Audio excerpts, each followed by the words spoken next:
Hi, welcome back guys. This is your friend, the fanfiction guy. Back with another fanfiction. This is the first part of What If Deku Had Infinite Reset Quirk?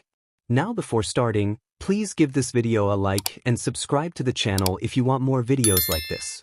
Now let's get into the fanfic. The first breath was always the strangest. It never stopped being jarring, no matter how many times it happened. The gasping, the rush of air into lungs that felt too new, too clean. And the silence that followed, not true silence, but a hush. Like the world itself was waiting to see what this Izuku Midoriya would become. He was used to it now. Rebirth. Sometimes it came peacefully in his sleep, when his old body had simply run out of strength.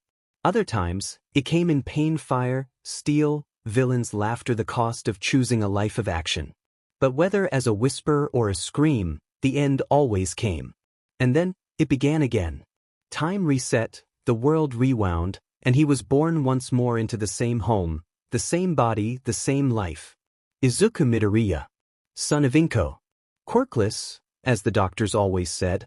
They never saw it. How could they? His quirk wasn't flashy. It didn't shine or explode or reshape matter. It activated only when he died. A cruel kind of quirk, one that demanded endings to restart. And every time he came back, no one remembered what had come before. No one but him. He stopped asking why after his 15th life. He'd lived 27, maybe 28 by now. Who was counting? In one life, he'd been UA's top graduate, a shining beacon of hope with one for all blazing in his veins, pushing all for one into the abyss with a scream that tore his throat raw.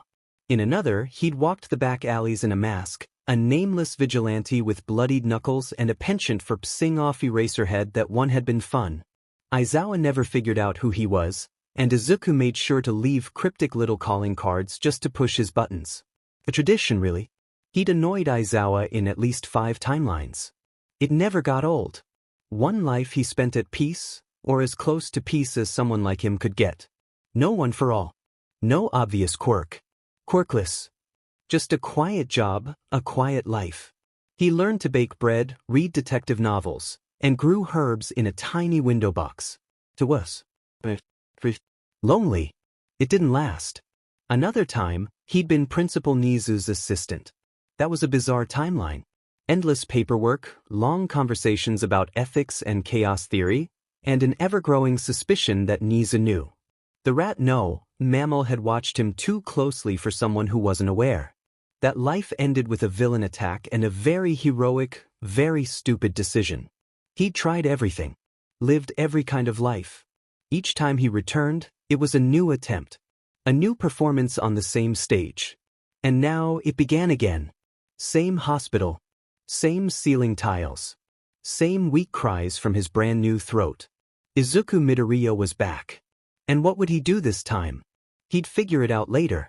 The hospital walls faded behind them as the car rolled through the city, same route, same traffic, same flickering streetlight on the corner near the bakery with the cracked window. Everything was familiar. Too familiar. Izuku lay bundled in Inko's arms, eyes squinted just enough to catch the blur of color and light outside the window. He knew this ride. He'd done it before, more times than he cared to count. But the warmth of Inko's heartbeat, steady and gentle against his tiny chest, never failed to settle something deep inside him. "We're almost home, baby," Inko whispered, soft and sweet, brushing her cheek lightly against his hair. "You're going to love your room. I made sure your cradle was next to the window. You'll get to watch the stars." Izuku wanted to smile, but his newborn muscles didn't cooperate. Still, the love in her voice wrapped around him like a blanket warmer than anything cotton could manage. She never changed. Thank God she never changed. When they arrived, she carried him inside like he was made of glass. She moved through the apartment with practice. The smell of miso still lingering faintly in the air. She paused at the hallway, calling gently, "Hisashi? We're home." Izuku's heartbeat slowed, a flicker of cold recognition slicing through the warmth. A moment later, footsteps. Then the man himself appeared, tall, lean, dressed like a normal salaryman in a collared shirt and loose tie. His face wore a smile that didn't quite reach his eyes, not for Izuku. It never had. There's my little man, Hisashi said smoothly, stepping closer with arms outstretched. He's already got your eyes, Inko. His voice was perfectly balanced, gentle, fatherly, almost bored. Izuku knew better. Knew what lurked behind that expression. In his 9th life, he'd seen it behind the mask, behind the quirk-stealing hand. Hisashi Midoriya wasn't a man at all. He was all for one. But he didn't know. Not about Izuku's quirk. Not about the lives lived and lost. To him, Izuku was just a child, his child. An heir, maybe. But still innocent. Still moldable. Izuku let out a tiny, obligatory coo as Hisashi leaned in. The villain cradled him for a moment, careful and measured, the way someone might hold a ticking bomb. But there was no malice here. Not yet. Just curiosity. Hisashi mused, eyes scanning Izuku's face like he was reading something between the lines. Already so alert. Izuku didn't react. He'd learned long ago not to give AFO anything. No tells. No recognition. Let him think he had the upper hand. Be nice, Inko chided gently, completely unaware. He's still sleepy. Of course, Hisashi replied with a placid smile. Just saying hello to our miracle boy. Inko took Izuku back and moved toward the small bedroom, his room. She hummed a quiet lullaby as she lowered him into the cradle, adjusting the blanket just right. The mobile above swayed lazily, plastic stars spinning in slow circles. Izuku stared up at them, listening to Inko tidy nearby, her soft voice drifting in the background. It was the same room.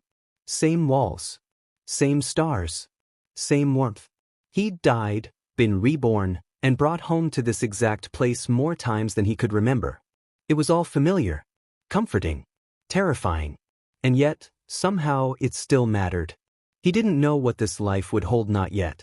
But for now, wrapped in soft blankets and the scent of his mother's perfume, he could afford to wait. To watch. To think. He'd figure it out later.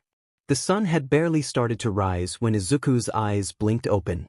There was no clock in his room, never had been, but he didn't need one. He was always the first to wake.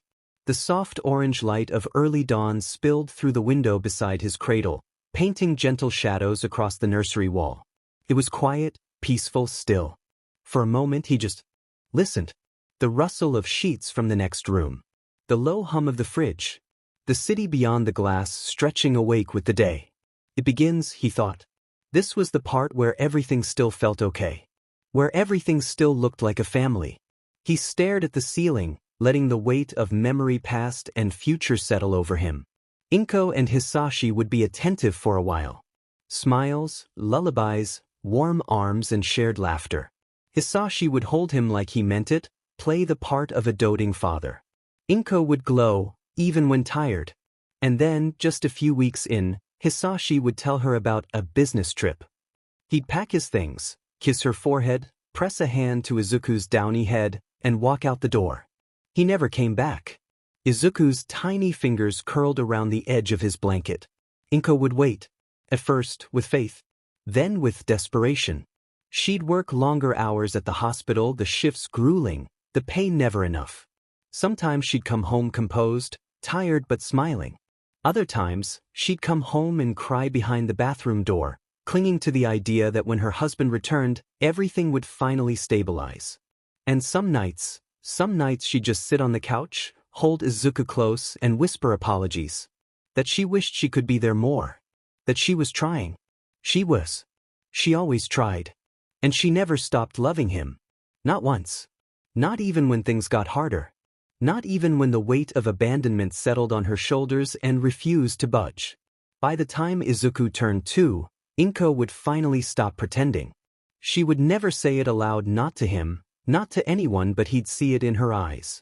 That moment when hope gave out and the reality of Hisashi's betrayal rooted itself deep in her heart. The changes were slow. Subtle. She'd sleep a little more when she could. Move a little less. Her body softened, rounded with time and stress, with skipped meals and late-night snacks eaten between tears. Society would call it letting go. Izuku called it grief. It was sad, really. He loved her more than anything. And he hated Hisashi for it. Not because he left. Not exactly.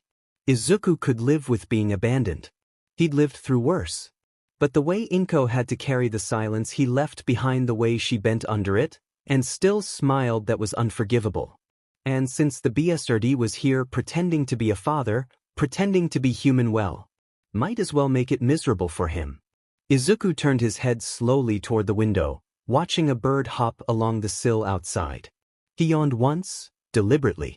Then he inhaled deep. Newborn lungs filled to the brim and wailed. But, piercing. The kind of cry that said, I will not be ignored. Footsteps. A door creaked. Hisashi's groggy voice called from down the hall. Already? What time is it? Inko's softer, concerned one followed. I'm coming, Izuku. I've got you. Izuku didn't stop crying. If anything, he got louder. The crying worked.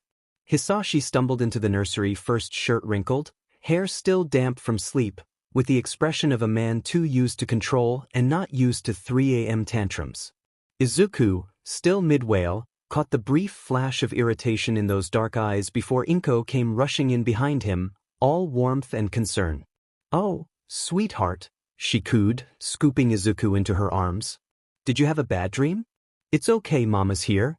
Izuku quieted immediately, face nuzzled into her shoulder like he hadn't just launched an unprovoked auditory assault. He peeked over her shoulder to catch Hisashi blinking at the sudden calm. Hisashi muttered something about getting ready for the day early and trudged off. Izuku didn't smile. Not yet. This was a long game. The first few days passed in a pattern of affection and normalcy, almost too normal. Hisashi played the part of the present father well. He helped with bottles, changed diapers without complaint, and even made breakfast. A model man. It was nauseating. But Izuku waited. He knew the script. At exactly day 5, Hisashi bought a planner. By day 6, the calls started, quick updates from work. Business trips were mentioned vaguely, but nothing concrete. That gave Izuku time. Time for chaos. Small, petty, targeted chaos. It started with the pacifier. Inko always sterilized it and set it on a tiny dish near the crib. Every morning, like clockwork. One morning, Hisashi tried to put it in Izuku's mouth. Izuku spat it out instantly. Not like a baby refusing a pacifier, no, this was deliberate. Projectile spit, right into Hisashi's collar. Whoa, okay, Hisashi muttered, dabbing his shirt. Someone's got strong lungs. Inko giggled from the kitchen. He doesn't usually do that. But he didn't. Not unless Hisashi was the one offering. The next time Hisashi held him, Izuku timed it perfectly. He waited until the man bent over to kiss his forehead, then let loose the most vile, demonic diaper blowout of the week. Seriously? Oh dear, Inko called. Want me to take him? No. I got it, Hisashi replied stiffly, walking with slow dread toward the changing table. Izuku stared him dead in the eyes the whole time. That week, Hisashi tried to read to him from a picture book about planes. Izuku screamed the entire time. The second Inko took over, he settled with a happy burble. He refused to nap when Hisashi rocked him. He accidentally kicked him in the chin during tummy time. He had a perfect aim for spit bubbles. Everything he did was just small enough to be waved off as coincidence. He's a baby, Inko would say with a fond smile. He doesn't mean it. But Izuku meant every second. He kept a close eye on Inko during all of it. If she looked too tired, if she rubbed at her temples, he'd behave. He'd coo at her, smile like the baby she needed, and let her nap with him curled against her chest. He'd never make her suffer for his pettiness. She didn't deserve that. Only Hisashi did. By the second week, Hisashi was exhausted. Not obviously he still played the part. But the edges were fraying. He winced before entering the nursery now. He hesitated before lifting Izuku, like he expected retaliation. And he was right to. Izuku kept the pressure consistent. Never too much. Just enough. Until one night he heard it. Inko had gone to sleep early, worn thin from a double shift. Izuku pretended to nap in his crib, body still but ears open. On the phone, Hisashi's voice was hushed. No, not yet. I'm biding time. I can't just vanish. She's not dumb. No, he doesn't have a quirk yet. Looks completely normal. I'll wrap it up soon. Izuku lay still, but his pulse thudded in his ears. So that's how it was. Still lying. Still manipulating. Still plotting in the shadows while smiling in the light. Same as always. The next morning, Izuku was all sugar and sunshine with Inko. He cooed, nuzzled her cheek, even reached up and grabbed her hair, gently. She laughed like she hadn't in days and whispered, "You're such a sweet boy." "Thank you." But when Hisashi entered the room, Izuku gave him the look. That wide-eyed, unfocused baby stare, unnerving in how direct it felt. Like a cat watching a corner where something invisible lingered. Hisashi blinked. "Creepy little stare," he muttered. Izuku slowly stuck out his tongue and blew a wet raspberry. 2 days later, Hisashi left for his business trip. Kissed Inko's cheek. Hugged her tight. Patted Izuku's head with a fake warmth that made Izuku's skin crawl. "I'll be back before you know it," he said with a smile. Liar, Izuku thought, and blew another raspberry for good measure. When the door clicked shut, Inko sat on the couch for a long time, just holding Izuku. She didn't cry. Not yet. Not this time. But she held him like she already knew the truth. Izuku rested his tiny head on her shoulder, eyes flicking to the front door. Good riddance. Let the BSTRD stay gone. Izuku turned 2 on a rainy Tuesday. There wasn't a party, Inko couldn't afford one, and she was working a long shift at the hospital anyway, but she left a sticky note on the fridge before she went. It was written in purple ink, curled with tired care. "Happy birthday, baby. Mama loves you so much. I'll bring home cake after work. Be good for the sitter, okay?" Izuku stared at it for a long time, then carefully peeled it from the fridge and tucked it into the kitchen drawer. He'd saved that note in 2 lifetimes before. No reason to stop now. He spent most of the day in silence, perched near the living room window with a small stack of books nearby. The sitter, an underpaid, overworked college student, was dozing on the couch with one AirPod in and the TV quietly playing some nature documentary. It suited him just fine. The rain tapped softly against the glass. 2 years old again. A solid age. Just enough mobility and independence to explore, just young enough to still be underestimated. He didn't talk much, not yet. He'd let his words come in slow trickles, like he always did. Kids were supposed to babble, stumble over syllables. But Izuku's words came full-formed when he chose them. He was just selective. It was safer that way. Grown-ups didn't like when a toddler sounded like a philosopher. He hummed and pressed his forehead against the cool window pane, watching the drops race down. He still hadn't decided. In his first few cycles, there had been panic, desperation. Later came the curiosity, the experimentation, the trials. Vigilantism. He tried it all. And now? Now he felt like a clock winding itself down. Every life taught him something new. Every death pushed him back to square one. He remembered them all. The victories. The failures. The moments where he swore he'd change things, and the moments where he just gave up. And yet, he kept getting back up. Izuku sighed and rolled onto his back, eyes drifting toward the ceiling. There has to be something new. His mind wandered as it often did to the figures that shaped the world. All Might. Endeavor. Aizawa. His former classmates. His enemies. His allies. His ghosts. But one name rose to the surface unprompted. Nezu. That was interesting. Nezu hadn't come up in a while. The intelligent, eccentric principal of UA. A mouse? A bear? A rat? A little bit of everything. And a mind that operated 6 steps ahead of most humans. Nezu had always fascinated Izuku. Not just because of his brain or his cheerful chaos, but because of what lay underneath it. Survival. Anger. Because Nezu was an experiment. Not everyone knew. The public barely cared. But Izuku knew. He'd seen the scars. He'd heard the stories directly in one timeline. The truth was buried in dusty files and unmarked labs. A quirked animal, experimented on for years before being released or escaping. Depending on the timeline, the details shifted. But the pain was always real. And now, as Izuku lay staring at the ceiling of his too-small apartment, the thought wouldn't leave him. Nezu is still in a cage right now, isn't he? A kid, well, a toddler couldn't do much. But he wasn't just a toddler. He was Izuku Midoriya, reborn dozens of times. Strategist. Fighter. Student. Assistant. Vigilante. He had maps memorized. Names logged. Places marked. In this timeline, Nezu was most likely still being kept in a lab in Western Tokyo. Hidden. Hurting. And the thought that lodged itself into Izuku's brain wasn't just could I save him? But what would happen if I did? Would it affect the timeline? Would Nezu become something new? Something more? What if Izuku saved him before the pain rooted too deep? Would it change everything? Would it change nothing? Izuku sat up, legs dangling off the couch. He didn't have answers. Not yet. But he had an idea. A small, dangerous, timeline-twisting idea. And that was enough to start with. He glanced at the rain outside. Somewhere out there, a mind like no other was being trapped and tested like a lab rat.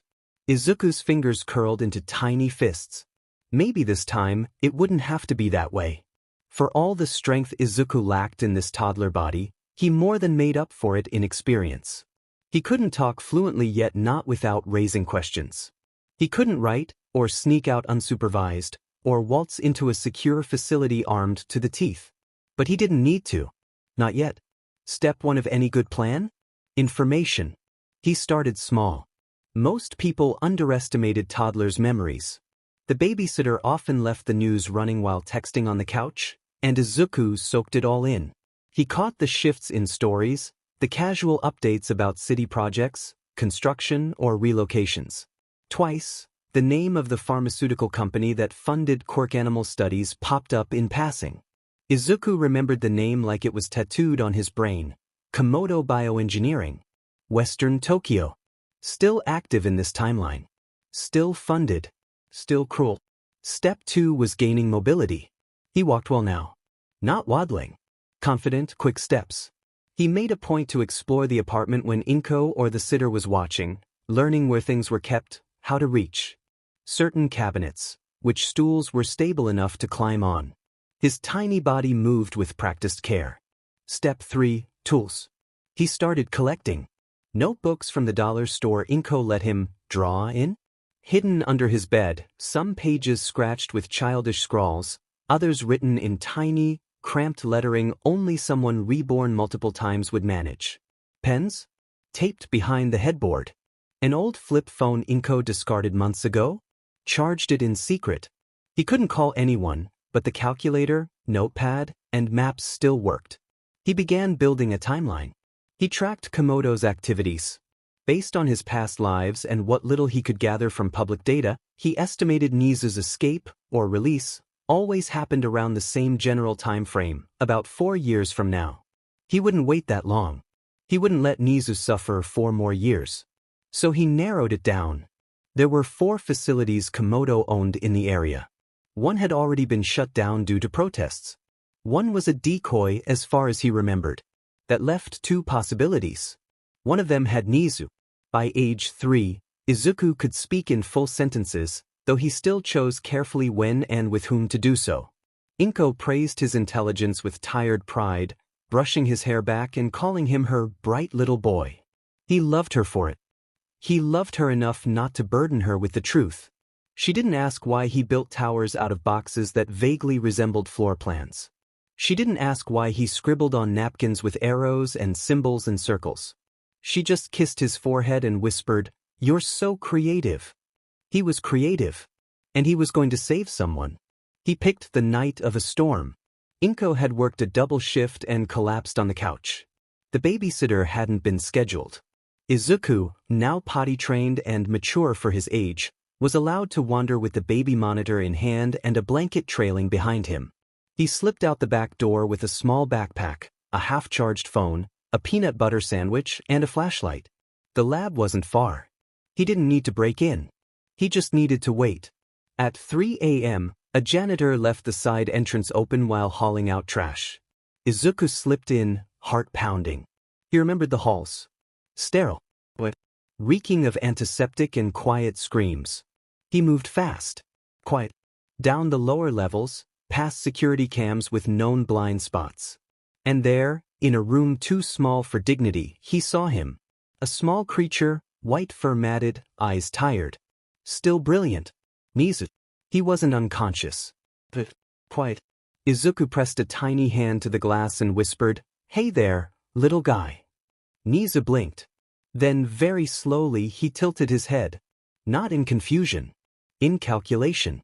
The escape was messy. He tripped a silent alarm and had to drag Nezu, still groggy, still drugged, into a vent. They crawled through metal and filth and came out near a drainage ditch behind a park. Nezu didn't speak. But he watched. By the time they reached home, Inko was still asleep. Izuku crept in through the back and tucked Nezu into a cardboard box lined with an old towel. He gave him water. Patience. And then he sat beside him, blanket wrapped around his shoulders. "You're safe now," Izuku whispered. "I found you outside. You're my pet now, okay? Just a little animal who needed help." Nezu watched him in silence. "You're really smart," Izuku continued, smiling gently. "So I'm gonna talk to you like a person. Just because it makes me feel better." He reached into the backpack and pulled out a tiny chalkboard. On it, in neat childish handwriting, he wrote, "Hello, new friend." Nezu blinked. Then, with one shaking paw, he touched the chalk. And wrote, "But..." Izuku grinned. "Because you looked like you needed someone." Izuku didn't expect gratitude. He'd lived too many lives, worn too many masks. Rescue wasn't a magic eraser. It didn't undo the chains, the scalpels, the days and nights of being treated like something less than alive. So when Nezu hissed at him the first time Izuku tried to refill his food bowl, he didn't flinch. "It's okay," Izuku said gently, crouched on the floor. "You don't have to like me. Try the apple slices. I think you liked them last night." Nezu bared his teeth, tiny fangs flashing.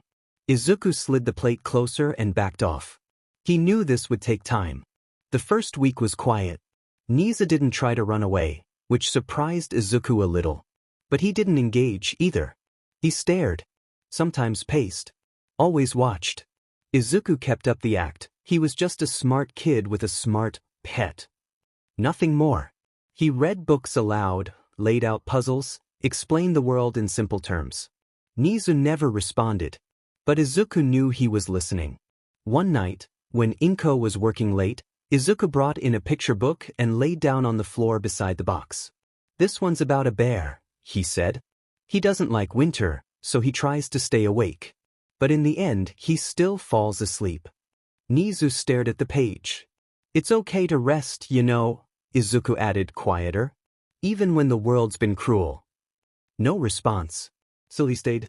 By the second week, Nezu began testing him. He knocked over his food bowl on purpose. He shredded Izuku's drawings. He chewed a hole in the corner of his blanket. Izuku sighed, picked up the messes, and offered new materials without a word. "You're allowed to be mad," he whispered once. "I would be too." Nezu froze at that. Izuku pretended not to notice. He curled up nearby and started humming softly, a lullaby he remembered from somewhere. Nezu didn't move, but he didn't shred anything else that night. By week 3, something shifted. Nezu began rearranging the puzzle pieces on his own. Not solving them, not completing the image. But moving them. Testing their shapes. Izuku didn't say anything. He just brought harder ones the next day. And Nezu tested those too. That night, Izuku wrote on the chalkboard, "Do you want a story or a game?" Nezu didn't answer. But the next morning, he was sitting upright beside the chalkboard. Waiting. Izuku pretended not to smile. There were setbacks, of course. One day, Izuku made the mistake of reaching toward Nezu too fast, offering him a toy. Nezu bit him. Izuku bled. He blinked back tears, washed the wound in silence, and came back with gauze and a smile. "It's okay. I scared you." "That's on me." Nezu stared at the bandage. Then turned away. Izuku didn't try to touch him again. Another night, it rained. Thunder shook the windows. Nezu curled into a ball in the corner of his box, shivering and tense. Izuku dragged over a pillow and sat beside him, back to the box, not touching. I hate storms too, he murmured. Once, there was this blackout and I was still really little. Couldn't do anything about it. He didn't know if Nezu understood. But when he woke the next morning, the shredded blanket had been dragged halfway over him. By the end of the month, Izuku brought out a small workbook. First grade level. Easy stuff. He didn't say anything. Just left it open beside the chalkboard and walked away. When he came back an hour later, the first 2 questions had been circled. Incorrectly. Izuku laughed. Nice try, buddy. We'll work on it. Nezu didn't hiss. He didn't answer. But the next day, the 3rd question had the right answer circled. They never spoke about the past. Izuku never brought it up. He was just a boy with a clever pet. A friend. Nothing more. But in the quiet hours, when no one else was watching, he looked into Nezu's eyes and saw the spark returning. It was slow. It was fragile. But it was real. And for now, that was enough. Izuku sat cross-legged on the floor, a pencil tapping rhythmically against his chin. Nezu was asleep, or pretending to be curled in the corner of his blanket nest like a tiny dictator biding his time. Izuku respected that. Still, he needed a plan. He watched the gentle rise and fall of Nezu's chest and thought back. In past lives, Nezu had loved 3 things with near-sacred devotion: good tea, good cheese, and the mind-melting elegance of chess. The cornerstones of his sanctuary. Izuku grimaced. He had none of those things. He glanced toward the kitchen. The closest thing to tea in the house was Inko's emergency instant matcha, and even that was months expired. The cheese was American singles, not even real cheese, and the only chessboard he'd seen recently was in a toy catalog he'd stuffed under his bed. He needed supplies. Time to go to the store. But he couldn't let Mom know about Nezu. Not yet. Inko was kind, warm, and supportive, but she also had a protective streak a mile wide. If she came home one night and saw a hyper-intelligent lab escapee nesting in her son's room, she might panic. Or worse, she might try to take Nezu to a vet. Or a shelter. Or call someone. And if this was a timeline where Nezu still became UA's principal, that could be very awkward. Izuku scribbled a list on the back of a grocery receipt. Cheese, actual cheese. Tea, chamomile if possible. She just said. Snacks for Mom, distraction. More notebooks. He shoved it into his hoodie pocket and paced the room. He'd go to the convenience store on the corner. Inko wouldn't be back until late. Nezu stirred. Hey, Izuku said softly, crouching near the box. I'll be back in a bit, okay? Don't escape. There's a peanut butter cracker under your blanket if you get hungry. Nezu didn't respond. Didn't hiss either. Progress. The store was mercifully quiet. Izuku ducked past a group of teenagers flipping through magazines and made a beeline for the snacks aisle. Brie and cheddar cubes in a little sample pack. Found a tin of chamomile tucked behind some matcha. Chessboard? The toy section had one 4-yen plastic, but it'd do. He added cookies for Inko, a new notebook for his plans, and hustled back home. Back in his room, he unpacked the bag with a dramatic flourish. "Tada!" he announced, setting out the cheese cubes and tea tin like prized artifacts. "Gourmet dining, sir. Only the finest." Nezu opened one eye. Izuku took that as permission. He filled a tiny saucer with warm tea, brewed carefully in the kitchen without Mom noticing, and slid it toward the box. Then placed 3 cheese cubes on a napkin. "I know it's not much, but I'll get better at this," he said. "You deserve better." Still no response. Izuku didn't mind. He opened the chess set and began setting up the board. Not facing Nezu, he didn't want to spook him, but off to the side, casually. Like it didn't matter. He explained the rules gently. He made the first move. Pawn to e4. Then stood and began tidying up the room. Folding clothes. Straightening books. Giving Nezu space. Half an hour later, the knight had been moved. Izuku bit back a grin. That night he sat in bed with his new notebook and started mapping things out. He needed structure. Mornings could be chess or puzzle time. Afternoons, reading out loud. Evenings, soft music, simple lessons, and mental STMLTN. It wasn't just about making Nezu smarter, he already was. It was about rebuilding a foundation. Helping him feel safe. Wanted. Human. Izuku titled the page, Rehabilitation Blueprint, Nezu Edition. Underneath he wrote, establish routine. Provide comfort items. Offer choice, not demand. Play, learn, repeat. Never push too hard. He looked at the box again. Nezu had eaten the cheese. All of it. Izuku smiled. One pawn at a time. The next morning, Izuku rose with a sense of quiet purpose. Nezu was still asleep tucked into his corner like a suspicious monarch, but Izuku had plans. Big ones.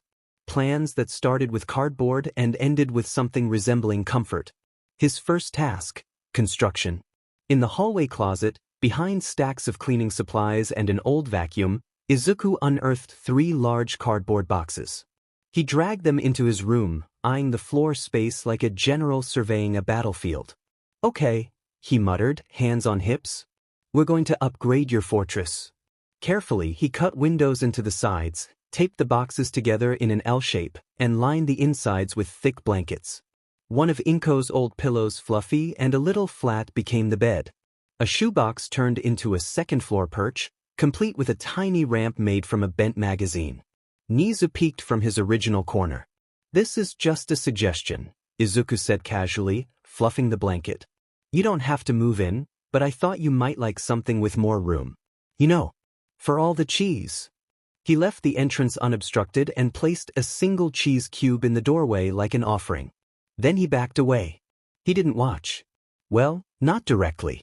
Instead, he sat at his desk and opened his notebook. Rehabilitation Blueprint. Nezu Edition was the heading, and today's goal was gentle engagement. Step 1. Routine. He started by turning on soft instrumental music, nothing distracting, just background noise. Then he set out the chessboard in its usual spot and made a move. Pawn to d4. Next, he read aloud from a picture book about animals, keeping his voice even and relaxed. No sudden movements. No loud noises. Just quiet storytelling and cheese placement. He placed today's cheese on a folded napkin near the entrance of the new box fort. By mid-afternoon, Nezu had moved. Izuku didn't celebrate. Didn't point. Just smiled to himself and turned the page. Step 2. Offer choice, not demand. When Nezu poked his head out again later, Izuku was sitting on the floor, scribbling notes. He didn't speak, just slid over a small puzzle toy made of interlocking wooden pieces. The kind you had to twist and think through. Nezu didn't touch it. Not yet. That was okay. Step 3. Repeat, repeat, repeat. Izuku ended the evening with a warm cup of chamomile tea set near Nezu's corner and the same soft music still playing. He turned off the main light, leaving only a desk lamp glowing. Good night, he said gently, sliding into bed. He heard movement. The cheese was gone in the morning. Progress. It started with the wind. Izuku woke to the soft creaking of the window frame and the scent of oncoming rain. Gray clouds swallowed the early morning sky, and within minutes, soft droplets began tapping rhythmically against the glass. He sat up in bed, rubbing his eyes.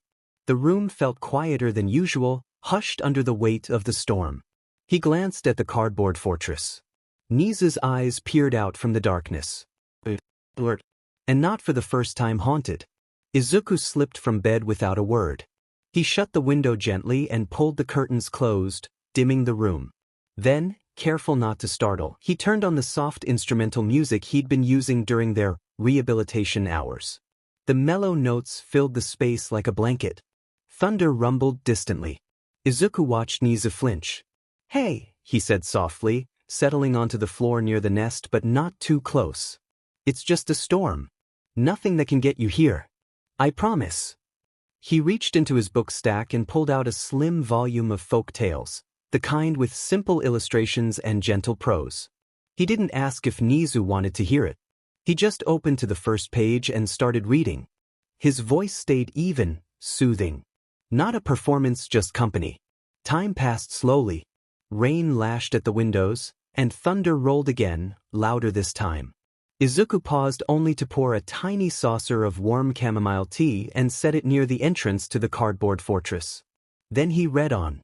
Halfway through the second story, he heard the softest sound. Movement.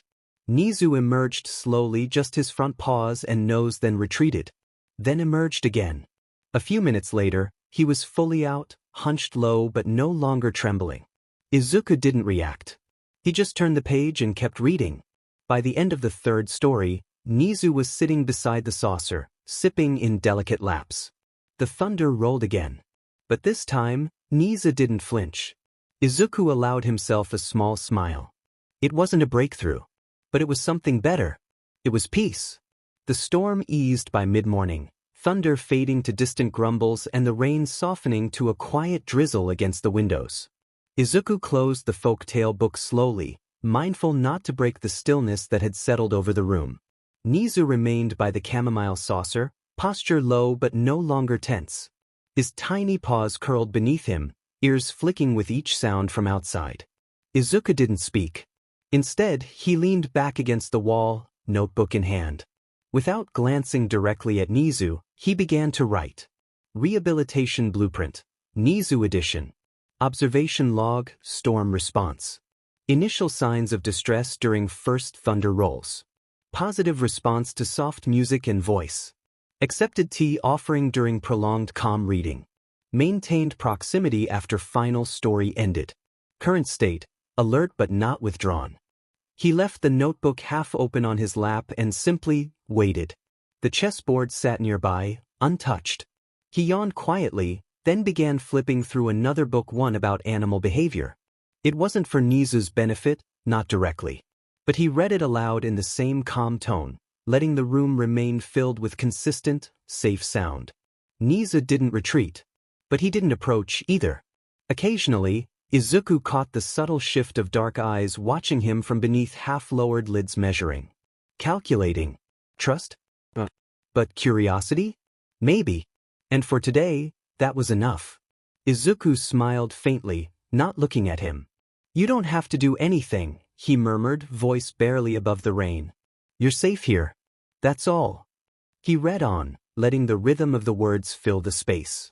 Eventually, Nezu rose and padded silently back into the deeper shadows of his cardboard fortress. No retreat, just choice. Izuku waited a full 5 minutes before finally closing the book, stretching, and rising to make himself tea. Today hadn't been a breakthrough. But it had been a conversation in its own quiet way. Progress came slow. And Izuku had all the time in the world. It happened on an ordinary evening. Izuku had been in his room with the door mostly shut, reading aloud again softly, to keep Nezu calm after the long day. The storm had passed, but the air still smelled of wet pavement and damp earth. Nezu was tucked in his cardboard fortress, eyes half-lidded but alert. He'd begun to venture out more often, but only when the apartment was quiet, when it was just Izuku. Then the front door clicked open. Izuku's small body tensed instinctively. "Inko," he whispered, voice too soft for Nezu to hear clearly. "Mama's home." He scrambled up and toddled to the door just in time to see her sigh and slip off her shoes. Her hospital bag looked heavier than usual, shoulders slumped with exhaustion. "Baby," she called, voice tired but brightening as soon as she saw him. "There's my sweet boy." Izuku ran forward and let her scoop him up into a tight hug. He could feel her shaking slightly, not from fear, but from fatigue. "I'm sorry I haven't been home as much," she whispered into his hair. "Money's tight right now. Mama's trying okay? It'll be better soon." Izuku wrapped his small arms around her, heart aching. He knew how this went. He'd lived through this version of her story too many times. Still, the words felt heavier every time. "It's okay, Mama," he mumbled, voice soft and innocent. "I love you." Inko smiled through misty eyes. "I love you too, my sweet boy." Then came the danger. She headed toward his room, toward the doorway that had been left slightly ajar. "Did you play today?" she asked. "What's my little adventurer been up to?" No, Izuku's mind raced. Inside, Nezu had been stretching near the edge of the fortress, a rare moment of near relaxation. The sudden noise outside the room caught him off guard. From where Izuku had left him, Nezu froze mid-step. Ears back, body low, breath locked. "Please don't bolt," Izuku thought desperately. "Please stay calm. Please stay hidden." Inko pushed the door open a bit wider. "Looks like someone was reading," she said softly, noting the open book. Her eyes flicked briefly around the room. Too briefly. She didn't notice the faint scattering of fur caught on the blanket edge near the cardboard box. She didn't see the delicate tea saucer tucked partly beneath the box corner. Her tired eyes were too full of worry, too distracted by the stress of the day. "Such a good boy," she murmured. "I'll make us some dinner, okay? And then a bath." She bent to kiss the top of Izuku's head and shuffled back toward the kitchen. Izuku exhaled quietly, very quietly, then stole a glance toward Nezu. The little creature was still frozen. Watching. Processing.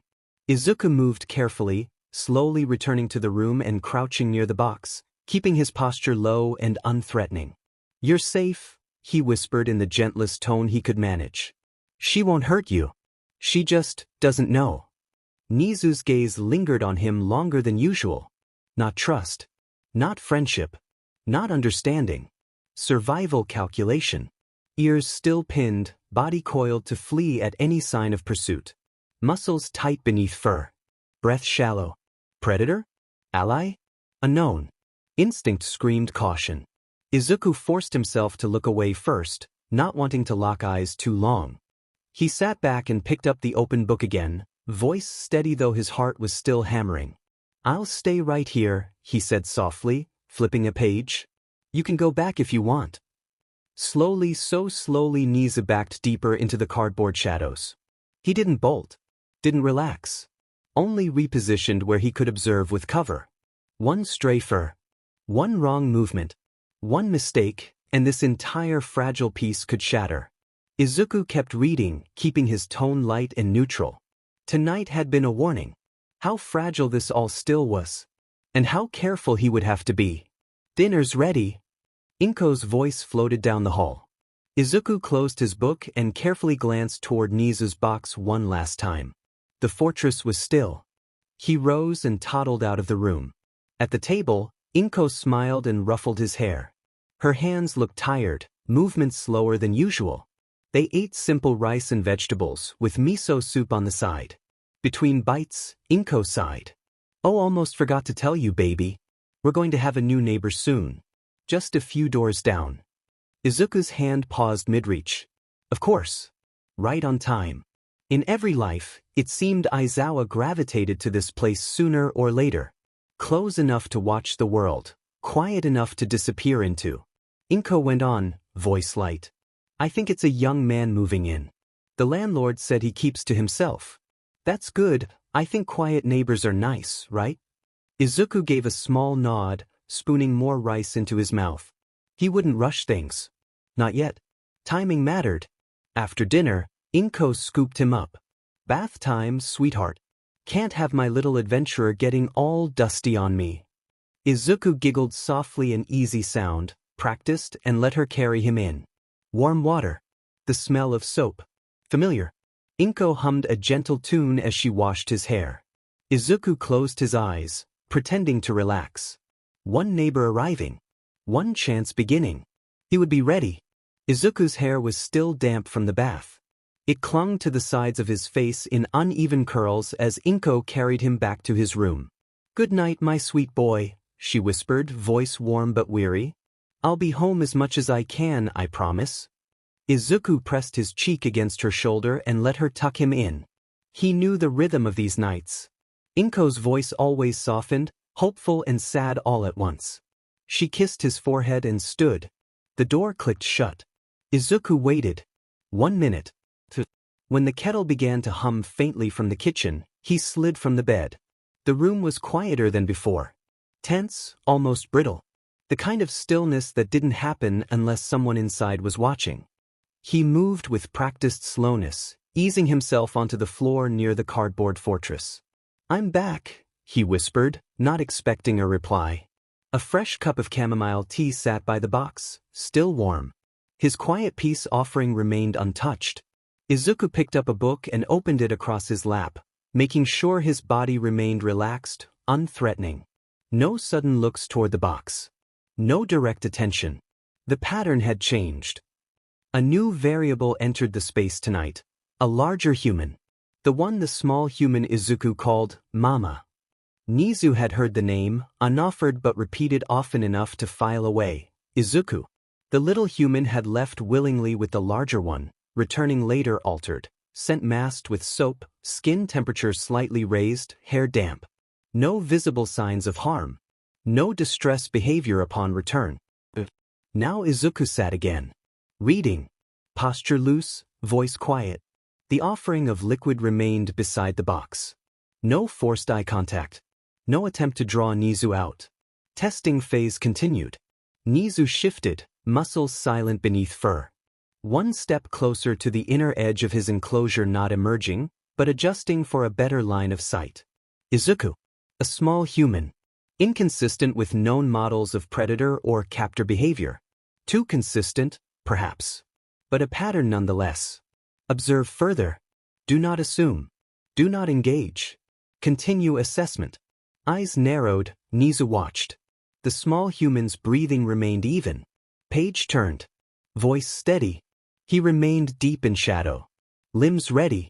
Instincts sharp. This was not trust. Merely survival. And survival required watching everything until a choice became clear. The room had settled into a familiar calm. Izuku sat cross-legged near Nezu's box, book open on his lap. His voice was soft, even not too loud, not too slow. Just enough to create a rhythm, a safe sound in the dim space. And then, he whispered, eyes flicking to the next page, the little mouse found a piece of cheese even bigger than himself. A faint rustle came from the box. Nezu was still awake, but barely. The tension in the room had softened over the past few nights, replaced by something quieter. Not trust.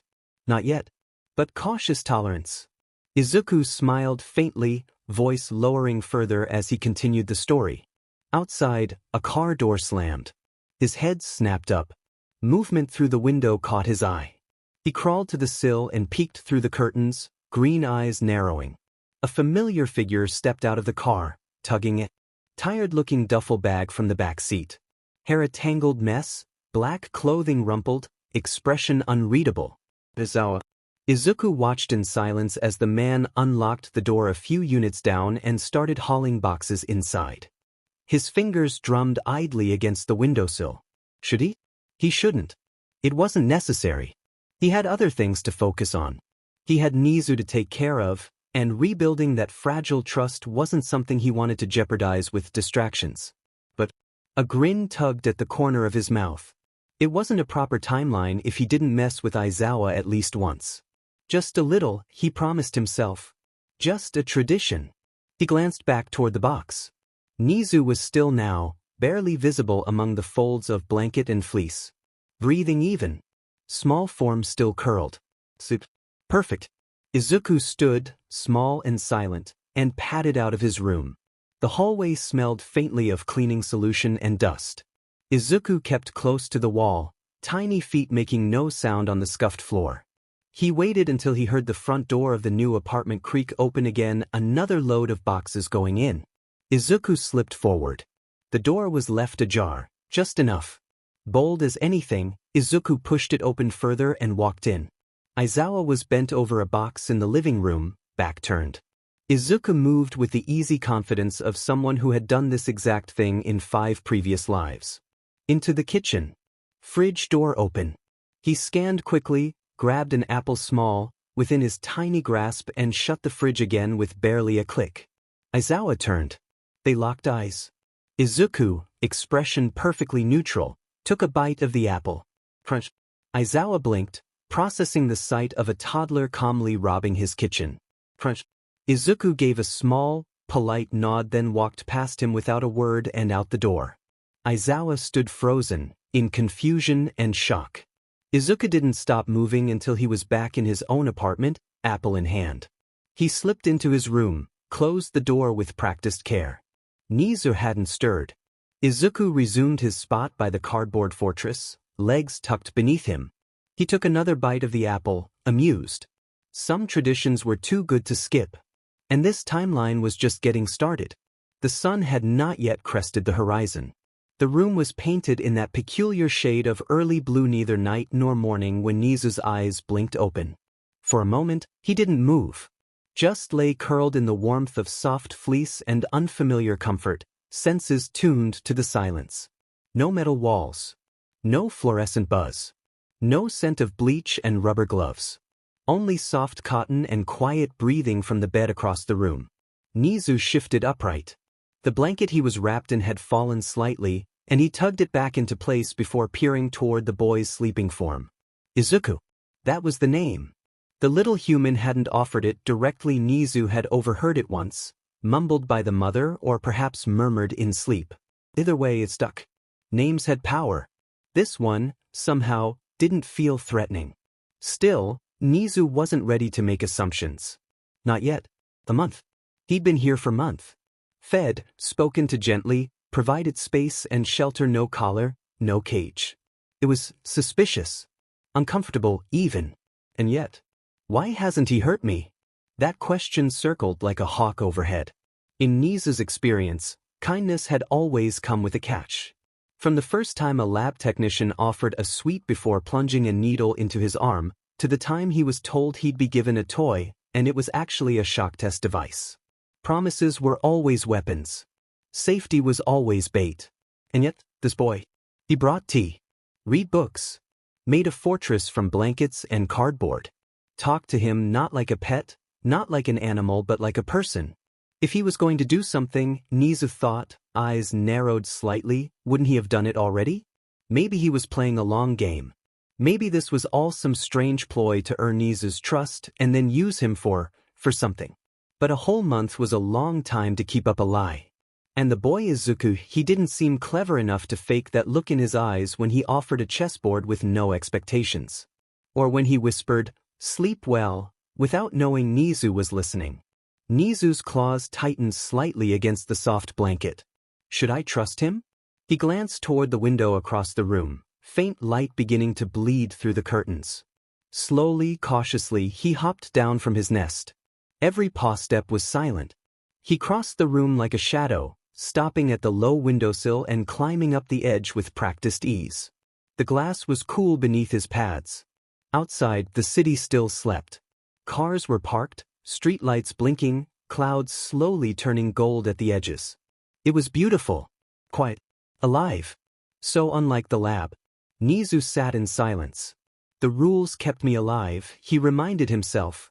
Don't talk. Don't trust. Don't hope. Never leave yourself vulnerable. But then his thoughts drifted back, unwanted but inevitable. To Izuku carefully placing a folded towel at the edge of the water dish. To the tiny, slightly uneven stitches on the pillow in his box bed. To the way the boy kept his distance until Nezu approached first. This isn't the lab anymore, he thought, claws flexing gently. Do the rules still apply here? That was the terrifying part. Not knowing. Not having a rulebook for a world that didn't treat him like a specimen. Nezu's tail flicked. He looked back at the boy. Still asleep, curled up beneath a heap of blankets, breathing even and soft. A plush All Might was tucked under his arm. He looked harmless. But even harmless things had claws. Still, if Nezu left, where would he go? He had shelter, warmth, food. A boy who, for reasons unknown, treated him like a companion. He could run. But running meant starting over. And he was tired of starting over. So for now he stayed. Just for now.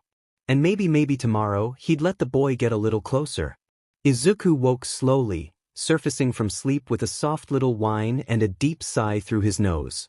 He blinked blearily at the ceiling, then rolled onto his side, the blanket twisting around his legs. Morning light filtered through the curtains, dust floating lazily in the air. The apartment was quiet, still wrapped in the hush of early morning. He yawned, rubbed his eyes with tiny fists, and then blinked again. The box was empty. The cozy nest of blankets and pillows neatly fluffed the night before sat undisturbed.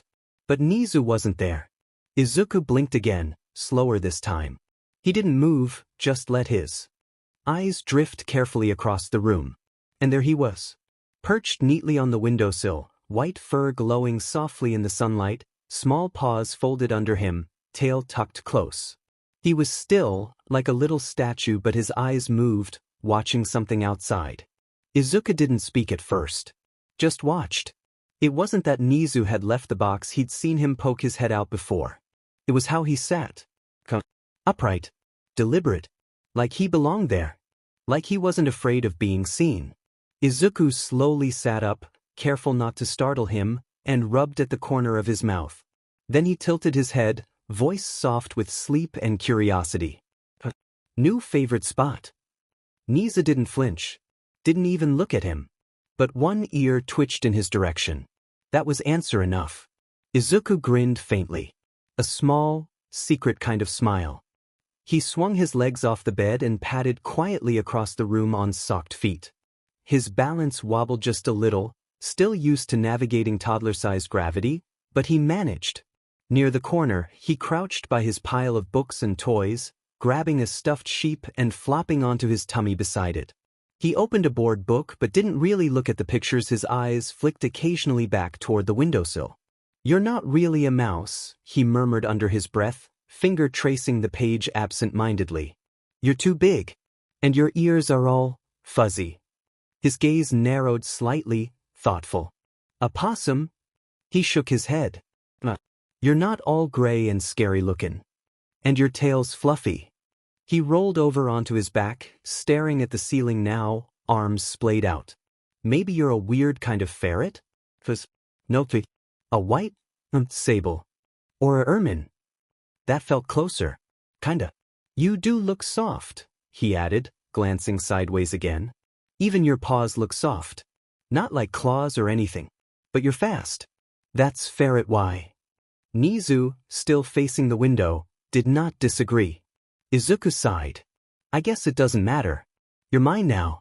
So you're my weird animal." He flopped onto his side again and whispered conspiratorially, "Don't tell Mama." Then he picked up a crayon and began scribbling in slow, looping patterns on the back of an old cereal box, pretending like Nezu's perch was perfectly ordinary. "Bet you like it up there," he mumbled. "You can see everything. All the cars. And people. And pigeons. And clouds." He trailed off, staring toward the window as his voice softened.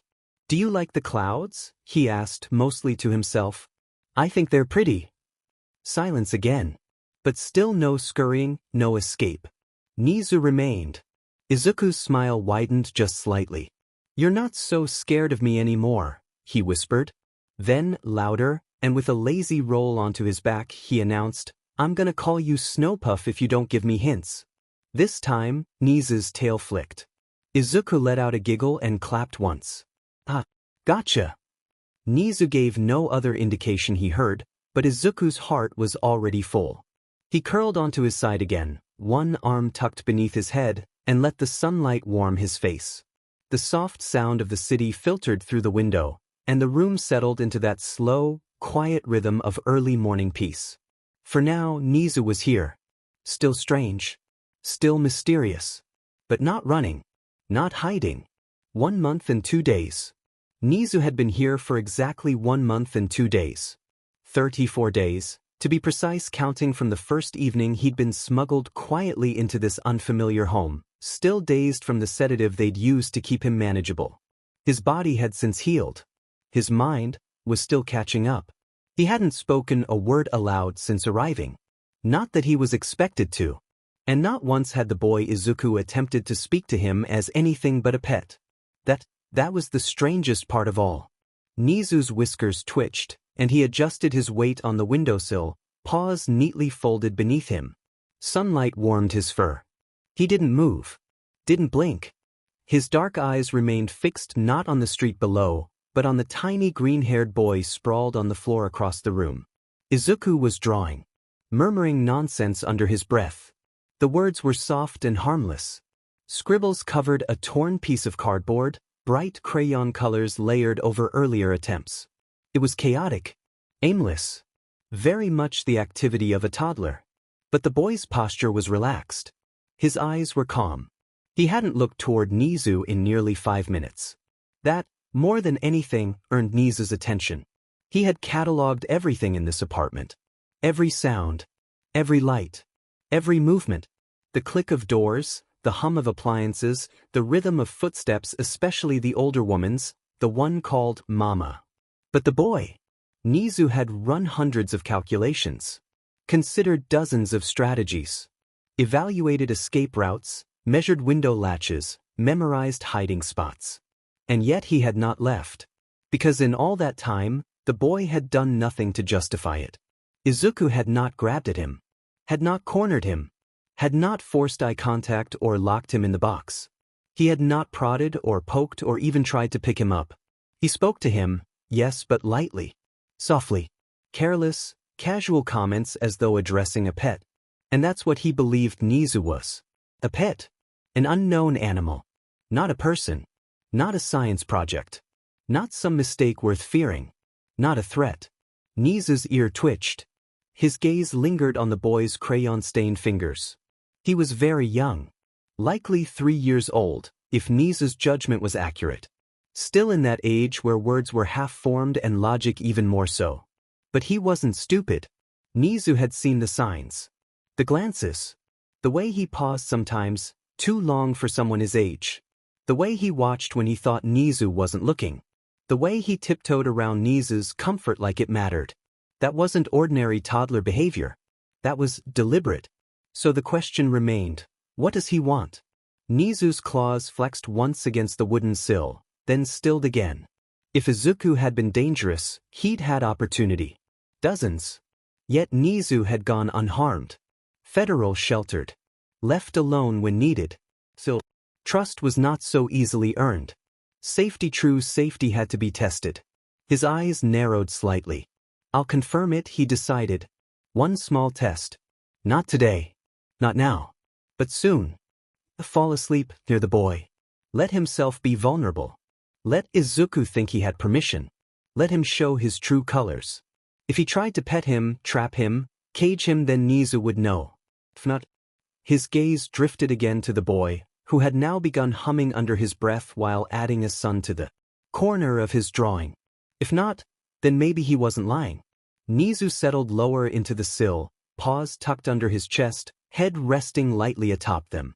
To the outside eye, he looked content, half dozing, harmless. But his mind was working, always calculating, always cautious. Still, he silently adjusted Izuku's status in his mental checklist. Threat level, contact status, non-hostile, observation, ongoing. And just once, with the barest hint of a twitch in his whiskers.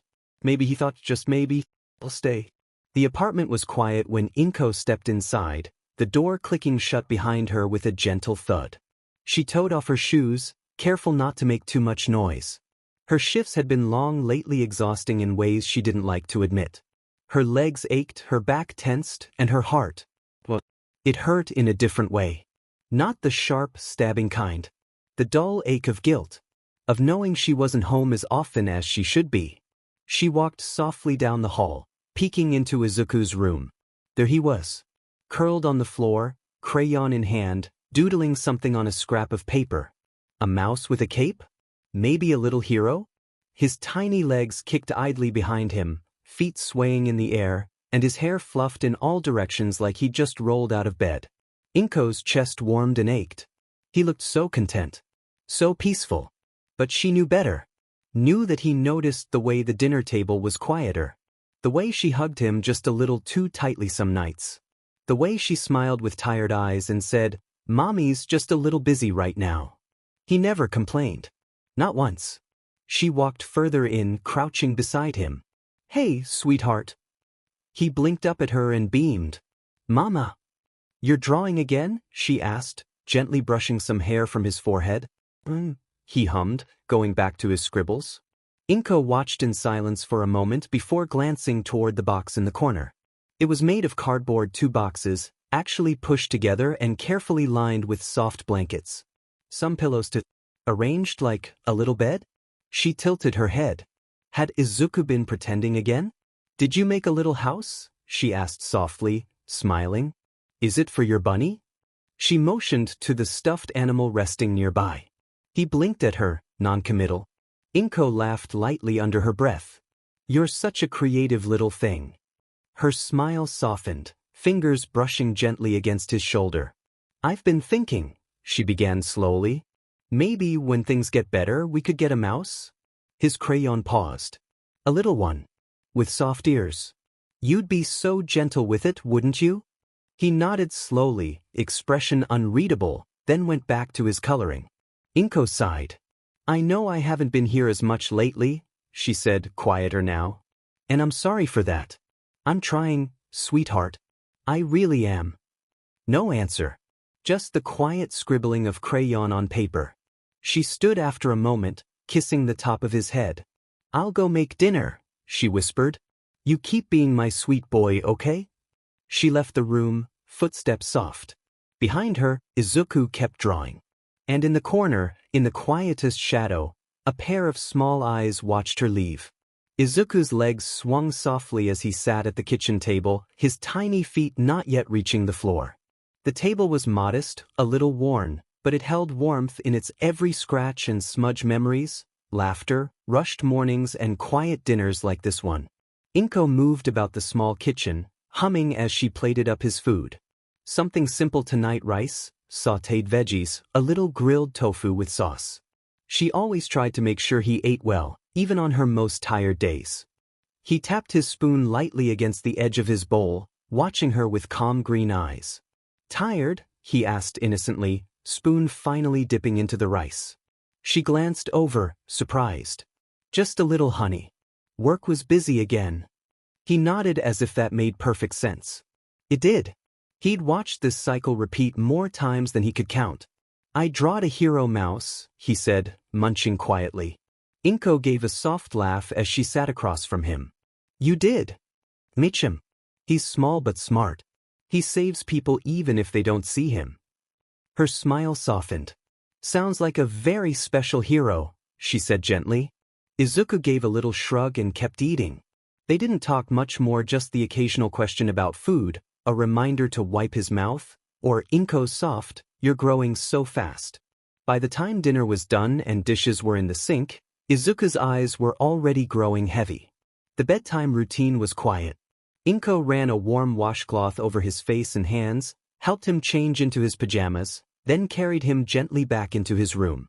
She tucked the blankets around him, smoothing the green curls away from his forehead.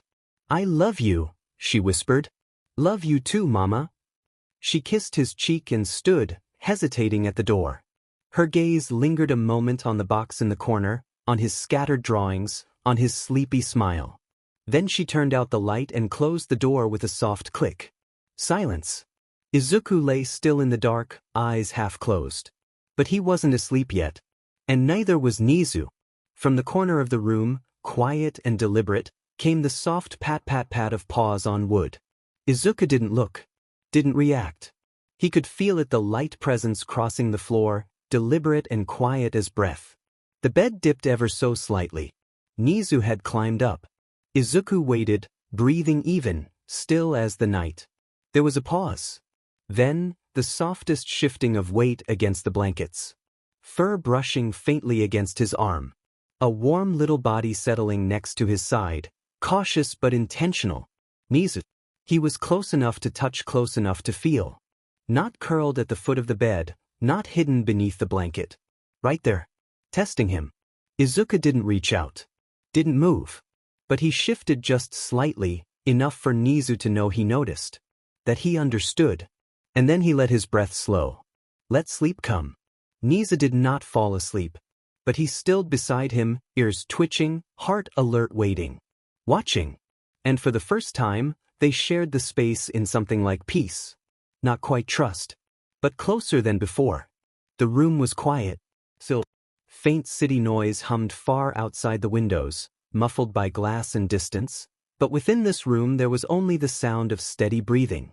The occasional rustle of blanket. The low, soft rhythm of a sleeping child. Nezu didn't sleep. He hadn't planned to. His eyes were half-lidded, his body carefully arranged as if resting. But every nerve was awake. Every sense on edge. He felt the warmth of the boy beside him. The dip of the mattress beneath their shared weight. The rise and fall of Izuku's chest, slow and even. No shifting. No sudden moves. No grab. No reach. Nezu waited. Minute after minute passed. He ran the numbers. Calculated risk. Checked every outcome against the quiet stillness around him. Izuku hadn't moved. Even when Nezu had crept onto the bed, even when he'd nudged close enough to be felt, the child had only shifted slightly. A barely there adjustment. No flinch. No tension. No attempt to control the space between them. It was strange. Children were not careful by nature. They were curious, but clumsy. Their hands reached before their minds caught up. They stepped where they shouldn't. They touched what didn't belong to them. But Izuku, he'd been gentle. Consistently so. Always cautious, always respectful, even when Nezu had offered no reason to trust him. It raised a new question. Not about the child, but about the woman. Had she hurt him? That thought had crept in once before, quiet, unwelcome, and persistent. Nezu had never seen bruises or harsh words. But he had seen fatigue. Loneliness. A boy who didn't flinch, but waited. Who navigated rooms like he was a guest in them. The woman Inko seemed kind. Soft-voiced. But Nezu had learned early in life that appearances were nothing. Some of the most charming smiles came with the cruelest hands. He didn't know the truth yet. But what he did know was that Izuku had shown no signs of cruelty. No signs of deception. No attempt to gain his trust, only the quiet consistency of simply being. Being present. Being kind. Being safe. Nezu's tail flicked faintly beneath the blanket. His mental chart updated. Threat level, none. Contact status, safe. Observation, continuing. Close proximity test, passed. Conclusion, subject poses no harm. His eyes closed again. He didn't relax, not fully. But he allowed himself the smallest shift, his body curling in just slightly, warmer than before, more at ease than he'd ever been in this strange new home. He is safe, Nezu thought. Whatever else remains uncertain, this child is not my enemy. And in Nezu's world, that was rare. Almost unheard of. But tonight, it was true. Nezu woke before the sun. Not because of noise. Not because of movement. But because he always woke before anyone else. Even now, surrounded by quiet warmth and stillness, with the boy's slow breathing at his side, Nezu's eyes opened like clockwork. A silent flicker. Blurt. Watching. Izuku hadn't moved in the night. His little hand rested loosely near Nezu's back, not touching, just near. A sign of trust. Or habit. Either way, Nezu didn't pull away. He was still processing what he'd decided the night before. Safe, he had marked the boy. Harmless. Gentle. It wasn't a title he gave freely. But as light slowly crept into the room, something began to change. A shift. Voices. Footsteps. A door creaked open. Nezu's ears twitched, his body stiffening. He didn't move. Not yet. It was the woman Inko. Her tone was low, hushed, but she was on the phone. He could hear the sharpness in her voice, the stress bleeding through the walls. Then bang. Something slammed. A cupboard? A dish? It was loud, jarring. Izuku stirred beside him with a tiny sound, but didn't wake. Nezu's eyes narrowed. The phone call continued, and the tension in her voice sharpened, too loud, too clipped. Then a soft sound. A choked breath. The unmistakable sound of someone trying not to cry. Nezu crept from the bed silently, paws hitting the floor with practiced care. He moved to the doorway and stopped, hidden in shadow, barely peeking around the edge of the wall. Just enough to see. Inko was standing at the kitchen counter, clutching the phone in one hand, the other pressed flat against her chest. Her eyes were wet. Her hands were shaking. And then, she gripped a glass from the counter and threw it into the sink. It shattered. But, Nezu flinched barely. She crumpled a moment later, pressing a hand to her face as she muttered apologies, perhaps to herself. Perhaps to someone on the phone. He watched her for a long moment, unmoving. The pieces fit. The fatigue. The emotional spikes. The instability. He hadn't seen her strike the boy. Hadn't seen anything violent directly. But this lack of control was dangerous. The kind that spilled over. Today it's a glass, Nezu thought grimly. Tomorrow? His chart updated again. Inko Midoriya, status, unstable. Threat level, unclear. Elevated. Observation required. Contact risk, moderate. Nezu slinked back into the bedroom just as Izuku stirred again, rubbing at his eyes with a yawn. Nezu was already back on the bed. He didn't settle as close this time. He needed to think. He needed to watch more. The boy was safe. But the home? Maybe not. Izuku blinked himself awake to the soft golden haze of morning. He could feel the difference before his eyes even opened. The weight beside him was still there, small, warm, and still, but there was a subtle shift in the air. Attention! Nezu was awake. Izuku didn't move right away. He'd learned in his many lives that people and animals revealed the most in silence. So he kept his breath steady, lids low, pretending sleep just a bit longer. Nezu didn't shift closer like he had the night before. Didn't relax either. He was assessing again. Watching. Izuku opened his eyes slowly and turned his head, offering a sleepy smile. "Mornin'," he whispered. Nezu didn't move, but his gaze met Izuku's for a breath before flicking back toward the door. Izuku caught that. Something changed. He sat up slowly, stretching his arms up toward the ceiling and letting out a soft grunt. "Gonna get breakfast," he mumbled. "Chamomile, remember?" He stood on unsteady toddler legs, still sleepy, and padded toward the door with a practiced wobble. Halfway there, he paused and looked over his shoulder. Nezu hadn't moved. Just watched. Izuku smiled again, quieter this time. "I'll be back," he said softly. "Promise." Then he disappeared into the hall, leaving the door cracked open just a sliver. His little feet carried him toward the kitchen, but his mind stayed behind, still tangled in the weight of Nezu's stare. "He's watching again," Izuku thought. Like he was in the beginning. It wasn't fear. Not quite. But it was guarded. Izuku knew that look. The one that said, "I marked you safe, but I'm rechecking the math." He sighed to himself and reached up onto the counter for the pre-filled toddler-safe kettle. Nudging it toward the hot plate. He could handle a warm cup of water. He'd done it dozens of times. "Something happened," he whispered, voice too low for anyone to hear. "I'll figure it out." He poured the warm water into his little mug, set the chamomile tea bag to steep, and tugged open the cabinet for a tiny dish of rice crackers and apple slices. Breakfast for one child and one not-so-pet. He balanced the tray in both arms and turned carefully back toward the bedroom. "I've got you," he whispered. And he meant it. Izuku returned to his room with careful steps, tray balanced in his small hands. Nezu hadn't moved much, still perched on the edge of the bed, alert and quiet, like a sentinel rather than a guest. Izuku offered no commentary, just the tiniest grin as he settled down onto the floor. "Brought you breakfast," he mumbled. He gently pushed one of the small dishes a little closer to the bed's edge. Rice crackers, apple slices, a little corner of soft bread. All within easy reach. And of course, the tea. "Still warm," Izuku said as he sat cross-legged. "Chamomile." "Like usual." Nezu's eyes tracked the offerings but didn't move to eat just yet. Izuku didn't expect him to. He just sat and picked at his own apple slice, pretending not to watch. After a minute or two, he turned to glance at the bedroom door. That's when he saw it. A note. Crooked, taped low just within a toddler's eye level. He squinted at the soft pink paper, recognizing the handwriting immediately. "Sweetheart, Mama had to go in early for work today overtime. I'll be home late tonight, but I have a surprise for you tomorrow. You're going to love it. Hearts love, Mama." Izuku stared at the note for a long time. His fingers curled just slightly over his apple slice. The surprise. He already knew what that meant. He remembered. Every life. Every timeline.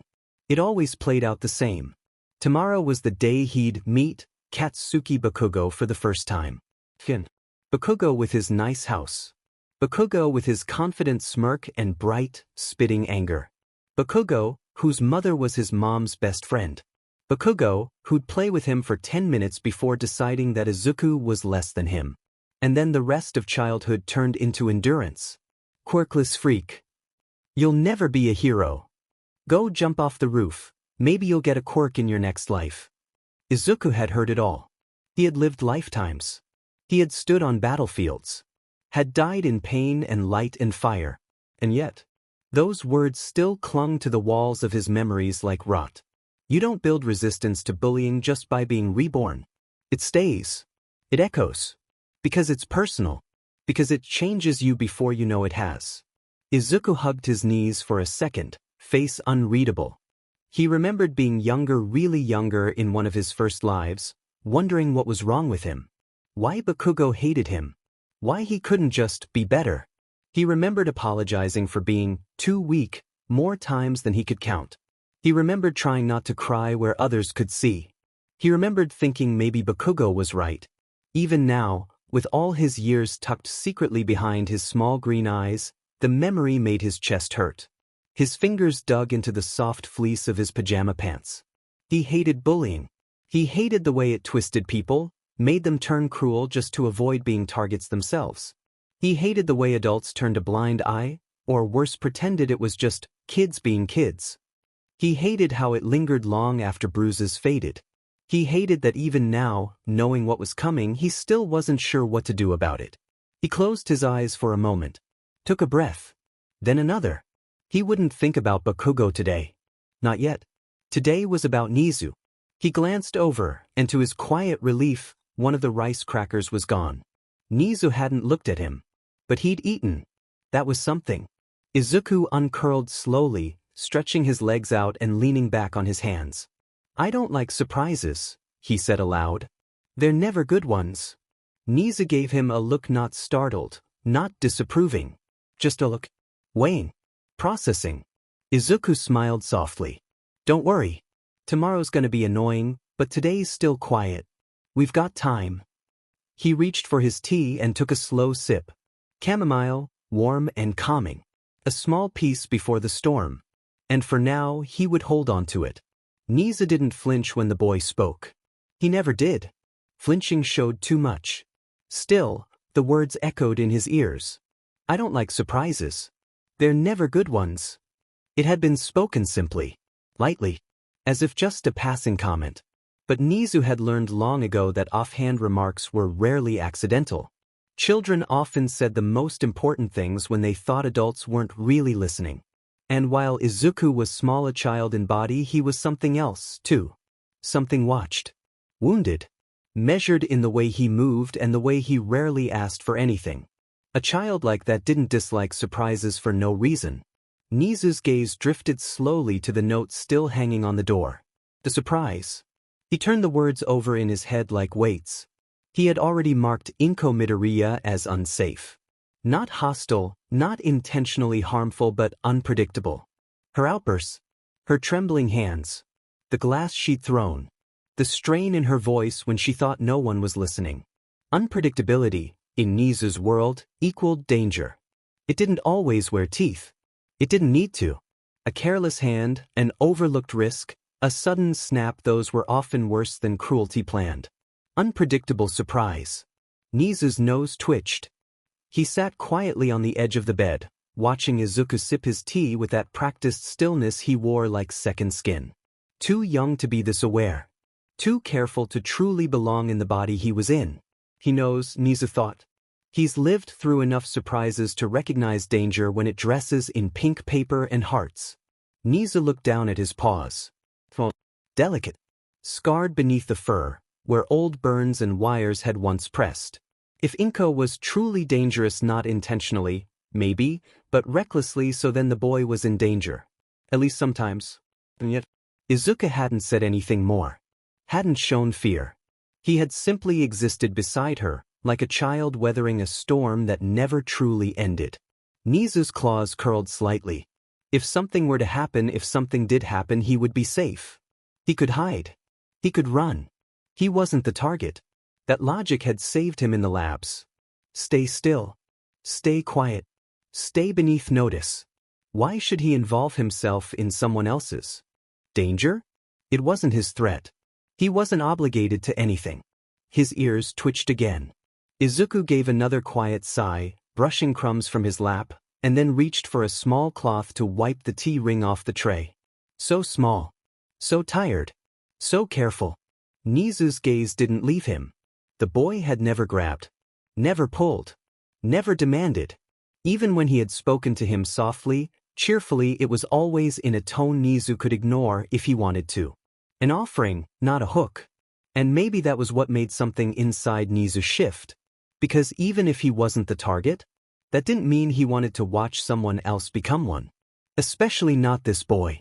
Especially not the one who brought him tea every morning, who always pretended not to notice how closely Nezu watched him. Especially not the one who never once looked at him like a specimen. Nezu sat straighter. His chart shifted again. Izuku Midoriya, status, innocuous. Possibly at risk. Emotional concern triggered. Yes. Protective response, escalating. He would need more data. He always needed more data. But something faint and unfamiliar stirred beneath his ribs, not calculation. Not instinct. Compassion. Nezu didn't like it. But he didn't look away either. Nezu moved slowly across the floor. The tray had been cleared. Izuku had wandered off to rinse his little mug, humming softly. And now Nezu was alone in the room with opportunity. He hopped down from the bed, claws silent against the flooring. His pace was steady, deliberate. Not rushed, not reckless. If he was going to stay, and for now, that still seemed wise, he needed contingency plans. Safe zones. Escape routes. And if Izuku truly was in a risky environment, then maybe the boy needed one too. A hiding spot. Somewhere small. Quiet. Hidden.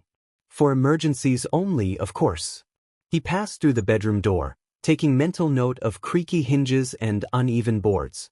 The apartment was small, typical for the district, but filled with nooks and corners only a rodent would notice.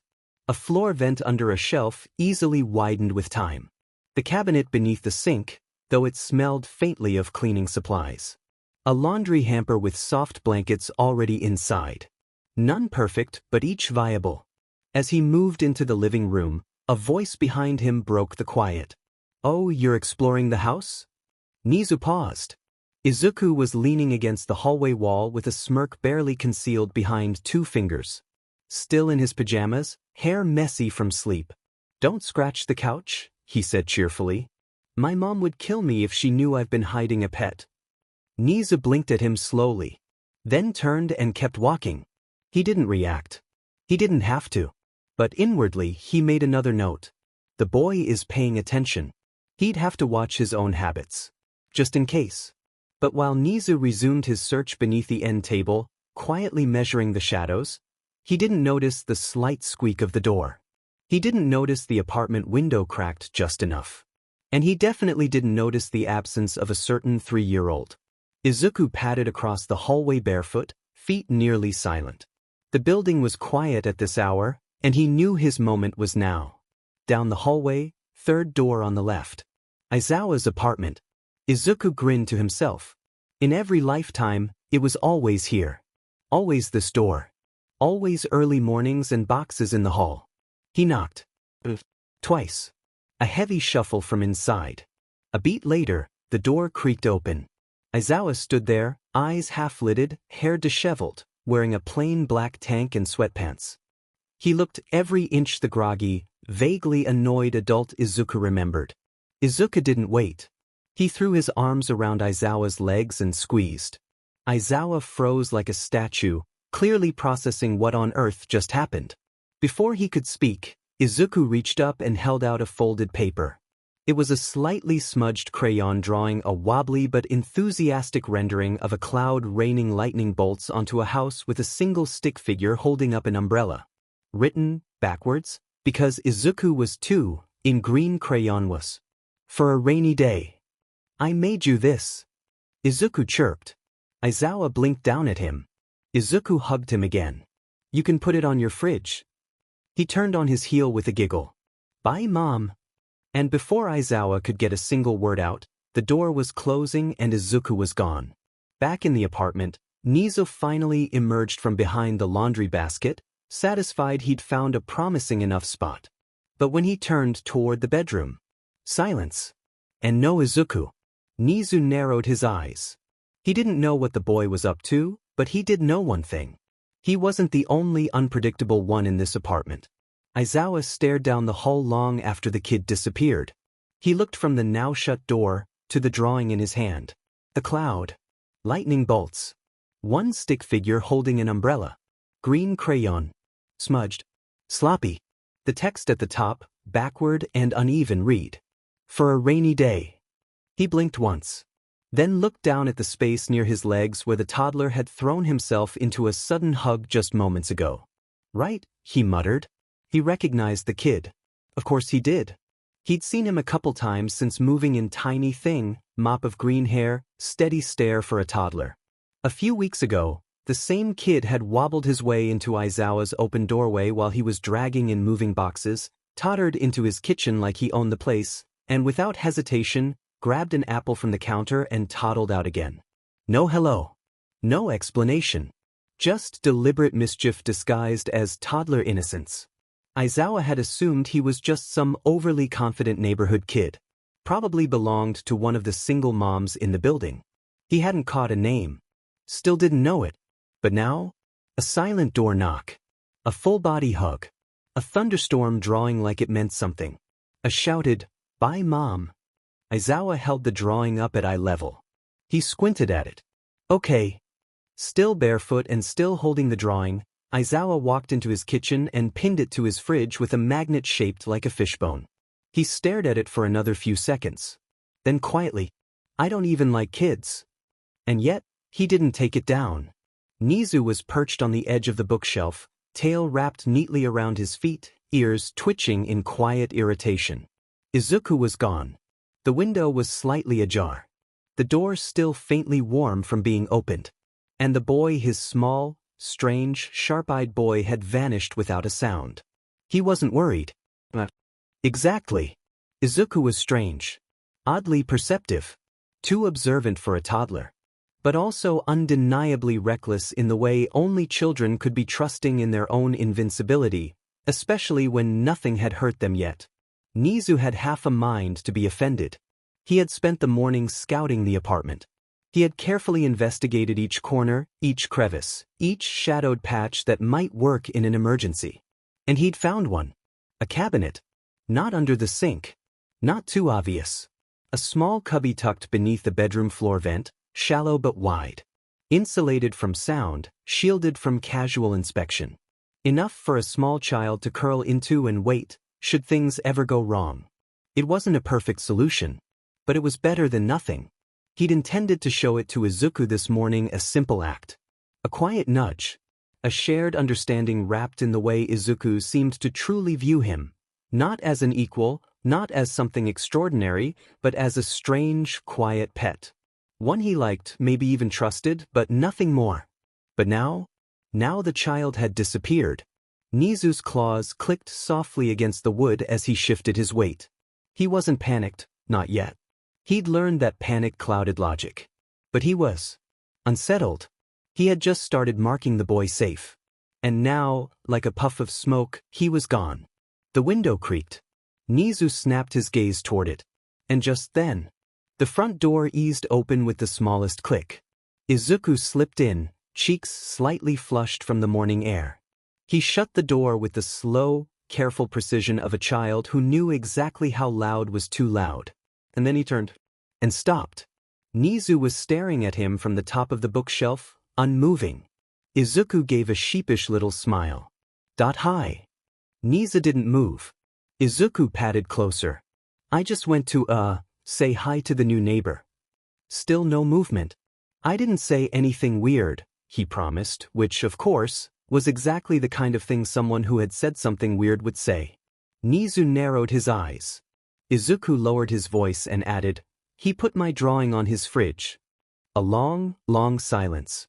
Then finally, Nezu hopped down from the shelf with a soft thud, landing lightly on the floor. He turned and walked toward the bedroom. When he reached the slightly lifted corner of the floor panel, he tapped it once with his paw. Then looked up at Izuku. Huh. Izuku stepped forward and crouched, lifting the panel carefully. Inside was a small, hollowed-out cubby. Just enough room for a little body. Quiet. Hidden. A chill passed over Izuku's spine. He knew what this was. What it meant.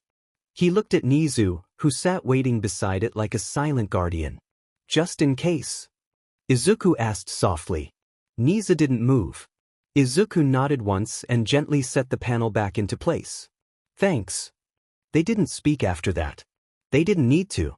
Not when both of them understood, deep down, that safety was something you had to build for yourself. And sometimes, that meant having a hiding spot. Just in case. Later that night, the room was quiet. City lights blinked faintly beyond the window. Somewhere in the distance, a car passed by, tires hissing on damp asphalt. Izuku lay curled beneath his blanket, eyes open and staring at the ceiling. Tomorrow. He hated tomorrow. Even across countless lives, even knowing what would come, it never got easier. Bakugo would show up. His mom would try to make them play. And everything would start unraveling again. He exhaled, slow and soft. A tiny weight shifted against his side. Izuku blinked, glancing down. Nezu, already tucked beneath the fold of the blanket, nestled quietly into the curve of his chest. Soft fur, warm breath. A quiet, steady presence. He turned and flicked off the bedside lamp. The room dimmed to black. Maybe this time wouldn't be so bad. This time, he wasn't alone. Izuku, sweetheart, time to get up. Get dressed, okay? I've got a surprise for you. Izuku's eyes opened slowly. He didn't groan. Didn't fuss. He just stared at the ceiling for a long, blank moment before sighing through his nose. That day, he shuffled out of bed, pajamas wrinkled, hair sticking up in every direction. Nezu stirred slightly from his spot nestled in the blanket and watched with quiet interest as Izuku pulled on a soft green shirt and little denim overalls with practiced movements. It was funny how even after all this time, all these lives, some things never stopped being exhausting. When he stepped into the living room, Inko was already tidying up, a bright smile plastered across her face. There you are, baby. Just in time. Mitsuki and her son are coming over in a few minutes, she said cheerfully. Remember Auntie Mitsuki? She's bringing her little boy. He's just your age. I thought it'd be nice if you two became friends, just like me and her. Izuku climbed onto the couch and sat quietly, legs dangling off the edge. A new friend. Sure. He stared at the far wall in silence, fingers tightening slightly in his lap. Depending on how he handled this, how he twisted this morning's little meeting, the damage could be small. Minor. Manageable. Or it could be the spark that lit the fuse to years of unrelenting misery. Bakugo Katsuki. He remembered it all. Every sharp word, every insult, every shove. The mocking laughter in classrooms, the cruel silence from teachers who didn't step in, and the crushing pressure of middle school halls filled with eyes that looked through him like he didn't matter. Bakugo, who lived in a big fancy house on a different street, the kind with polished gates and expensive cars. Spoiled, but prone to tantrums when things didn't go his way. The ego wouldn't come until later once the quirks showed up, but the roots were always there. Izuku didn't hate many things. But bullying, that kind of violence, that slow erosion of self-worth over time, he hated that more than anything. No matter how many lifetimes he lived, he never grew numb to it. Not really. He heard the telltale hum of the apartment's intercom buzzing. They were here. Inko practically beamed. That must be them. Oh, I'm so glad. This is going to be so much fun for you, Izuku. Izuku forced a small smile and kept his eyes on the door. Fun. He took a breath. He had survived this before. He would survive it again. Nezu watched from beneath the low shelf near the far end of the room, tucked in the shadows beside a basket of clean laundry. His paws were still, ears barely twitching, eyes sharp. The blonde child, the loud one, the angry one. Too small to be dangerous yet, but filled with that same erratic energy. Nezu remembered from the lab. Something about the way he moved. Careless, territorial. Always looking for what he could take. He didn't like it. But the boy hadn't harmed Izuku. Not yet. And Izuku, calm as ever, responded like he'd already mapped the whole interaction out. Interesting. Nezu's eyes flicked toward the kitchen, where the two women spoke over cups of tea. I just want them to get along, you know? Inko said, voice soft and hopeful. Izuku's always been so gentle. I think Katsuki could help toughen him up a bit. Nezu froze. He didn't blink. Didn't move. His claws tapped the floor once, silently. Toughen him up? The words played again in his head. Over and over. Nezu's gaze slid back to Izuku. The boy was sitting quietly, shoulders relaxed, face unreadable. Toughen him up? By placing him beside that? That was a red flag. In the lab, unpredictability was a danger. And justifying harm especially to strengthen something? That was how the bad people talked. Always in excuses. Always in smiles. Izuku didn't need to be toughened. He needed to be safe. Nezu's tail twitched as his suspicions hardened further. Inko wasn't cruel. She wasn't malicious. But she was naive. And naivety got people hurt. He wouldn't act. Not yet. But he added her words to his internal ledger, a silent tally of risks and rules he kept close to the chest. For now he'd wait. But he'd watch even closer. The playdate dragged on. Izuku had done this dance before. He knew every step, every pause, every breath between tantrums and chaos. He didn't try to impress. Didn't show off. Didn't overshare.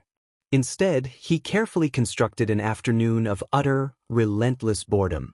When Bakugo picked up a toy truck and shouted, "Let's crash him!" Izuku blinked once and pushed a second truck toward him at a snail's pace. When Bakugo leapt off the couch arm and shouted, "Boom!" Izuku responded with a quiet, "Okay," and returned to stacking blocks. No excitement. No fuel. No challenge.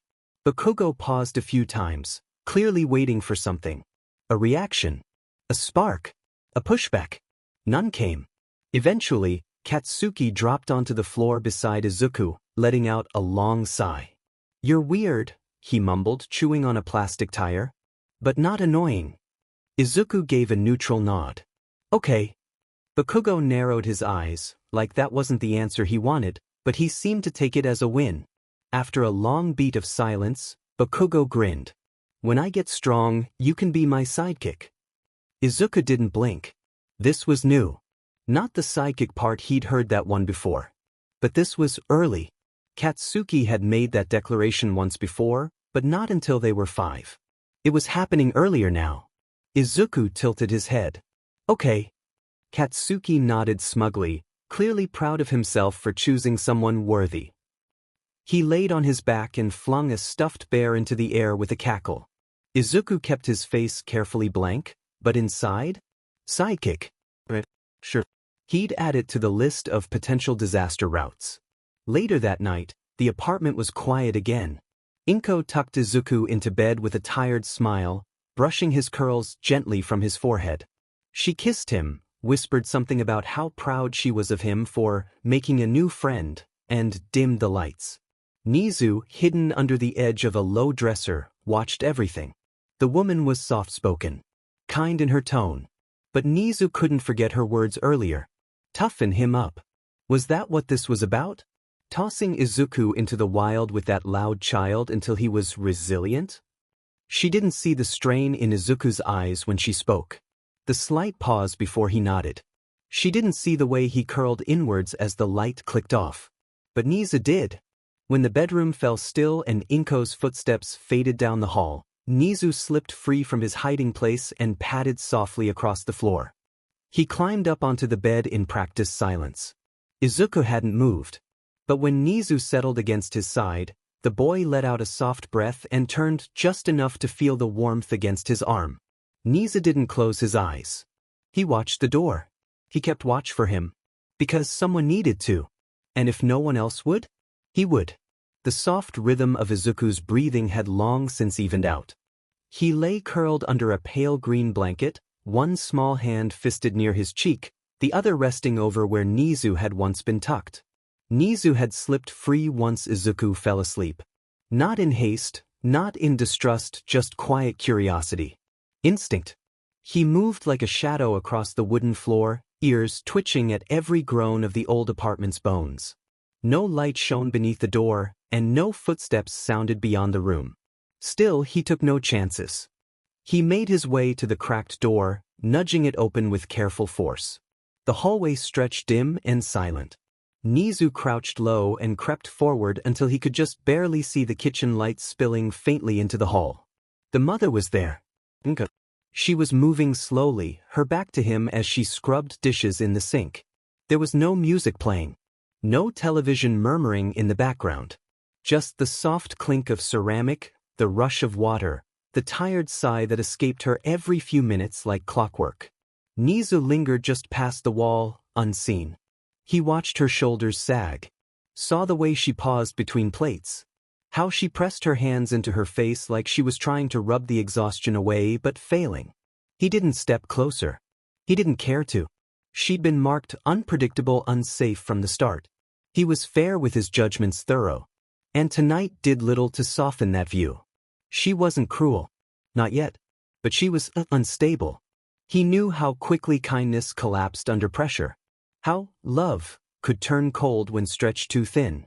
That lab had taught him more about people than he'd ever wanted to learn. But it was her words earlier that had cemented it. You'll toughen up once school starts. She had said it so casually. Like resilience was something dropped into a child's cereal bowl. Like toughness was something expected of Izuku. He's 3, Nezu had wanted to snap. But he hadn't. He had simply listened. But calculated.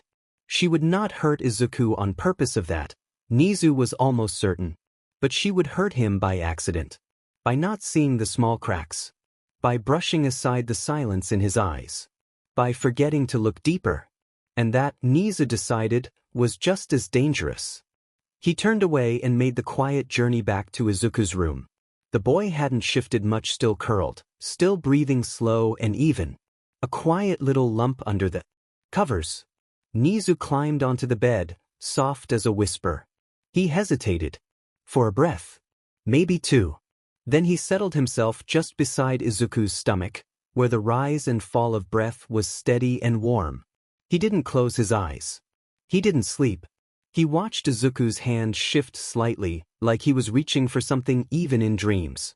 Nezu didn't let him reach far. He let the small fingers brush his side. The contact was fleeting. But it was enough. He wasn't supposed to care. But somehow he did.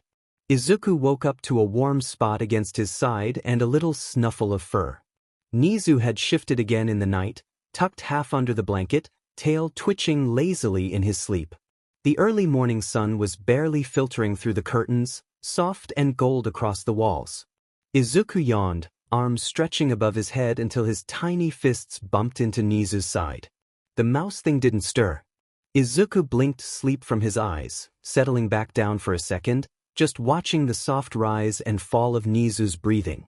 He was oddly cute when he wasn't studying him like a lab rat. But then Izuku's eyes flicked to the corner of the room where the latest scribbled notes of his safety blueprint sat under his crayon box. The plan. I need tea party stuff, he mumbled under his breath, dragging the blanket off and sliding to the floor with practiced toddler wobbles. Bugs. Napkins. Spoons. Tiny sandwich things. And cookies. There had to be cookies. A proper tea party couldn't happen without cookies. He'd already cleaned out most of what he could quietly get from the kitchen without raising Inko's suspicion, and he didn't want her poking around and asking questions.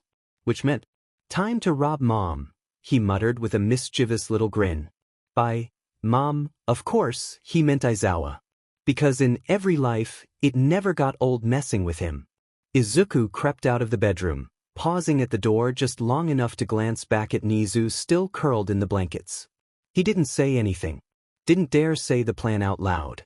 Just gave a thumbs up in the general direction of his not-so-pet friend and tiptoed out. The hallway was quiet. The kind of quiet that meant Inko had already left for work, and Aizawa probably hadn't had his coffee yet. Perfect. Izuku padded barefoot down the apartment corridor and made it to the neighboring door with little fanfare. He gave it 2 solid knocks and then a long pause, before 3 more quick knocks. A rhythm. Familiar. Annoying. Impossible to ignore.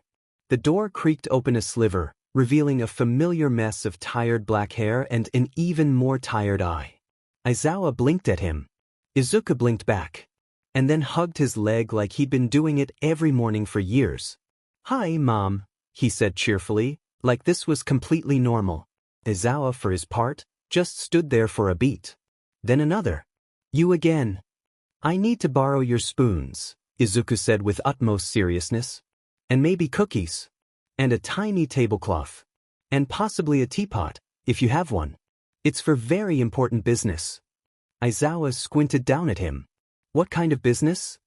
Tiny, Izuku said. And important. A long sigh escaped the pro-hero's throat, and he stepped aside without saying another word. Izuku marched right in. It didn't take long to do a sweep of the kitchen. He snagged 2 spoons, a chipped ceramic mug, 3 napkins, and a paper doily that he decided was definitely elegant enough for this endeavor. He scored a half-empty sleeve of cookies off the counter and hugged it to his chest like treasure. When Aizawa appeared in the doorway, looking like he'd regretted answering the door, Izuku gave him a solemn nod. "These'll do," he declared. The pause. "Then, you should dust more." Aizawa stared at him, unblinking. Izuku reached into the cookie sleeve, broke one in half, and held it up. "For your troubles," he said seriously. Aizawa took the cookie like a man unsure whether this was a trap. Izuku beamed. "Bye, Mom." He was already halfway down the hall before Aizawa could respond. Back in the bedroom, Nezu had shifted positions, not asleep, but not moving, just watching from his box nest with unreadable eyes. Izuku re-entered like a conquering hero. "I come bearing loot," he announced softly, arms full of toddler-smuggled supplies. He didn't explain where they came from. He didn't need to. He dropped the napkins, mug, and cookies on the floor in front of his stuffed animal tea guests and started setting up the scene. Nezu watched, ears flicking. Izuku offered him half a cookie with exaggerated nonchalance. "For you, noble beast," he whispered, grinning. "In honor of your bravery." Then he leaned over and added in a hush, "Don't eat the napkin this time." The tea party was about to begin. And so was Phase 2. The room had never looked more important. Izuku sat cross-legged on the floor, a napkin tucked into the front of his overalls like a royal bib. Across from him, Nezu was perched on a folded blanket Izuku had arranged like a throne. The paper doily had been carefully centered in the middle, and the mug now filled with lukewarm tea stood like a ceremonial chalice between them. 2 toy dinosaurs and a ratty stuffed bunny rounded out the guest list. "Sir Whiskers of Blanket Kingdom," Izuku said with solemn dignity, placing a broken cookie chunk before Nezu. "Welcome to the council." Nezu blinked once. Didn't move. Just sat, dignified and still, like he absolutely understood the gravity of his appointment. Izuku poured tea into mismatched toy cups, plastic ones he'd stolen from the kitchen drawer when his mom wasn't looking, and handed one to the bunny, who couldn't hold it but received it with honor nonetheless. "This is a very important gathering," Izuku said seriously, holding his own cup with 2 tiny hands. "We're here today to discuss snack diplomacy and nap negotiations." Nezu finally lowered his nose to the cookie and took a small, dainty bite, as though the world would end if he dared be impolite at such a prestigious summit. Izuku grinned. "See? You get it." A moment passed in quiet as Izuku munched on his own cookie. Crumbs stuck to his cheek and chin, but he didn't care. Everything was warm and simple. No screaming. No Inko stress. No Bakugo explosions. Just crumbs, paper cups, and the occasional squeak of Nezu's sniffing nose. Izuku leaned in a bit closer, lowering his voice like a conspirator. "I think next time I go to the library with Mom, I'll get us a book to read. Something with pictures," he said thoughtfully. "Not baby ones. But ones with animals or puzzles or something. You like words, right?" Nezu didn't answer, obviously.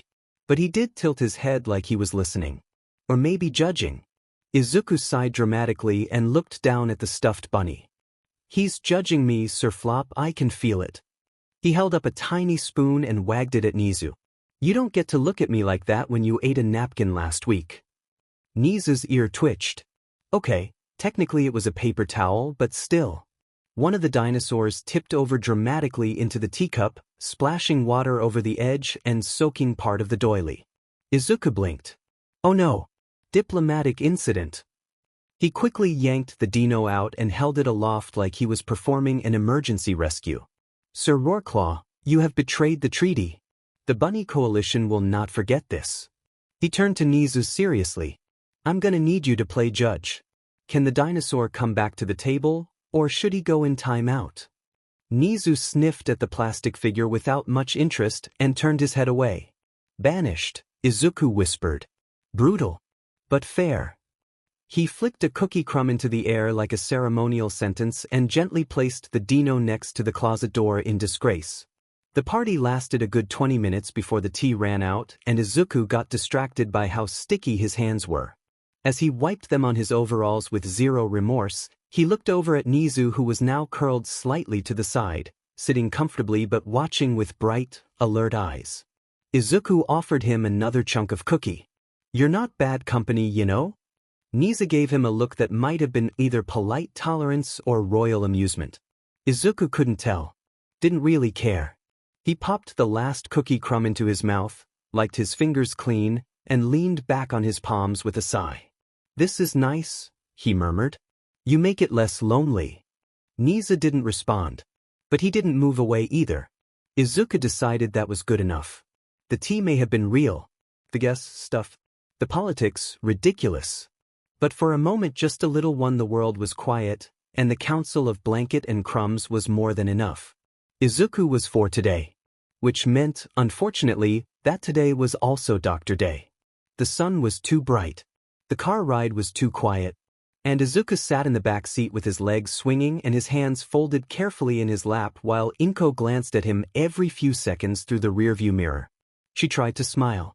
It didn't quite reach her eyes. The waiting room smelled like antiseptic and floor polish. There were magazines too old to matter and a wall of plastic chairs that were too big for Izuku's legs. Inko filled out forms and tapped her fingers on the clipboard, then rubbed Izuku's back like he might vanish if she stopped. When the nurse called their name, Izuku followed without a sound. He didn't fidget, didn't ask questions. Just climbed up on the crinkly paper-covered exam table and stared at the cartoon dolphin poster on the wall. The doctor, a tall woman with thick eyeliner and clipped, polite words, asked him questions. Took notes. Ran tests. They did an X-ray, a palm-like Quirk scan, even a reflex test where she tapped his knees and made a face. Eventually, the silence settled in. The doctor sighed. "Well, Mrs. Midoriya, it appears Izuku is quirkless." Like it was a diagnosis. Like it was a warning. Like it was a death sentence. Inko burst into tears. "I'm so sorry. I'm sorry, Izuku. I'm so sorry," she sobbed, hugging him tightly, her arms trembling. Izuku didn't cry. He just looked past her shoulder at the wall, trying not to let the smell of antiseptic make his eyes water. He hated this part. He always hated this part. When they got home, Inko mumbled something about needing a minute and quickly retreated into her room. The door closed. The muffled sounds of crying filtered through the apartment walls. Izuku stood awkwardly in the hallway for a moment, then wandered back to his room and sat on the floor, legs crossed. The blanket nest was still in place. The crumbs from their last tea party had been wiped up. Everything looked the same. Nezu emerged from beneath the bed, his black eyes sharp and curious as he approached. He gave Izuku a few cautious sniffs, his nose twitching. "Yeah?" Izuku said softly. "I'm quirkless." He picked at a loose thread in the carpet. "It's whatever. My mom's taking it harder than I am." Nezu didn't respond. Not vocally. But he sat close. Nezu tilted his head as he studied the boy. Quirkless. A heavy word. One that changed the entire trajectory of a life in this society. Izuku did not look distressed. No panicked breathing. No nervous twitches. He didn't even smell upset. A little awkward, maybe. Tired. But not heartbroken. He glanced toward the door, where muffled sobs still echoed faintly from the far bedroom. It seemed Inko Midoriya was taking the news significantly harder than her child. Nezu looked back at Izuku. Should he try to comfort him? Offer closeness? Gentle sounds? That was often what the boy did for him. But no, not yet. Izuku didn't need that right now. At least, not from him. Still, would he be up for video night? When Inko left for late shifts, Izuku would sometimes carry Nezu into the living room and put on videos, mostly documentaries, science explainers, or his personal favorite, theorist channels. Nezu's favorite was the one with the intense hand gestures and the overexcited tone. MatPat, if he remembered correctly. But maybe tonight would be different. Or maybe it wouldn't. Nezu glanced at Izuku's face again. He still looked calm. Not forced. Just quiet. The boy wasn't alone. And somehow, Nezu found himself hoping that mattered. The apartment was quiet except for the crying. From the other side of the hall, Behind a shut bedroom door, Inko's sobs leaked into the walls. They weren't the quiet, stifled kind anymore. These were thick with guilt, grief, and something like shame. Her voice cracked as she repeated apologies to no one in particular, over and over. I'm so sorry, Izuku, I didn't know. Nezu sat perched on the windowsill of Izuku's room, paws tucked under him, ears forward and still. He didn't move. He didn't need to. The sounds told him everything. Inko had returned home looking wrecked. Eyes red, movement stiff. She'd barely said a word to Izuku, just whispered something trembling and rushed to her room. She hadn't checked on him. She hadn't asked if he was okay. Just disappeared. Nezu's nose twitched. He had already marked her unsafe. Emotional. Fragile. But now it questioned more than that. What kind of mother abandoned her child in the aftermath of news like that? The child hadn't even cried. He hadn't demanded anything. Izuku had simply retreated to his room, humming a little as he drew with a crayon stub on a scrap of paper. Every few minutes, he glanced toward the door, not with hope, but a dull sort of resignation. Like he already knew no one was coming. Nezu's tail flicked. She was crying now. Loudly. But not for him. Not with him. For all her sobs and gasped apologies, she had left Izuku alone. In his experience, that was the kind of behavior that didn't deserve forgiveness. He would not let himself be seen. He would not allow her to discover him. She hadn't earned that kind of trust, not from him, and not from the boy. Nezu stretched slightly, fur shifting as he climbed down from the windowsill and gave the boy one more lingering glance. Izuku met his gaze and smiled a little. I'm gonna do something dumb, he said softly. Be back in 5. Nezu blinked once, watching him go. Aizawa's apartment, 2 doors down. There was a knock. Aizawa, who had been knee-deep in a box of disassembled curtain rods, blinked, sighed, and made his way to the door. He opened it and froze. A toddler with green curls immediately launched at his leg like a heat-seeking missile and latched on. You again. Izuku clung tighter. Aizawa groaned, dragging himself and the barnacle child to the couch with a sigh of defeat. Once seated, he glanced down at the child still attached to his shin. What's your name, kid? Classified, Izuku said with a little grin. Sorry, Mom. Aizawa's face didn't move for a full 10 seconds. Why me? Do you do this to everyone? No. You're my mom. That's why. Are you getting fed at home? Yes. The pause. Aizawa leaned back, squinting at him like a man realizing his life was slowly spiraling into chaos. You're weird. Izuku just smiled again and snuggled further against Aizawa's leg like it was a perfectly normal thing to do. Back at home, Nezu sat quietly by the door. Izuku had been gone only a few minutes, but Nezu had already taken care of what he needed. Earlier that day, he'd checked the cubby beneath the bedroom floor vent, the one he'd silently marked as a fallback location weeks ago.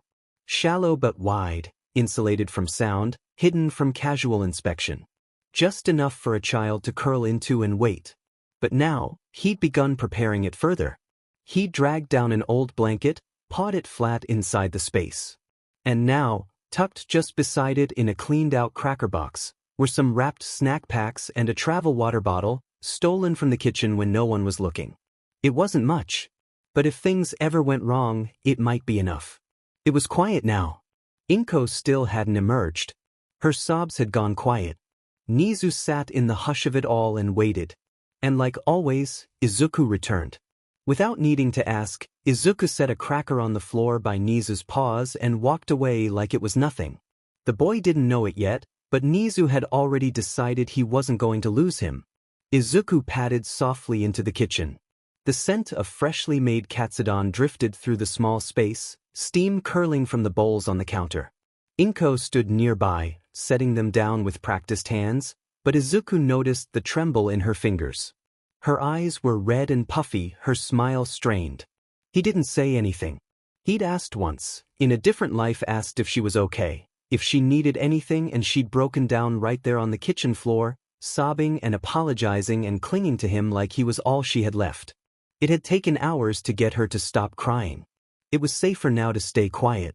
She sat across from him during dinner, barely touching her food, murmuring tired nothings. And then, after clearing her plate, she stood up and said, "I've got another late shift tonight." There was no goodbye. Just the click of the front door, and the gentle hush of silence that followed. Izuku waited a beat. Then pushed back from the table and headed to his room. Nezu was already out. He stood at the edge of the floor vent the spot the cubby where he'd once shown Izuku a hiding place. His small white paws scratched softly at the ground, then looked up at him. Izuku blinked. Why was Nezu showing him this again? He already knew about it. They'd gone over it together. Once, quickly, just in case. He knelt down and opened the vent, curious. There were new things inside. A folded blanket. A water bottle. A box of crackers pushed off to the side, packed neatly in a corner. Izuku's throat tightened. Why did Nezu add a blanket and food? Was it just in case? In case of what? The only other person in the apartment was Inko, and while Nezu didn't trust her, Izuku hadn't thought he would assume direct harm. Maybe it was just the general distrust Nezu had toward people, everyone except Izuku, of course. He smiled gently. Thanks, but very thoughtful of you. Nezu flicked his tail once, watching him closely. I don't think I'll need it, Izuku added with a casual shrug. Nezu hissed. Then, with surprising speed, he darted between Izuku and the hiding spot, body low and sharp eyes narrowed. Whoa! Don't worry, I won't remove anything. Izuku held his hands up in surrender, backing up a little. I promise. You're right, it's always good to be prepared. Just voicing my opinion. Nezu held the glare for a second longer, then slowly stepped aside, his fur settling back down from its bristled state. Izuku smiled. Now, are you ready for video night? I'll get some tea. And cheese. Nezu said nothing, only watching him go, soft ears perked. And when Izuku returned a moment later with their tiny feast, the soft light of the monitor flickering on. Nezu was still by the vent, eyes unreadable. The boy didn't know it yet, but Nezu had already decided he wasn't going to lose him. The glow from the monitor lit up the room in soft blue flickers, casting shadows that shifted gently across the walls. Nezu sat beside Izuku on the bed, his small paws curled neatly beneath him, ears angled forward in curiosity. The faint scent of chamomile hung in the air, and a saucer of carefully shredded cheese sat between them. On the screen, a human with animated gestures and enthusiastic energy explained the logic behind ancient scientific theories, jumping from hypothesis to conclusion with wild intensity. Nezu's eyes followed the screen attentively, head tilting just slightly at every new twist. Pat again, he noted, amused. That one does enjoy dramatic flair. Nezu glanced briefly at Izuku. The boy sat cross-legged beside him, posture relaxed, sipping his tea with the ease of familiarity. It was a peaceful moment, and Nezu found himself oddly content. Izuku looked calm, relaxed. It pleased Nezu more than he expected. But the world was not safe. Not really. Nezu knew better than to ever let his guard down. What if someone broke in? What if Inko returned unexpectedly? A small nudge interrupted his spiral. Izuku pushed the cheese bowl closer to him without looking. A quiet, unconscious gesture. Nezu blinked once, then slowly reached for a shred. Meanwhile, across the apartment complex, Aizawa sighed as he shut the door to his apartment and leaned against it with a groan. He had taken a long shower. He had brushed his teeth. He had poured a cup of lukewarm tea he didn't even want. He was ready to sleep. What he was not ready for was the sound of his doorbell. He froze. It wasn't the tiny fist of a certain green-haired menace this time. It was a rhythmic knock followed by a muffled, "He show Yuta." Aizawa opened the door with the dead-eyed resignation of a man too tired to care. Standing there were two nightmares wrapped in neon and leather. "Yamada." "Nemuri," Aizawa muttered. "Why?" Hisashi Yamada grinned wide. "We came to see how you were settling in. I brought chips." "And I brought wine," Midnight added, holding up a sleek bottle with a smirk. "You didn't think you could move to a new place without us knowing, did you?" "I did," Aizawa said flatly. "I absolutely did." "Oh, come on," Yamada said, stepping in without permission. You've been here, what, a month? And you already sound like you've aged 10 years. Midnight followed him in, kicking off her boots. You always sound like that. He's just grumpy because he hasn't bonded with his new neighbors yet. Aizawa shut the door behind them with a sigh so deep it might have come from his soul. He didn't say it aloud because if he did, he'd never hear the end of it, but the real reason he was tired wasn't the move. It was the kid. That same toddler who somehow figured out where he lived, wobbled in like he owned the place, robbed his fridge, and called him mom. Aizawa rubbed his eyes. There was no way he was telling them about that. Absolutely not. He didn't need another thing for his coworkers to tease him about. The room was quiet, dim with the soft light of morning. Izuku exhaled into the pillow as he stirred, his arms curling closer into the blanket. Somewhere across the room, a small shuffling sound echoed a soft rustle, a subtle paw step. Nezu. Izuku blinked slowly and turned his head toward the floor. His companion was perched by the edge of the box fort, ears twitching, head angled slightly toward the direction of the hallway. His tail swayed low, relaxed. The tension Nezu had been holding for weeks, the constant alertness, the silent calculation behind his bright eyes seemed finally to ease, even if only a little. The apartment had been checked, rechecked, scent-tracked and watched during the night. No intruders, no sudden new strangers. The world outside was still dangerous, but their little space here, for now, it was calm. A yawn slipped from Izuku's mouth. He pushed himself upright with a sleepy groan. We stayed up too late last night, he mumbled, rubbing at his eyes. He stretched, legs kicking at the blankets before slipping off the mattress with the wobble of a toddler and making his way to the door. I'll get us some food. Nezu didn't follow him. Just kept grooming his forepaw, posture loose. The soft creak of the door gave way to the quiet stillness of the apartment. The scent of scrambled eggs and bacon hit him before he even saw the plate. In the kitchen, the food sat on the table, slightly cooled now, with a sticky note half-curled by the edge. Izuku didn't need to read it. Work was so fun. It tired me out. So I'm taking a nap. He recognized that handwriting from a mile away. Right on schedule, Izuku murmured to himself. He grabbed the plate carefully, steady hands despite the small wobble in his toddler stride, and padded back into his room, quietly shutting the door behind him with a soft click. Hey, bud, he said, settling down near the box fort.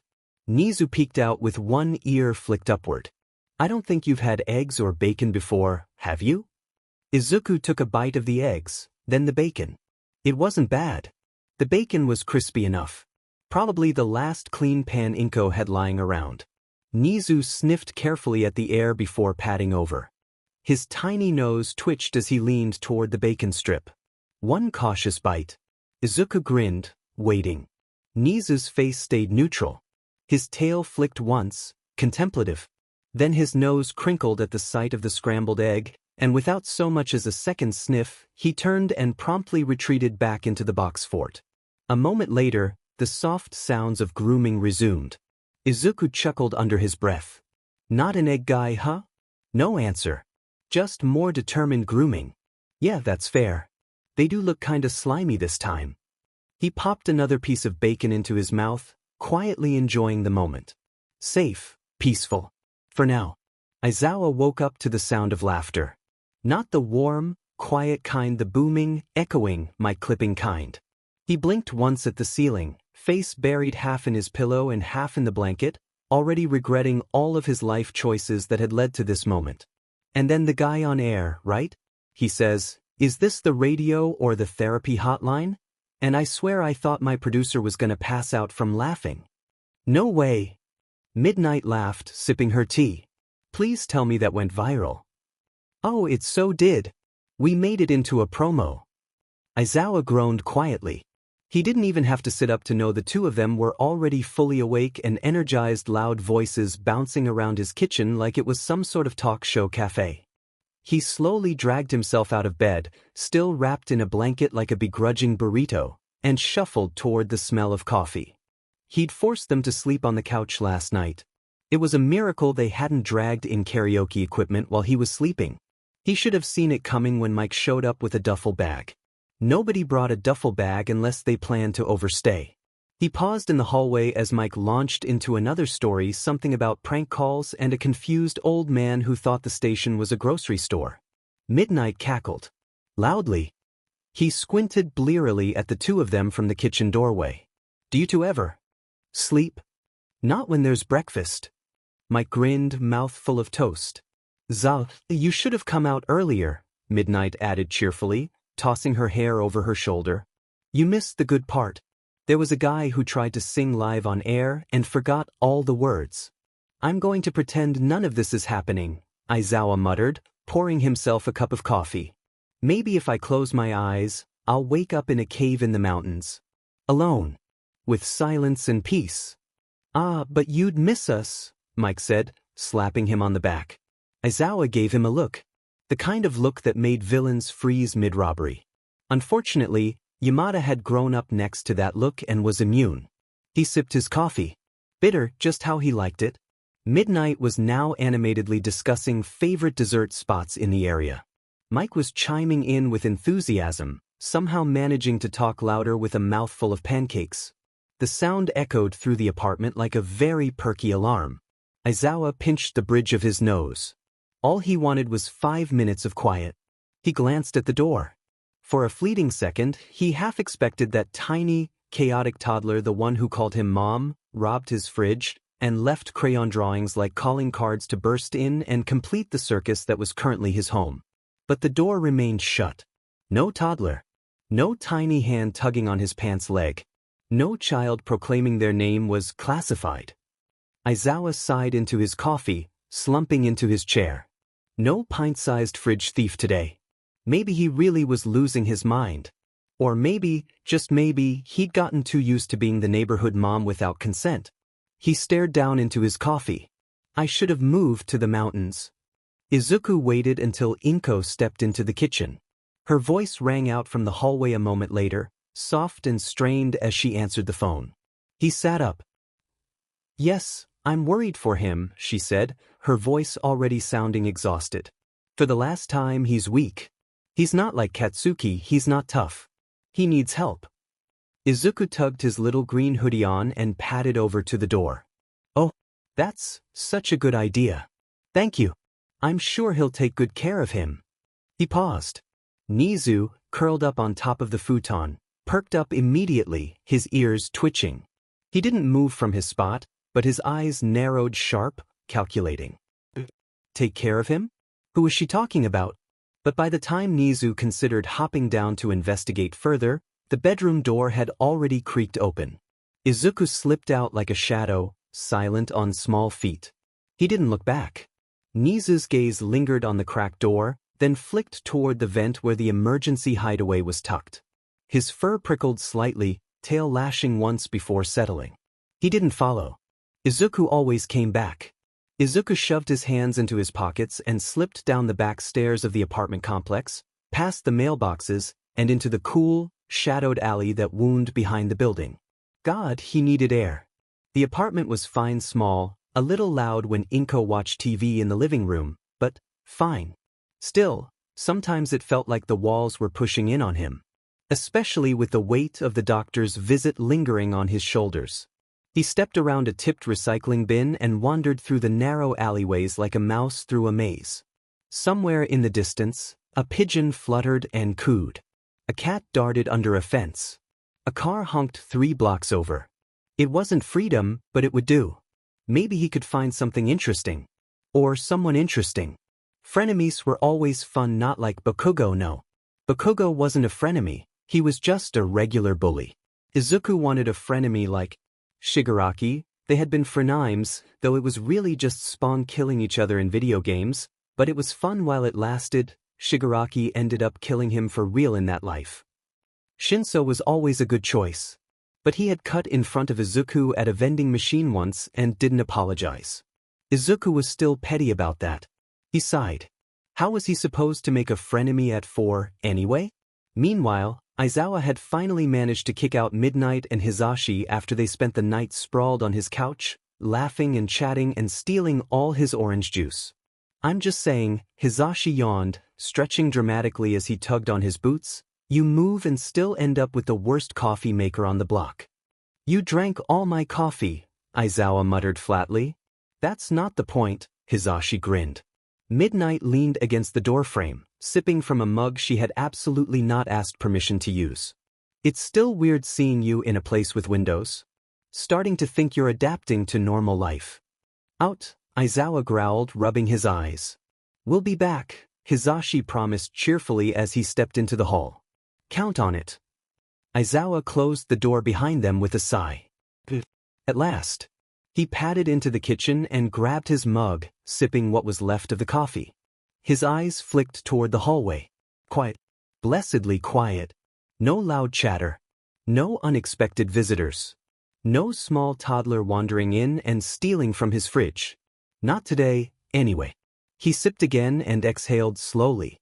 It was too early to start hoping things would stay this peaceful. Izuku pushed open the front door quietly, slipping back inside before Inko could notice. He kicked off his red little shoes with practiced ease and padded toward his bedroom, knowing better than to be seen. If Inko realized he'd snuck out, she'd watch him closer, something he really didn't want. Nezu was already waiting. The moment Izuku stepped inside, Nezu darted toward him and bit gently at his pant leg, tugging insistently. His small paws pushed, directing Izuku toward the corner of the room toward the hidden hatch. Huh? Izuku blinked. What's wrong? Nezu didn't answer, just kept tugging, fur fluffed and tense. Izuku crouched a little, eyes narrowing. Nezu had never done this unless he thought there was danger. But there wasn't any. Izuku was for there shouldn't have been anything dangerous nearby, especially not inside the apartment. It had to be about Inko. Before he could say anything, Nezu froze, ears standing upright. The sound of footsteps. Izuku! Nezu bolted into the box fort without hesitation, disappearing in an instant. Izuku stood and turned around just as Inko walked into the doorway. She was smiling genuinely this time, not that half-broken thing she wore after the doctor visit. I have good news, she said cheerfully. You and your friend Katsuki are going to have a playdate in a few days. At the park. Isn't that exciting? Auntie Mitsuki is going to be there, too. Izuku paused. The start of being bullied for the rest of his school life. He schooled his face into a smile. A good one even. Not a grimace. Timelines did wonders for that sort of thing. He nodded. Inko beamed. She ruffled his hair, then turned to head back to the kitchen. The moment she was out of sight, Izuku let out a slow breath and turned back toward the corner of the room. Nezu hadn't come back out yet. He remained still inside the fort, ears pricked, every sense alert. The boy was back. That was good. But then came her. Loud and bright and false. With her talk of taking him to the park. With that boy. Katsuki. Nezu had smelled him once. Loud even in scent. Explosive temperament, unstable emotional regulation. Not safe. Not to someone like Izuku. Nezu had frozen when he'd heard the words earlier on the phone. He's weak. Take care of him. Those weren't comforting. Not to Nezu. Not after what take care of him had meant in other places. In those places, when someone got too weak, the phrase hadn't meant kindness. It meant disposal. He shook his head sharply. Don't think about that. Still, he hadn't relaxed. Not with her still in the apartment. Nezu crawled out slowly, silently. Izuku was seated again, his shoulders just slightly tight, hands folded in his lap. Collected. But not happy. Nezu padded closer. He didn't speak, didn't tug, didn't hiss. He just settled beside Izuku. It wouldn't happen here. Not again. If he had to drag the boy into the hiding spot by the pant leg next time, so be it. The sky was bright and cloudless. Warm sunlight filtered down through the park trees as birds chirped overhead and children shrieked with laughter. Inko crouched in front of Izuku, adjusting his little red shoes and patting down the wrinkles in his green hoodie. All right, sweetheart, she said with a tight smile. Auntie Mitsuki will be watching you, okay? I've got a short shift, but I'll be back this afternoon. Izuku nodded without much thought. Okay. Inko gave him a kiss on the forehead and stood. Have fun, she said, and then she was gone, walking quickly down the path, already digging into her purse for her phone. Mitsuki stood at the edge of the park, one hand raised lazily in greeting as she caught sight of him. "Hey kiddo. Go on and play. Katsuki's already here somewhere." Izuku offered a polite little nod and wandered forward as she immediately turned her attention to her phone. Katsuki, thankfully, was off playing with a few other toddlers near the sandbox, screeching about explosions and building dirt mountains like a king among noisy goblins. Let him stay there. Izuku had no desire to deal with him. He walked across the grass, eyes scanning the open spaces until they landed on an old tree near the edge of the park, one with low branches and thick leaves. It looked climbable, comfortable. He made his way over and, with practiced ease and a few unsteady toddler wobbles, climbed up just high enough to perch on a thick branch. Finally quiet. He leaned back against the trunk, humming quietly to himself. This was the start of it. The beginning of being screamed at, the start of years of bullying, and getting labeled as too weak. The car dropped him off at the far entrance of the park. "Don't wander too far," one of the commission agents called as the door slammed shut behind him. "And be good. If you act out again, no media access for a week." Keigo didn't answer. He just stuck his hands into the pockets of his hoodie and gave a lazy, practiced smile. "Got it," he said, voice chirpy and fake. The car pulled away. Keigo sighed and stared at the park gate. "A reward," they'd said. For what? A week of silent obedience? He'd wanted the Endeavor figure. The limited edition one. Not this. But complaining wouldn't get him anywhere. It never did. He walked into the park slowly, scanning his surroundings. Loud toddlers, a few parents half watching, a group of teenagers with a soccer ball. No threats. No tailing agents in sight, though he knew they were watching, always. He exhaled through his nose. His feet crunched over gravel and grass as he made his way to a shady tree at the edge of the park. And then he stopped. There was a boy up in the branches. A little kid. For maybe 5. Big green eyes. Curly hair. Perched in a tree like he belonged there. Like it was his throne. Keigo blinked. The boy hadn't noticed him yet. He was humming to himself, legs swinging slightly, head leaned back in thought. Keigo tilted his head. What kind of 4-year-old climbed trees just to sit and think? His mouth quirked in the smallest hint of a grin. Interesting. That kid was still in the tree. Keigo narrowed his gaze, curiosity bubbling under the usual commission-trained calm. He glanced around. The area was still empty. No parents. No guardians. Just that weird, grumpy-looking 4-year-old sitting like he owned the branch he perched on. Keigo thought, "I'll talk to this odd kid. I don't have anything else to do." With a small huff, he rolled his shoulders, wings shifting as he took a few quick steps and pushed off the ground, catching the breeze. A couple of strong flaps lifted him toward the tree canopy, not too fast, not showing off. Just quicker than walking. He hovered near the kid's branch, a few leaves brushing his arm. "Aren't you a little young to be tree climbing solo?" Keigo called, voice edged in play. The tone the commission said would keep people talking. Friendly. Controlled. The kid didn't blink. Just swung one leg lazily and stared him down like he was the problem. "Depends," the boy said. "Aren't you a little old to be circling 4-year-olds like a hawk?" Keigo blinked. Then blinked again. No amount of commission flashcards had prepared him for that. The boy shifted slightly, lifting his chin in a way that wasn't threatening, just bold. It was an invitation. A challenge. Keigo grinned, rising to it. "I'll have you know I'm very popular with kids. I'm basically park royalty. Prince of the swing set." The boy gave a mock noble nod. "Do they throw breadcrumbs in your honor?" That earned a short laugh. Keigo flapped once, then settled onto a branch just across from the kid, not quite close enough to touch, but close enough to study him. Wings spread slightly for balance, he crouched with a practiced ease, weight resting lightly on his feet. "Oh, that one was good," Keigo admitted. "You're funny. And you're loud," the boy replied without blinking. But there was a flicker at the edge of his mouth. A hint of something smug. Keigo squinted, amused. "You always hang out in trees by yourself? You always fly up to strangers just to lose verbal battles with 4-year-olds?" He let out a quiet breath, somewhere between a sigh and a snort. Touché. Leaves rustled around them as the wind rolled through. It wasn't awkward. It felt like they were both waiting to see who'd blink first. I'm Izuku, the boy said suddenly, not quite looking at him. Like it wasn't important. Keigo, he replied. Nice to meet you, your branchiness. Izuku gave him a flat stare. Then looked away, clearly entertained despite himself. Keigo liked this kid. He was weird. Not afraid to play a game most kids didn't even know existed. He might have kept going, might have kept tossing banter across the branches until the sky darkened, but something shifted in the background. A car, smooth and dark and way too familiar, pulled up just outside the park.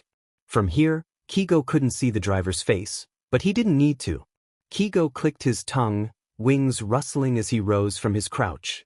Well, he said, hopping off the branch. A few short flaps caught the air and slowed his fall until his feet touched the grass below, soft and light. Guess that's my cue. Izuku raised a brow but didn't ask. Keigo looked back at him with a lopsided grin. This isn't over, you know. Izuku only smirked in reply. Keigo turned, stretching his wings once before walking toward the car slow on purpose, like dragging the end of a good story. He didn't say it, but he'd be back. Not because he had to. Because he wanted to argue with that smug little 4-year-old again. Izuku couldn't stop smiling. He had a Freenme now. Not just any Freenme Hawks, the number 3 hero. Sometimes number 2, depending on how you twisted the timeline. Or, he wasn't a hero yet. He was still just a kid. He wasn't Hawks. Not yet. Izuku swung his legs while sitting on the curb, kicking at a loose pebble. The wind played with the hem of his hoodie. That had gone way better than expected. He didn't know what would come of it, but he'd taken the chance. Pounced on it, really. And now? Now he had a rival. A maybe friend. A Freenme. His first one. Mitsuki looked up from her phone at the bench a few feet away, one brow raised. She didn't panic like his mom would have, no frantic calling or wide-eyed sprinting. She just said, Izuku, time to head home. Izuku jumped to his feet, brushing off the back of his legs. Coming.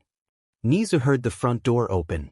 He stayed curled in the room he shared with Izuku, still nestled on the blanket pile beneath the shelf. He didn't move. The door creaked open. Light footsteps padded across the floor. Izuku closed the door behind him and let out a small, happy sigh. No limping. No fear on his face. No scent of blood. Nezu's nose twitched once, just to be sure. Everything smelled normal. Izuku climbed onto the bed and flopped onto his stomach, arms spread like a starfish before rolling onto his back. His hoodie bunched up slightly around his middle. I made a friend, he declared proudly, looking toward Nezu. Kind of a Freenme. He's got wings and he's fast. Kakitu. But he wasn't mean. He was cool. Nezu blinked slowly. No new scent. Whoever it was, they hadn't touched Izuku. Not skin to skin, not close enough to leave a trace. That eased a small sliver of tension from Nezu's spine. Still, his tail gave a small flick. Izuku stared at the ceiling, his voice growing quieter but no less happy.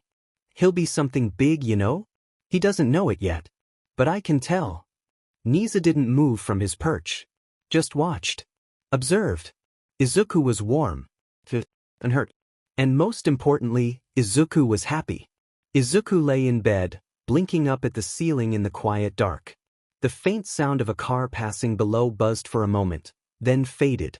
Nezu was curled beside him, tiny chest rising and falling with each peaceful breath. His little paw twitched once. Izuku wasn't. He shifted, then rolled, then flopped onto his side. Still awake. He stayed like that for another 2 minutes, then very quietly pushed the blanket off, slipped out of bed, padded across the apartment floor on socked feet, and snuck out the door. Knock, knock, knock. Aizawa opened the door slowly, rubbing his eyes. He blinked once. Then again. A small, wide-eyed toddler stared up at him. Hi, Mom. Izuku greeted cheerfully, already pushing past him like he owned the place. Aizawa just sighed. Izuku walked straight into his bedroom and climbed up onto his bed without hesitation. He burrowed under the blanket like this was routine. Like this was his bed. Aizawa pinched the bridge of his nose. What do you want now? He muttered, trudging after him.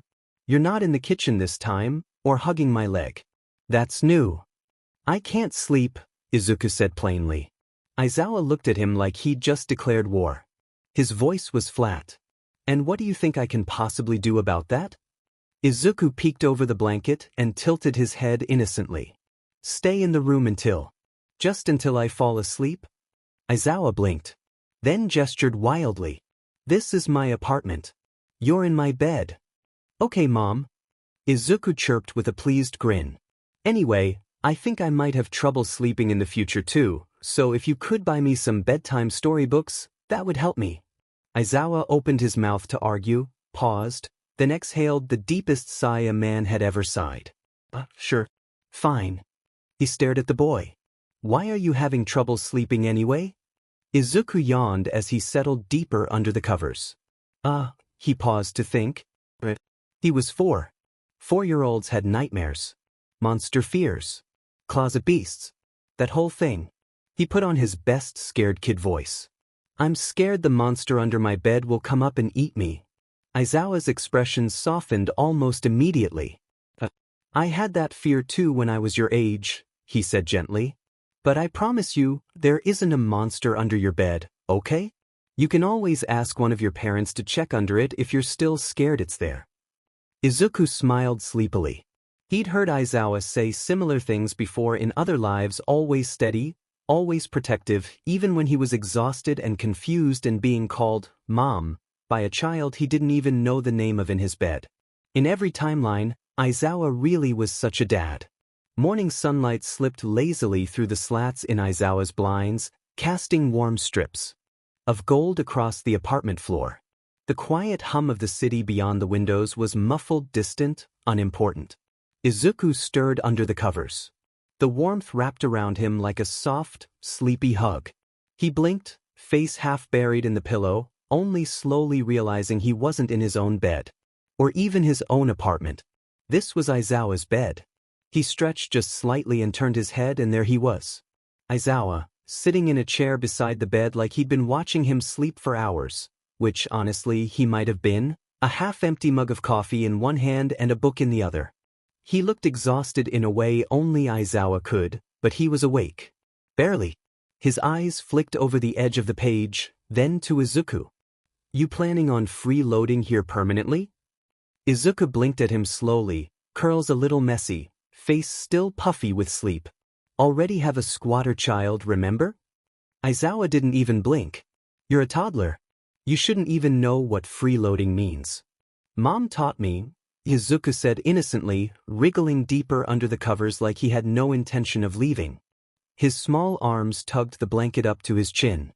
Stop calling me Mom. Okay, Dad. Aizawa paused mid-sip. There was silence. I've made a mistake, he muttered into his mug.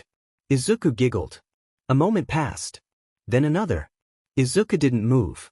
Finally, he asked in a small, sleepy voice, Can I come again next time I can't sleep? Aizawa sighed, as if his soul had gently floated out of his body and left behind this hollow, tired shell. You're going to do it anyway. Izuku smiled wide. Yup. He yawned and slipped out of bed, his little feet padding across the floor toward the door. Thanks, Mom. I'm not. Aizawa began, but Izuku had already slipped out with a mischievous giggle. The door creaked open gently as Izuku returned home. The apartment was still dark, still quiet, and warm in a safe, cozy kind of way. On the bed, curled up like a little beast tucked into a nest of rumpled blankets, Nezu still lay asleep, soft snores barely audible under his breath. Izuku smiled to himself and tiptoed back in, carefully climbing up onto the bed beside him. Nezu woke with a start. For a moment, he stayed perfectly still beneath the blankets, his small body pressed close to Izuku's side. The room was dim, the sun barely peeking through the curtains. Everything looked the same, but something wasn't right. The scent in the air had changed. It was faint, but sharp enough to cut through the usual safety of Izuku's room. Nezu's nose twitched as he took in the details instinctively. A human scent, unfamiliar, and too recent. Not Inko's. Not anyone who belonged here. A low, quiet dread settled in his chest. He rose silently, moving from the bed without disturbing Izuku, whose soft breathing remained slow and even. Nezu's gaze swept the room, half expecting someone to be standing in the shadows. But there was no one. No footsteps. No noise. Just that scent hanging in the air, woven into the blankets, into Izuku's clothes. It clung to him. Nezu climbed cautiously back up onto the bed and sniffed closer. It was Izuku's scent, warm and familiar, but now laced with something else. Someone else. A grown man by the smell of it. But not known. Not safe. His mind raced. Had someone been here while he was sleeping? Had Izuku left without waking him? Why didn't he wake him up? Why would he go out alone? Nezu's body tensed, thoughts spiraling. What if Izuku had been followed? What if he'd brought danger back with him? He didn't want to believe that. Izuku had always been careful. He trusted Izuku. The boy was the only one to show him kindness without hidden meaning. He never hurt him. Never shouted or grabbed or demanded things Nezu couldn't give. Only quiet, patient care. And oh, had Izuku been patient with him. Reading stories aloud and playing soft music in the background during thunderstorms so Nezu wouldn't feel as scared. Offering him cheese like a gift. Starting tea parties with stuffed animals, giggling softly as Nezu sipped from a tiny cup. Video nights curled together under a blanket, where Nezu didn't have to hide. So no, Nezu didn't want to think the boy had done anything wrong. But still, why hadn't Izuku told him? Even if Nezu was just a pet in the toddler's eyes, the boy still talked to him like he was a smart pet. That counted for something. Nezu backed away and hopped down from the bed, retreating into his small box in the corner of the room. It was safer there. Quieter. The scent was weaker there, less overwhelming. He curled into a tight ball, nose tucked under his tail, trying to steady his breathing. It wasn't like Izuku had been hurt. He looked fine. He was home. But still Nezu couldn't shake the worry twisting in his chest. He didn't speak. Couldn't. He was scared. What if the boy freaked out when he realized Nezu wasn't just a regular pet? The boy was smart for his age, Nezu knew that, but this would definitely be a scare. And Nezu wouldn't risk that. Wouldn't risk being sent back. He would wait. Maybe Izuku would explain. Maybe he'd shower and wash the smell away, and things would feel normal again. Nezu's eyes stayed open in the dark, his ears twitching at the silence. He tried to sleep. But the scent remained. And Nezu stayed curled in his box, awake, waiting. The morning light filtered into the apartment in soft ribbons, brushing against the curtains and warming the worn carpet. A breeze drifted in from the cracked window, carrying the smell of city dust and distant bread. Izuku stirred beneath his blanket, small fingers curling as he stretched. His curls were mussed from sleep, and his onesie had bunched around one ankle, but he didn't fix it. He sat up slowly, blinking at the quiet around him. No weight on his chest. No familiar warmth curled into the crook of his neck. His gaze slid toward the corner of the room, toward the little box near his bed where Nezu sometimes rested. A blanket was draped over it like always, the fabric dented from use. Izuku didn't worry. Not really. He figured Nezu was just cozy in there this time. Maybe burrowed into the blanket pile or curled up in the shredded paper he liked to dig through. It had happened before. He wasn't always pressed to Izuku's side in the morning. Padding out of bed, Izuku shuffled to the fridge, yawning quietly into his hand. He tugged the door open and reached for a slice of cheese from the little drawer where Inko kept the sandwich stuff. His hands were too small to unwrap the plastic cleanly, so he gnawed at the corner until it peeled. It was part of their routine. He turned, cheese in hand, and made his way back to the bedroom with slow, light steps. "Hey, bud," he murmured softly. At first, he didn't see him. Then movement. A flicker of fur near the box. Nezu had emerged just slightly, paws tense against the wooden floor, his little body stiff. His black eyes weren't curious or sleepy. They were wide, studying him. Then came the hiss. It sliced through the quiet like something sharp and unexpected. Izuku stopped moving. His hand lowered slowly, cheese still pinched between his fingers. He didn't say anything else. Didn't take another step. He could feel his heartbeat in his ears. The expression on Nezu's was something rigid and guarded. Izuku's throat felt tight. He didn't understand. Had he done something wrong? Was it a nightmare? A loud noise? Had Inko startled him on accident? He looked away gently, placing the cheese down near the box before stepping back toward the hallway. He didn't force closeness. Didn't ask for anything. Instead, he sat on the couch with his hands in his lap, feet dangling off the edge. The television stayed off. He didn't reach for his building blocks. He just sat there quietly, gaze unfocused. He stayed like that for most of the day, until Inko came home. When Inko noticed the stillness, she suggested a bath. Izuku nodded. The warmth usually helped. She ran the water, humming softly, and helped him in. He didn't splash. He just sat with the soap bubbles clinging to his arms while she gently poured water over his hair. She smiled when he rested his head against her arm. "Tired?" she asked softly. Izuku nodded once. When they dried off, she wrapped him in one of the thick towels that smelled like the linen cabinet. His pajamas were soft and a little big, and he didn't complain when she tucked him in a little earlier than usual. The room dimmed as she shut the light off, her footsteps retreating down the hallway. Izuku lay still in bed, facing the window. His arms were tucked under his pillow, eyes half-lidded. He didn't expect anything to change. Whatever had made his friend react that way, he wasn't going to push. Then he felt it. A tiny shift on the mattress. Little paws pressing gently into the blanket. Careful wait as something crawled up, closer and closer, until he felt familiar warmth nestled against his chest. His breath caught slightly. He didn't move at first. Just let himself adjust to it. Let the quiet press in again, softer this time. Then, slowly, one small arm slipped out from under the blanket, and he wrapped it gently around the warm little body curled against him. He cradled him like something fragile, like a stuffed toy he'd stitched together himself. Like a secret he didn't want to lose. He nuzzled into the fur, barely brushing his nose against it, and closed his eyes. The room smelled faintly of sweat, leather, and the sharp metallic tang of the reinforced mats. Keigo's bare feet sank slightly into the surface, but his stance didn't waver. Across from him, a man twice his size waited, the same bored expression carved into his face as every other handler. "Ready!" The order cracked through the air. Keigo's feathers twitched. He didn't nod. Nodding meant giving away anticipation. He just shifted his weight to the ball of his feet.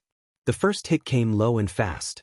Keigo stepped into it, letting the strike glance off his forearm before driving forward with a pivot kick. The man blocked it easily, but Keigo wasn't aiming for a knockout. He was aiming for control. Minimal bruises. No mistakes. They rotated through drills in sharp, punishing bursts, dodging, countering, recovering from a sweep. Every misstep earned a barked correction or an immediate do-over. Keigo gave them none. He could have shown off, pushed harder. But showing too much skill just meant they would up the difficulty and extend the session. He had a goal. Survive. Get through this without one slip-up, one extra bruise, and in a week's time he would be at the park again. Back to that kid in the tree. Back to someone who didn't look at him like a tool. The whistle blew. 15 minutes to change before media prep. The next room was smaller, colder. No mats, just a steel table, a chair, and a stack of flashcards waiting like silent judges. Keigo slid into the chair, rolling his shoulders, wings folding neatly against his back. "Let's begin," the handler said. She flipped the first card. It showed a photo of a reporter leaning in with a mic. Beneath it, the caption read, "They've just asked you about your tragic past." Keigo leaned back, forcing the easy grin they had been teaching him. "Ah, well, you know me, always looking forward. Can't change the past, so why waste time on it?" The woman glanced down at her notes. "Acceptable. Next." A fangirl, mid-scream, holding out a notebook. Keigo pitched his voice warm and light. "One signature coming right up. But careful, my handwriting's so good, you might frame it." A faint tick of approval. The card was gone. They kept coming. Cameras shoved in his face, fake villains hurling insults, civilians asking for autographs in the middle of a fight. For each one, Keigo pulled the answer they wanted. Smooth. Controlled. Like feathers gliding over glass. Not because he believed in the mask. Because every perfect answer meant no extra hours on the mat. No correction drills. Because every step closer to the door was a step closer to the park. By the end, his jaw ached from holding the smile and his shoulders from keeping the easy slump they preferred. "You're done," the handler said finally, making a note. "For today." Keigo gave a small salute, more out of habit than respect. In his head, he was already counting down the days. 7. 7 more and he would be there, scanning the branches for that odd, clever kid who gave him something to look forward to. Keigo lay sprawled across his stiff commission-issued bed, staring up at the ceiling like it had personally offended him. His feathers twitched every few seconds, an involuntary little habit he hadn't managed to train out of himself yet. He should have been asleep hours ago.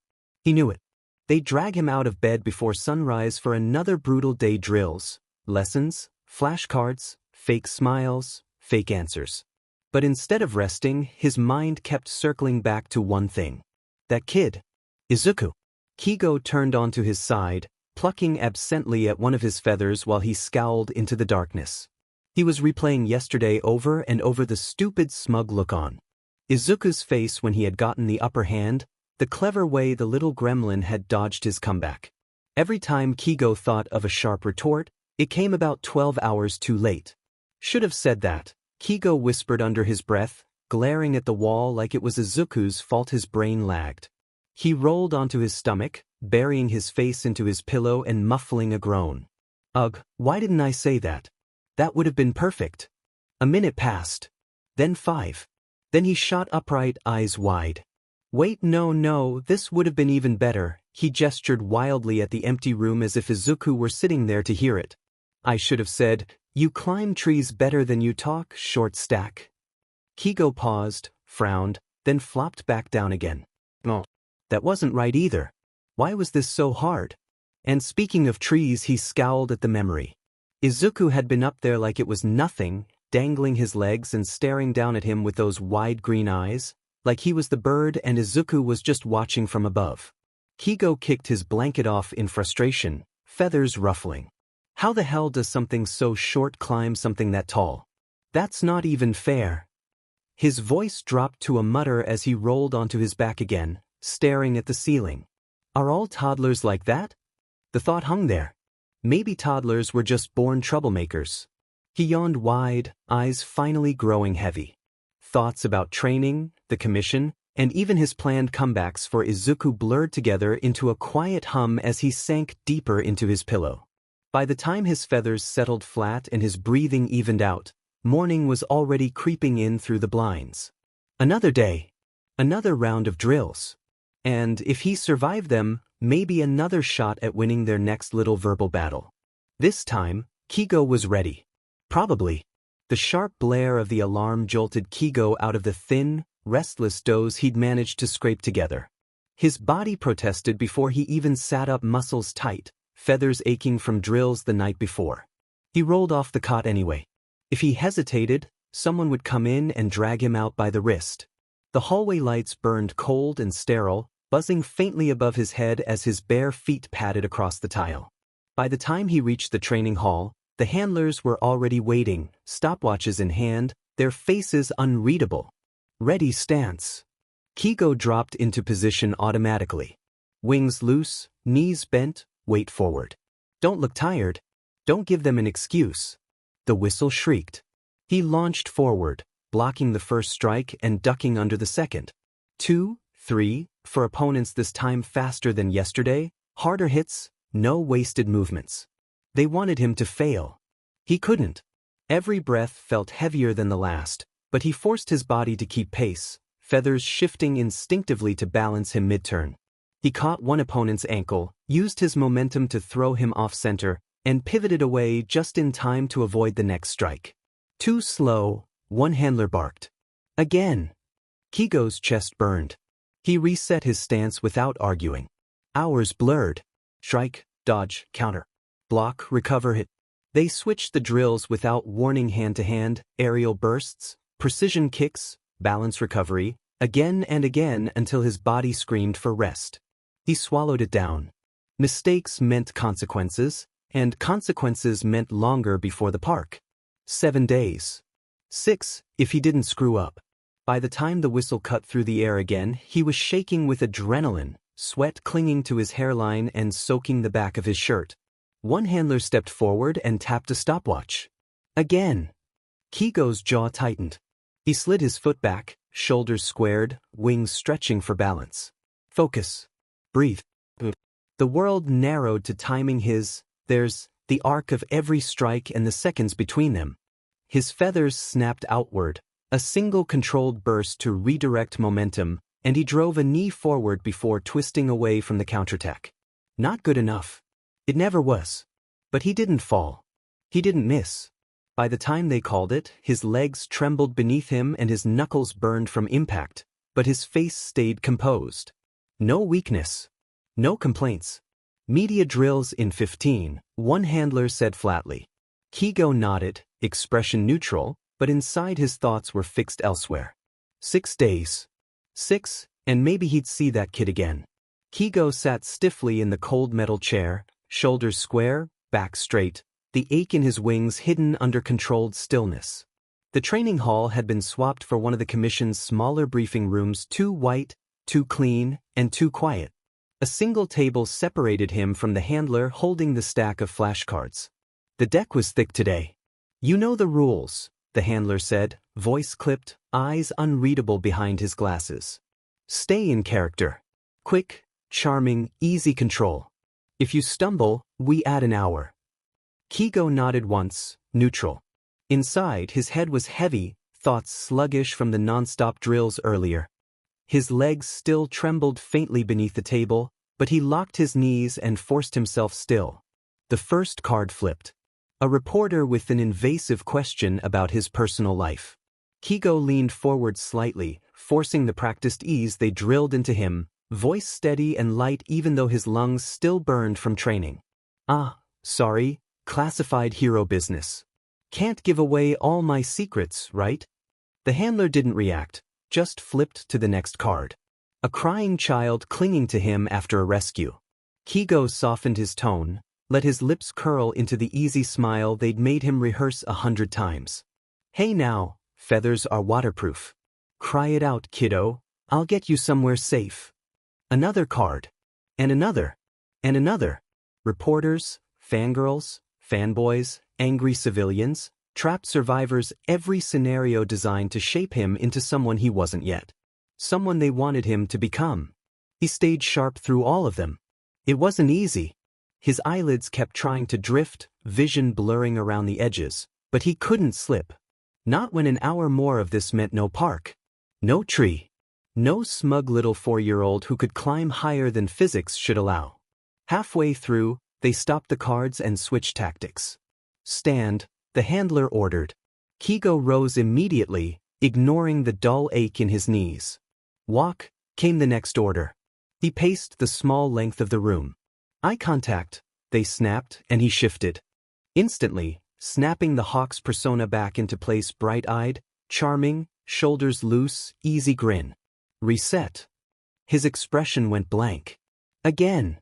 He repeated the cycle, smile, switch, drop it, reset over and over until his jaw hurt from forcing expressions and his cheeks burned faintly with strain. Finally, the handler stopped, flipping one last flashcard. A tricky question about hero rankings, aimed to bait arrogance.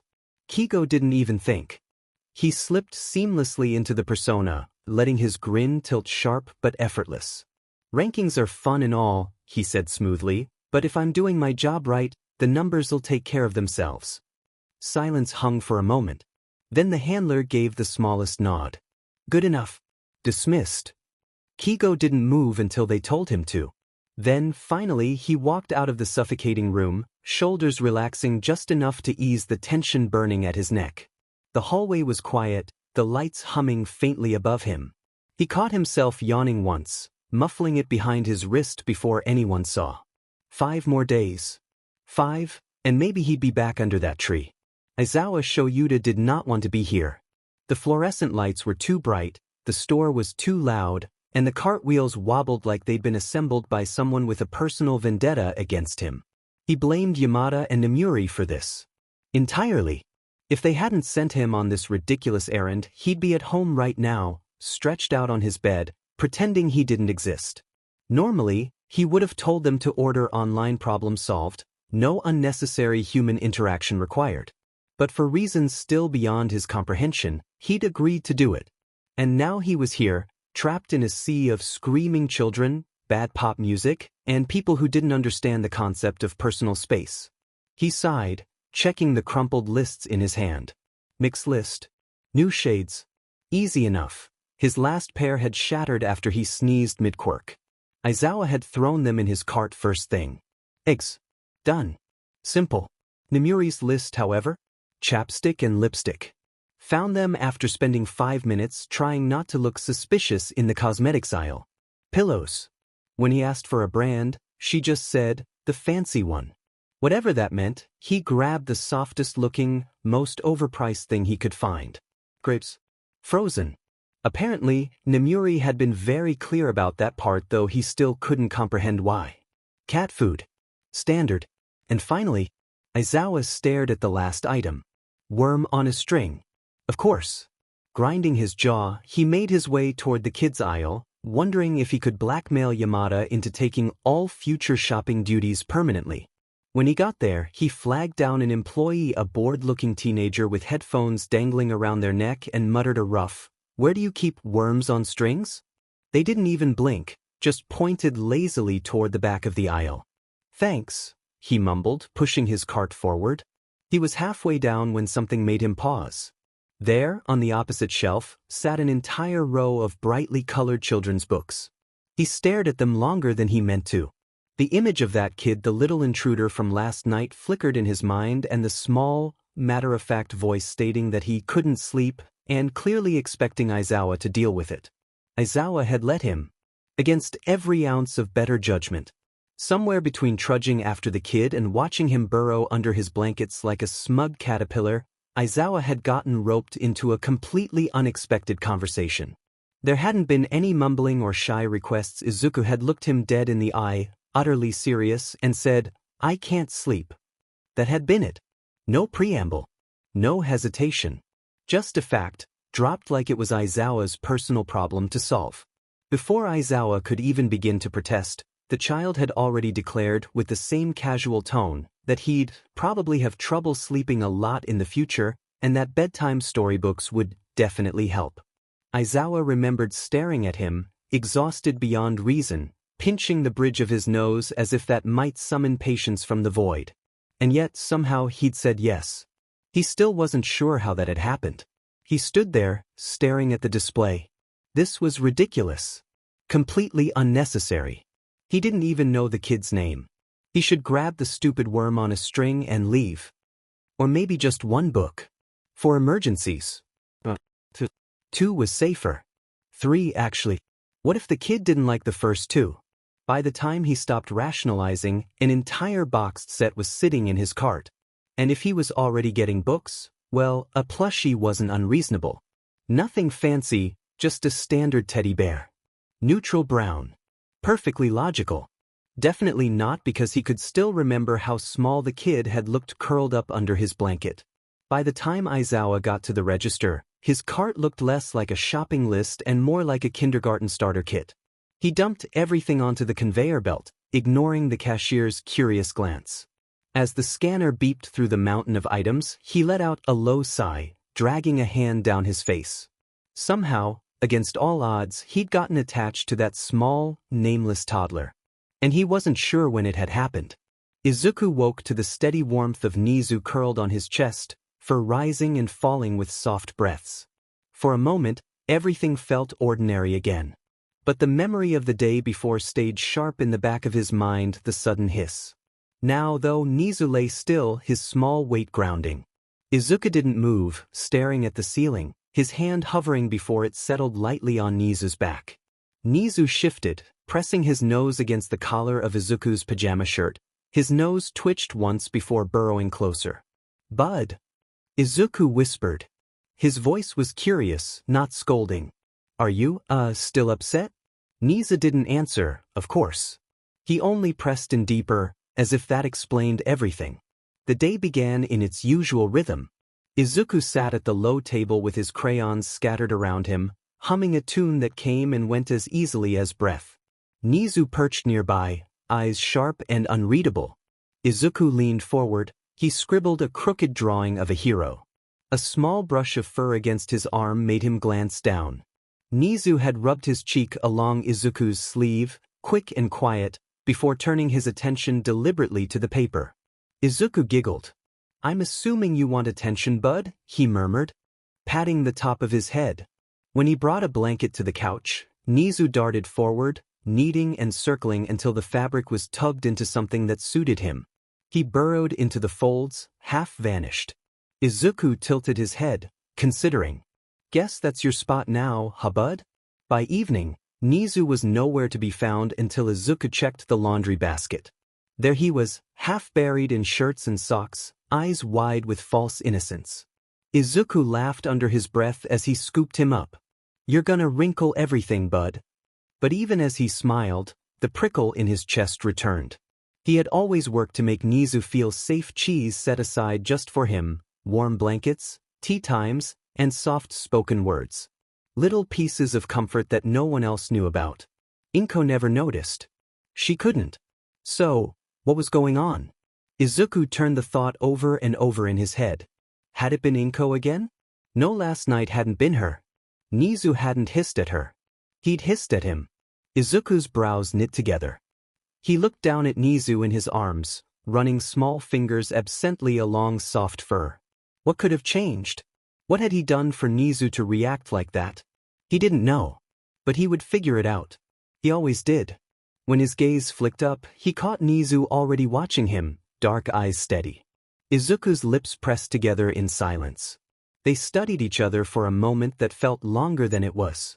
That night, Nezu paced a small circle on the blanket before finally curling into place on Izuku's chest. The boy, already half asleep, let his hand fall into fur. "Night, bud," he mumbled, words slurred with drowsiness but heavy with quiet affection. Nezu didn't move.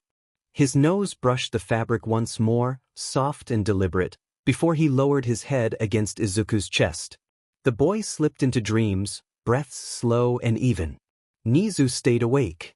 His nose twitched now and then, checking, confirming, guarding. And though the room was dark and still, he watched the shadows as though they might try to attack at any given moment. Nezu woke first. The boy's breathing was steady beside him, chest rising and falling in the slow rhythm of sleep. For a moment, Nezu simply listened. The air was warmer here, quieter, and it would have been easy to close his eyes again. But something tugged at him, sharp and insistent. He shifted closer to Izuku's collar, nose twitching. The strange scent from the night before had faded, washed clean by soap and water. Relief stirred, but only for a moment. Scent was fickle, fleeting.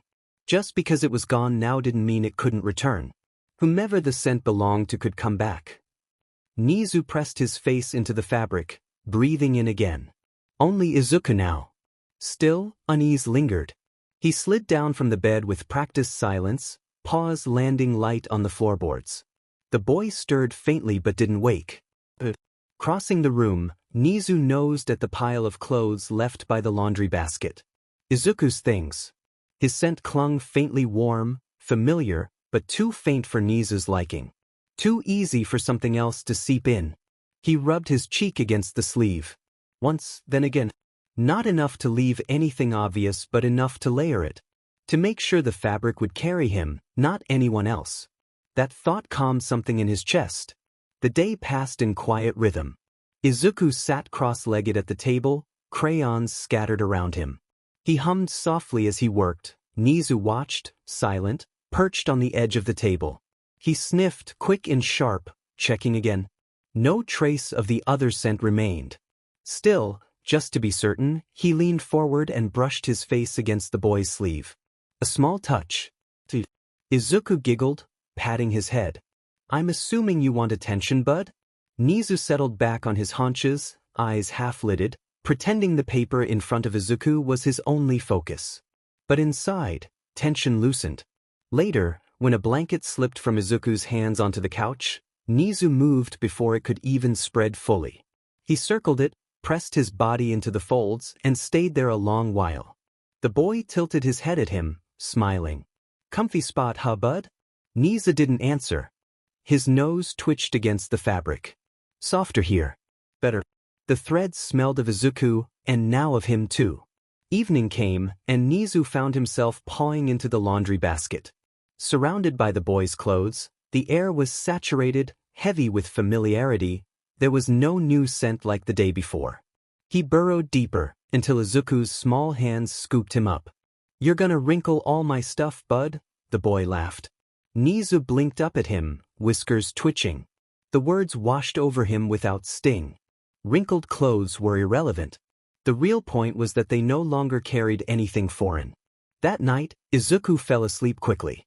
Nezu circled the blankets first, pressing his cheek into the fabric with quiet insistence. Then he climbed onto the boy's chest, nose twitching as he checked one last time. Only Izuku. Nothing else. "Night, bud," Izuku murmured in his sleep, arm curling loosely around him. Nezu stayed still, eyes half open, listening to the quiet. His mind ran through calculations, probabilities of intrusion, risks of being found, Izuku sneaking out again, ways to reduce variables. All logical. All practical. And yet, as he lay pressed into the steady warmth of Izuku's heartbeat, his chest eased in a way no equation could explain. So he remained there, awake, guarding. Not because the numbers demanded it, but because being close meant safe. And that was enough. Izuku woke up to a sudden rustle of movement at the foot of his bed. He blinked the sleep from his eyes, just in time to see Nezu dart off the blanket and vanish into his box on the floor. Izuku sat up, confused. "But? What's going on?"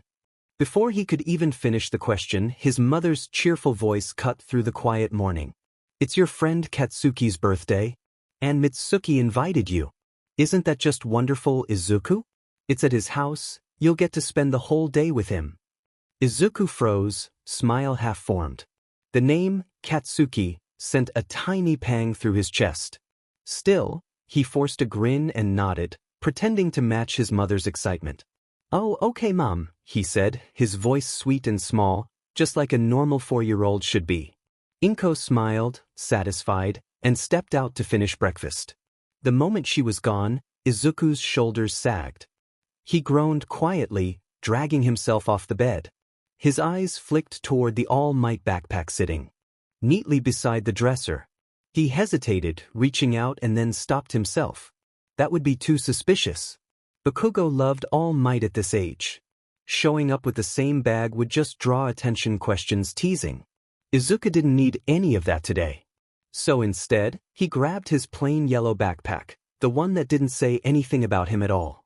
He packed a few drawing supplies and a small snack. With any luck, there'd be other kids there to distract Bakugo, and he could just blend into the background, quiet, uninteresting, harmless. Just a boring 4-year-old. That's all he had to be. Nezu's nose twitched at the sharp scent of irritation that prickled behind his whiskers. He had spent all of yesterday inspecting every inch of this place, making sure nothing strange lingered, that no foreign smells clung to the blankets or walls. He'd even made sure Izuku's side of the bed was safe again, even after that scent change from before. It had been faint, but enough to make his fur stand on end. And now, the boy was leaving. Nezu's small claws curled against the soft bedding inside his box. Leaving meant new smells, new risks, new humans. That blonde child Katsuki. But unpredictable. Aggressive.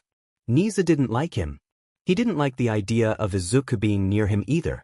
Inko's voice still echoed faintly from the other room, too cheerful, too trusting. She didn't see the patterns Nezu saw, or maybe didn't care. From the corner of his box, Nezu peeked out. Izuku was humming softly as he packed the yellow bag. That sweet little tune of his always trying to fill the silence. Nezu's black eyes followed the movement of the boy's hands, neat and practiced. The child's careful choice of bag didn't go unnoticed either. Nezu's tail flicked once against the floor of his box as he observed Izuku's thoughtful expression.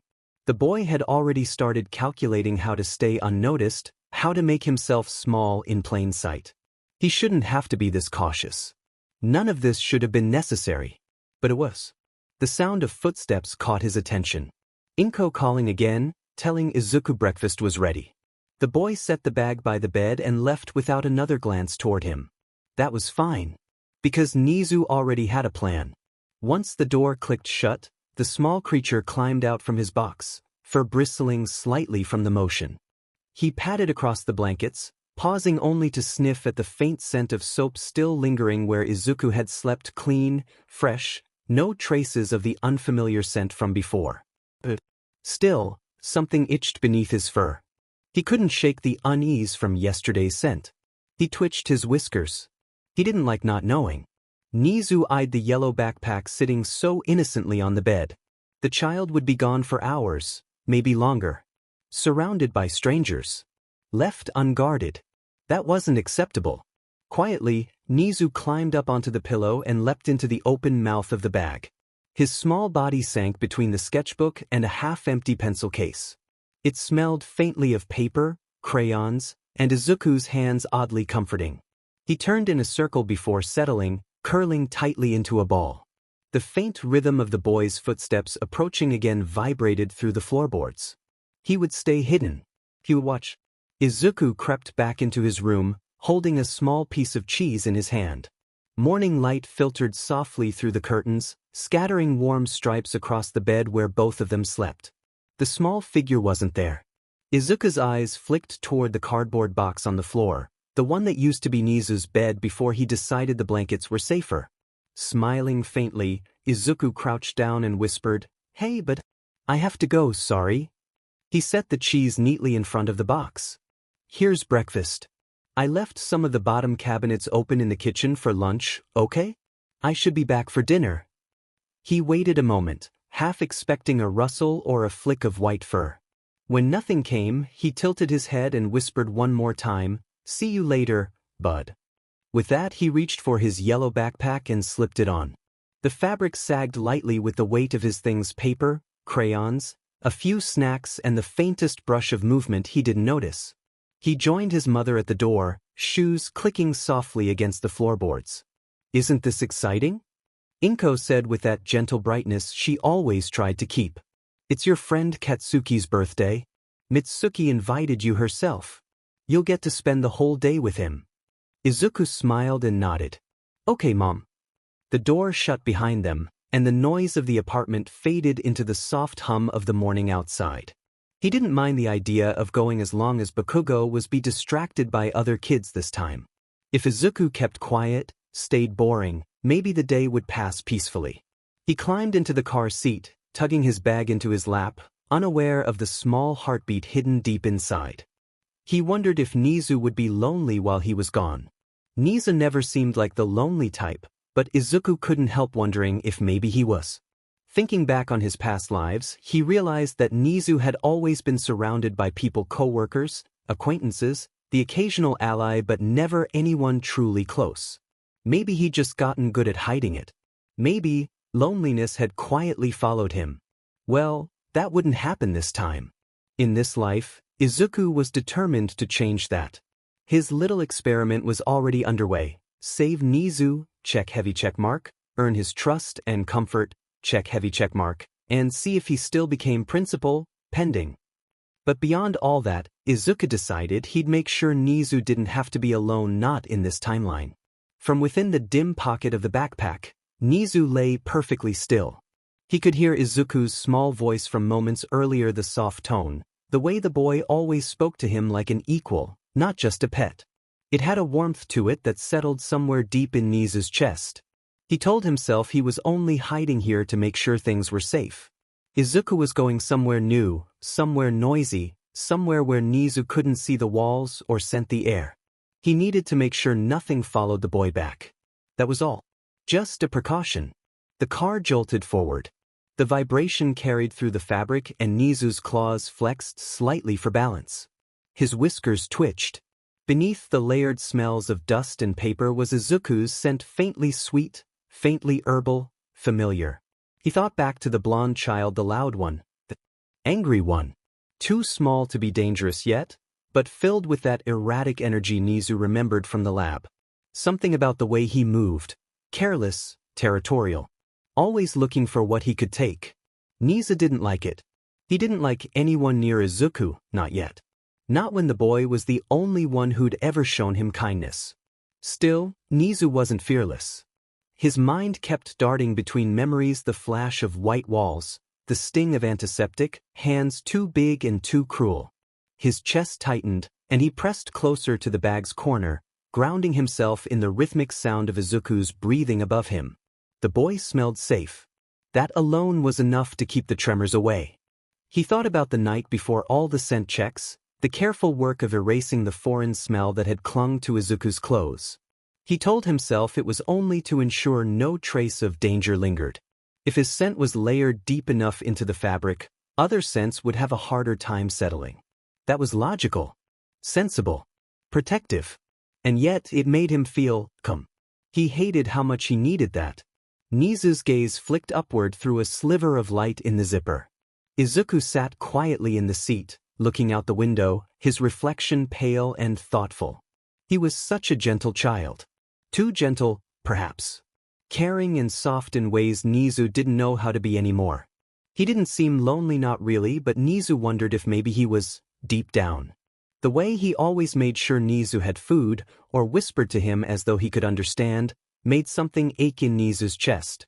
If anyone in this world deserved safety, it was him.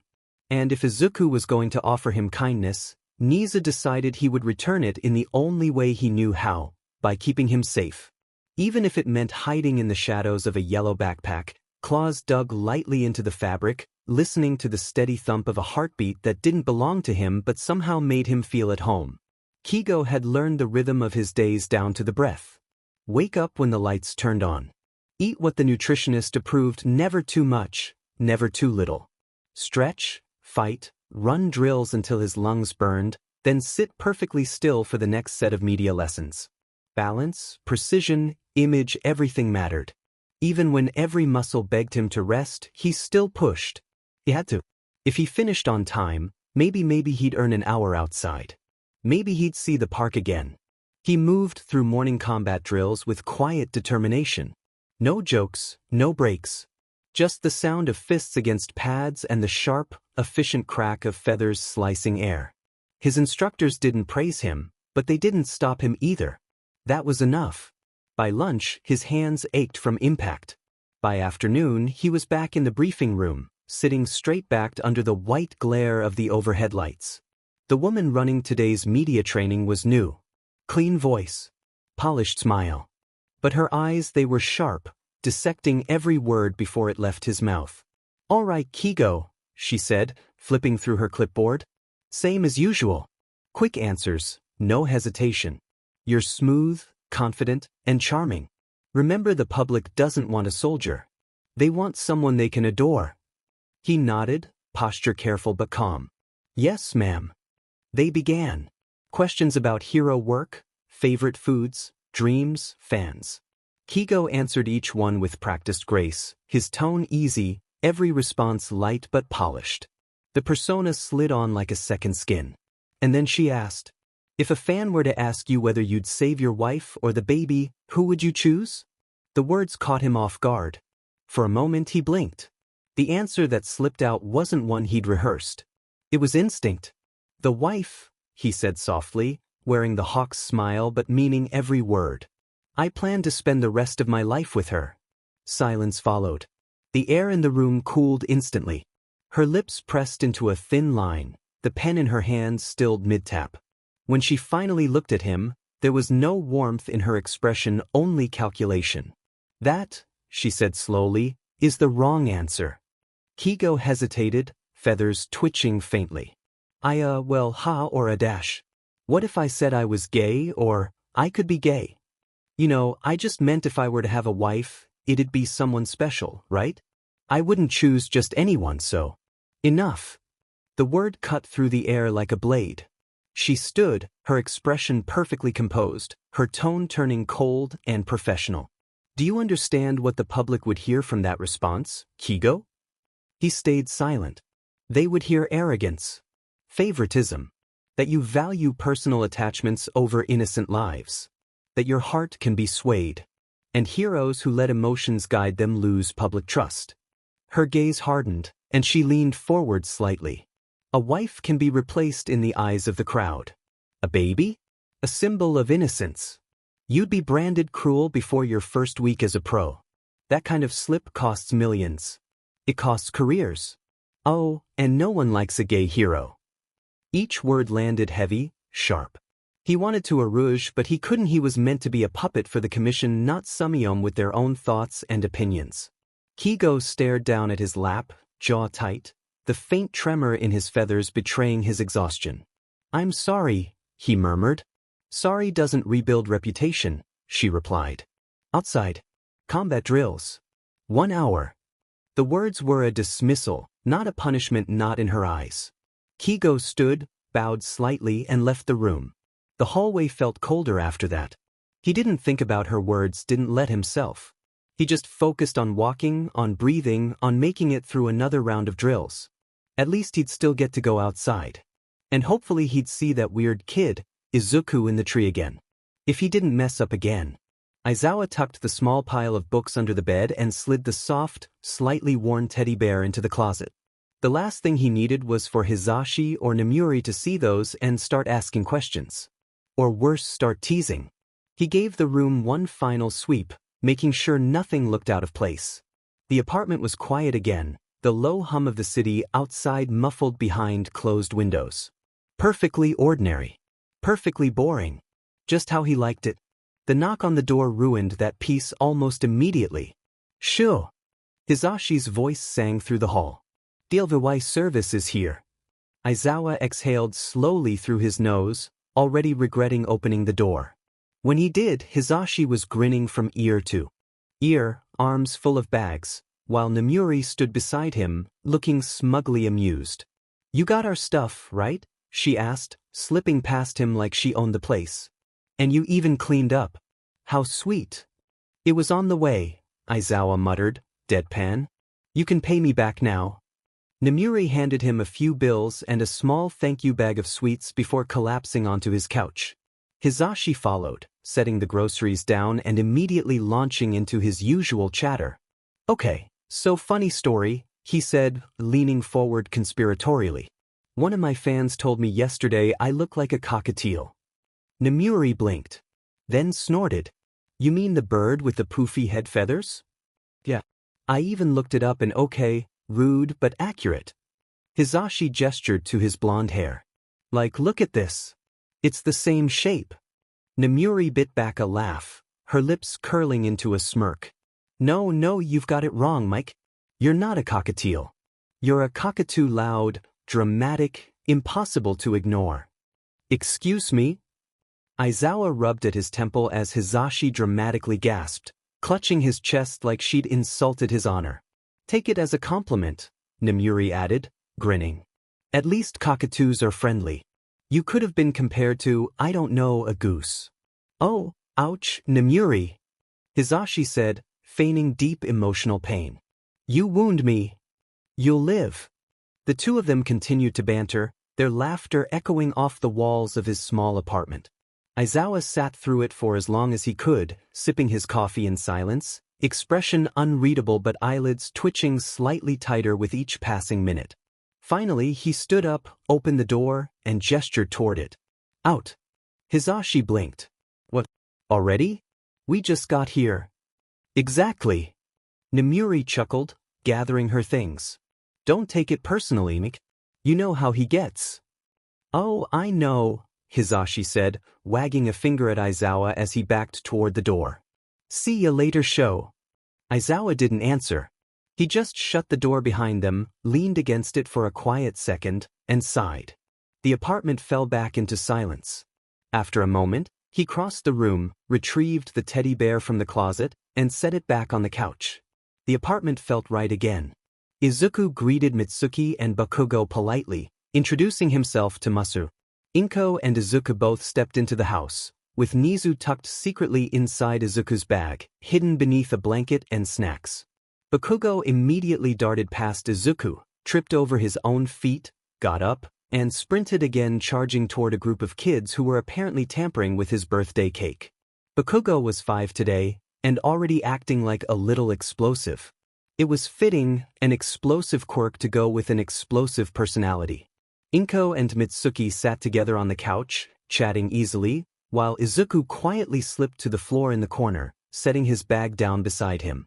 Masaru was Izuku's favorite member of the Bakugo family.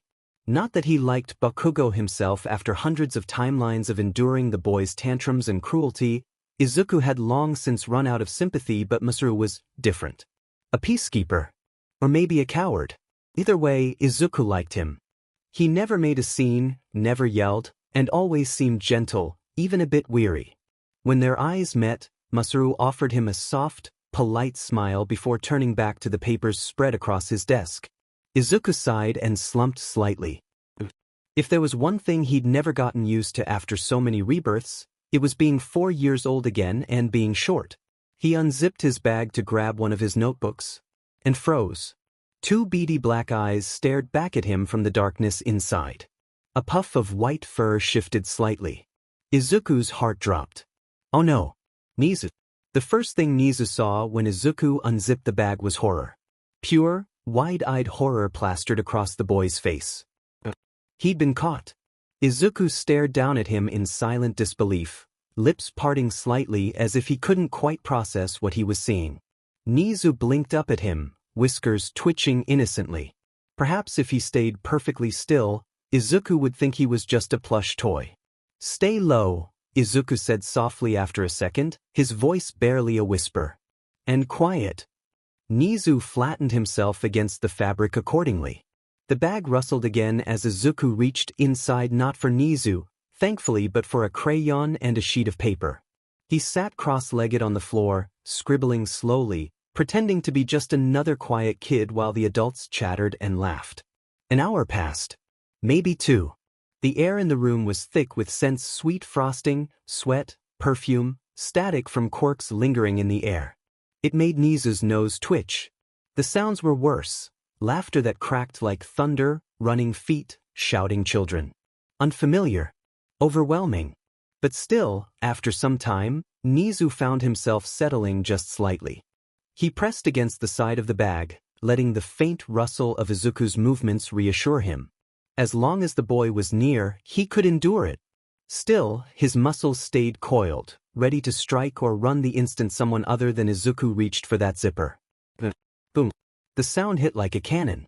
Nezu flinched hard, fur puffing up, heart racing. He crept closer to the edge of the bag and peeked out. The culprit was the rude blonde child, Katsuki. Mini explosions danced across his palms as he screamed at another kid about stealing. Nezu's eyes narrowed. Dangerous. Reckless. He was using his quirk on another child. His tail twitched in alarm.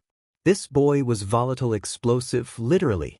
Definitely not to be underestimated. Nezu's instincts screamed at him to run, to find an escape route. But he forced himself to stay hidden. If he was quiet, if he stayed small, he should be fine. He turned his gaze toward Izuku again. The boy didn't look nearly as scared as he should have been. His expression was steady, calm, almost resigned. But why wasn't he frightened? Nezu's mind raced. The boy was intelligent, too intelligent. He should know the threat that kind of power posed. He should be scared. Unless he'd seen this or something like this before? Nezu's claws flexed against the bag's lining. He didn't like that thought. He needed to get Izuku away from here. His small dark eyes darted around the room, scanning for exits. The front door locked. The vents too small for Izuku, likely too tight for himself. Windows too high to reach. He glanced back at the explosive child, now being scolded by his mother. The brief lull of safety did nothing to ease Nezu's tension. Even if he could escape, how could he communicate the danger without terrifying Izuku? He couldn't speak. He could, but not ever to Izuku. And besides, being seen as a harmless pet had its advantages. Better to be underestimated. Better to stay small. Better to wait. Nezu's eyes flicked across the room, evaluating. A banner hung crooked from the ceiling. "Happy 5th birthday, Katsuki." It had started to sag slightly, as if even the decorations were tired of pretending this was a happy celebration. Katsuki himself didn't look sorry at all. He stood off to the side, arms crossed and face scrunched into a scowl, glaring daggers at the boy he'd attacked. The glare wasn't childish either. No, that look promised something Nezu recognized far too well. Just wait till we're alone. Nezu frowned, tiny claws tapping the inside of the bag. That was far too violent for a 5-year-old. He wanted to believe that Inko Izuku's mother would never allow something like that to happen to her son, but he refused to indulge in such delusions. He'd seen too much already. From what he'd gathered, Inko was inconsistent at best. She'd cried when she found out Izuku was quirkless, but instead of comforting him, she'd left him to cry alone while she wept in her own room. She'd told Mitsuki, hopefully Katsuki will toughen Izuku up, as if that were some kind of blessing.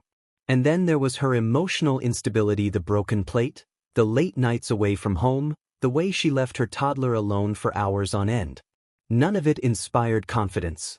Nezu's thoughts were interrupted when he noticed Izuku standing up. The boy slipped away quietly, leaving the bag behind. Panic prickled through Nezu's fur. Izuku was gone. He resisted the urge to crawl out and look for him, forcing himself to stay put. Minutes ticked by before Izuku returned, small and hurried, clutching a plate of food. He sat back down in the corner and glanced around the room before sliding his hand into the bag. A sandwich. Nezu's heart eased. He accepted the offering gratefully, nibbling in silence while Izuku resumed coloring, pretending like he'd never moved at all. The sandwich was good, too good, honestly. High-quality bread, creamy cheese, fresh turkey, not the cheap kind Inko usually brought home. Everything about it screamed luxury. Nezu took another bite, quietly impressed. The Bakugos clearly had money. The house alone was proof enough spacious, modern, with furniture that cost more than Inko probably made in a month. He was briefly, shamefully tempted to sneak out and steal the rest of the platter for one of his and Izuku's little tea parties. He shook the thought away. Focus, Nezu. Focus. Sandwich theft could wait. His sharp eyes returned to the scene in front of him. Katsuki was still glaring at the other child, a small spark snapping from his palm like punctuation. Meanwhile, Inko sat across the room giggling with Mitsuki about Katsuki's temper tantrum giggling. Nezu's jaw tightened. He didn't find it cute. Nezu had been watching the explosive one Katsuki for quite some time now. The boy had the energy of an unstable chemical reaction. Loud, unpredictable, and constantly threatening to go off. Every shout, every small pop from his palms made Nezu's fur twitch. The other children seemed used to it, though a few flinched when the sparks appeared, but Nezu wasn't. Every pop made him think of electricity, of burning metal, of the smell of sterilized wires. He hated it. Katsuki's little group of followers had started to wander off, ignoring him after he yelled at them one too many times. Nezu could tell the shift irritated him. The child's body language was easy to read. Stiff shoulders, tight fists, loud grumbles. And then, Katsuki's red eyes shifted toward Izuku. Nezu's ears flattened. The boy stomped over, small hands clenched at his sides, scowling as though Izuku had personally insulted his entire family line. Nezu tensed, digging his claws into the fabric of the bag, every instinct screaming danger. Stupid extras, Katsuki complained, plopping down in front of Izuku. They're all dumb. They don't even know how to play right. They're just stealers and dumb bad guys. Bad guys need to die. Nezu blinked slowly from inside the shadow of the bag. Stealers and bad guys? What strange classifications. Children really did build their own little moral universes. Still, it was alarming how harsh his words were for a 5-year-old. Izuku, for his part, just smiled nervously, the way someone does when they're trying not to make a storm worse. Oh, that's not very nice, Kaken. Maybe they didn't mean to? Katsuki frowned harder, crossing his arms. They did. They messed with my cake and they touched my stuff. I told him not to. He kicked at the floor. They're just dumb. I don't need 'em. Nezu's claws flexed again. This small creature, this child, radiated the same volatile arrogance Nezu had seen in countless adults before. It unsettled him more than it should have.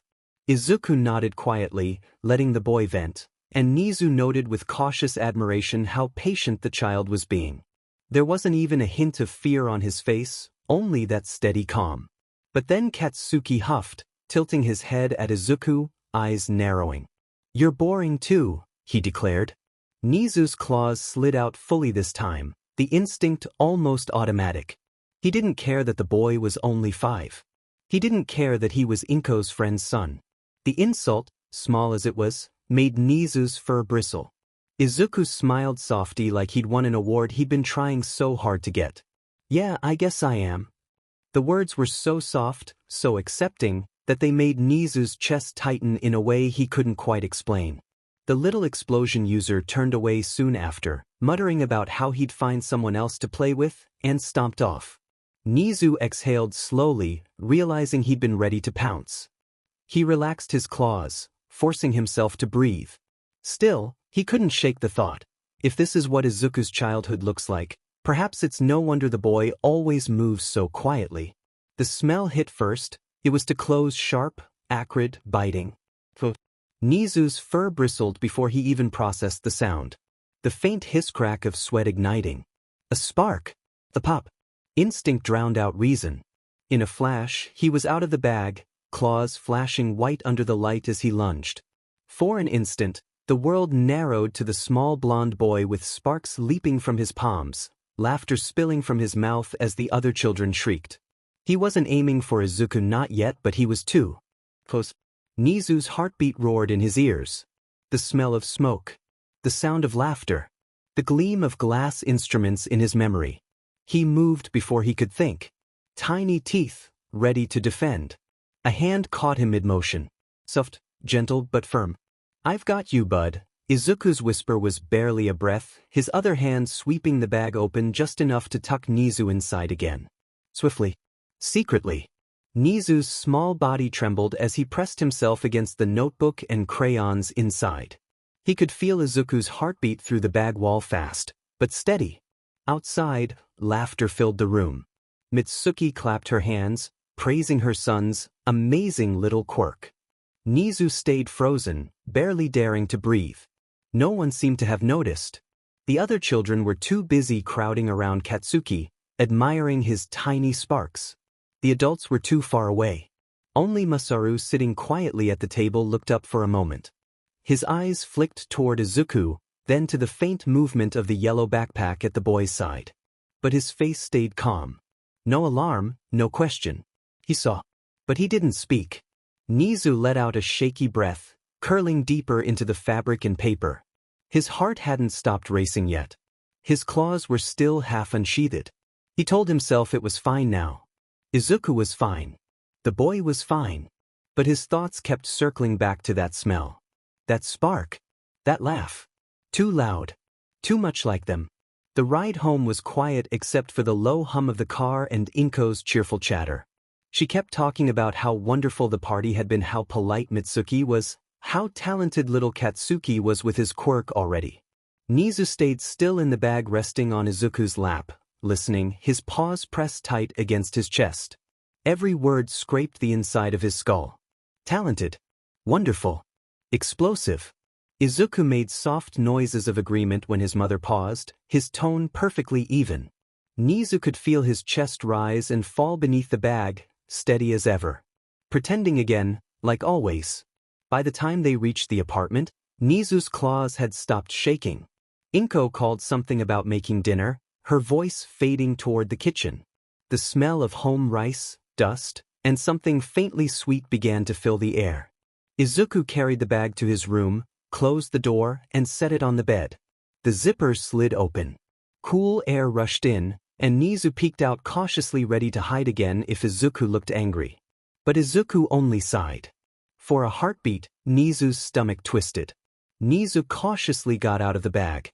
Then came a small laugh. The kind that made his tail twitch before he could stop it. "Ah, you're so brave, bud."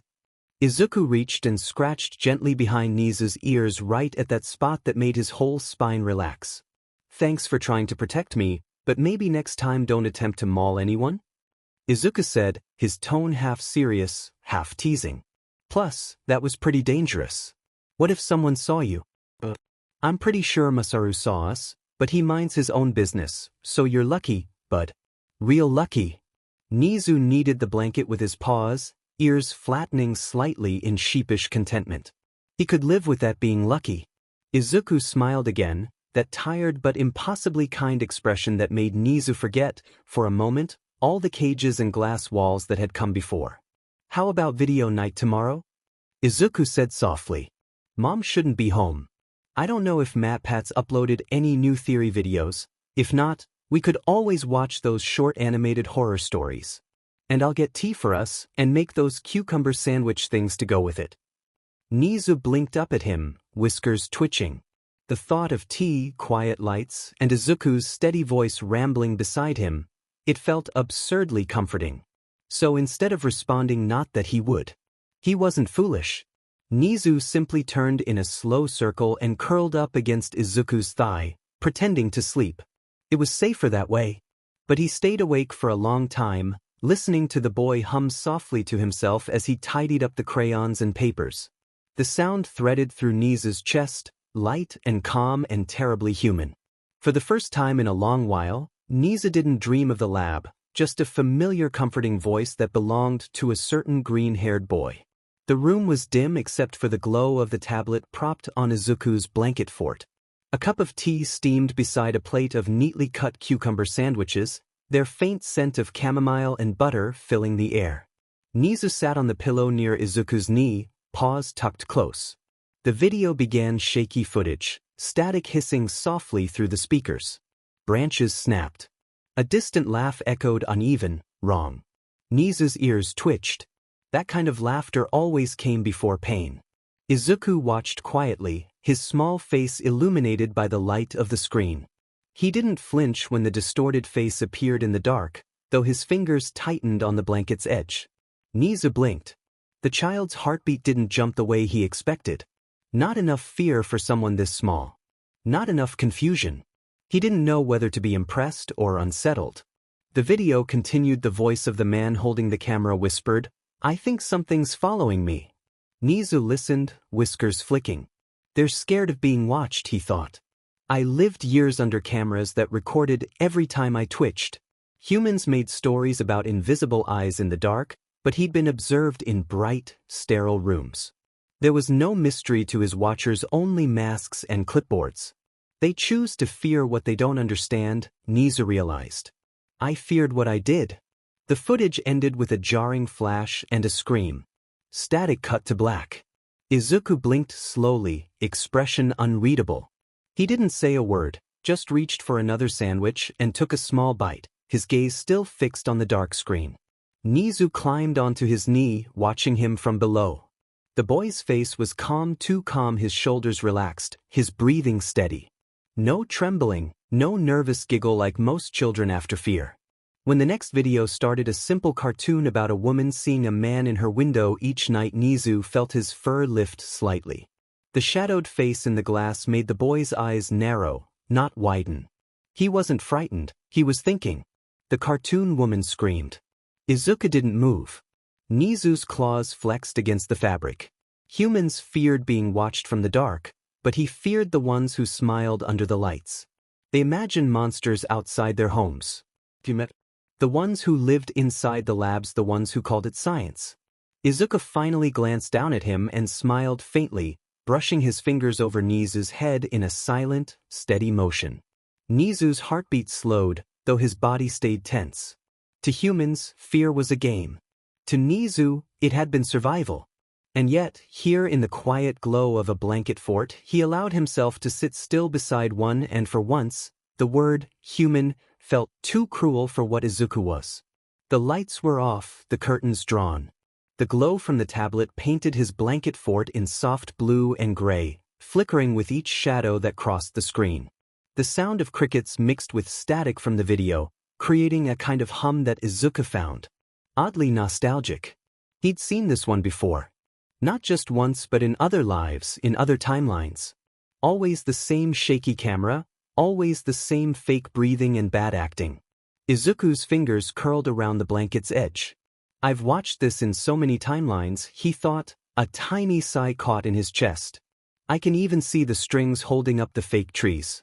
He knew every beat of the story, where the shadow would move, when the scream would come, how the cameraman would stumble right before the end.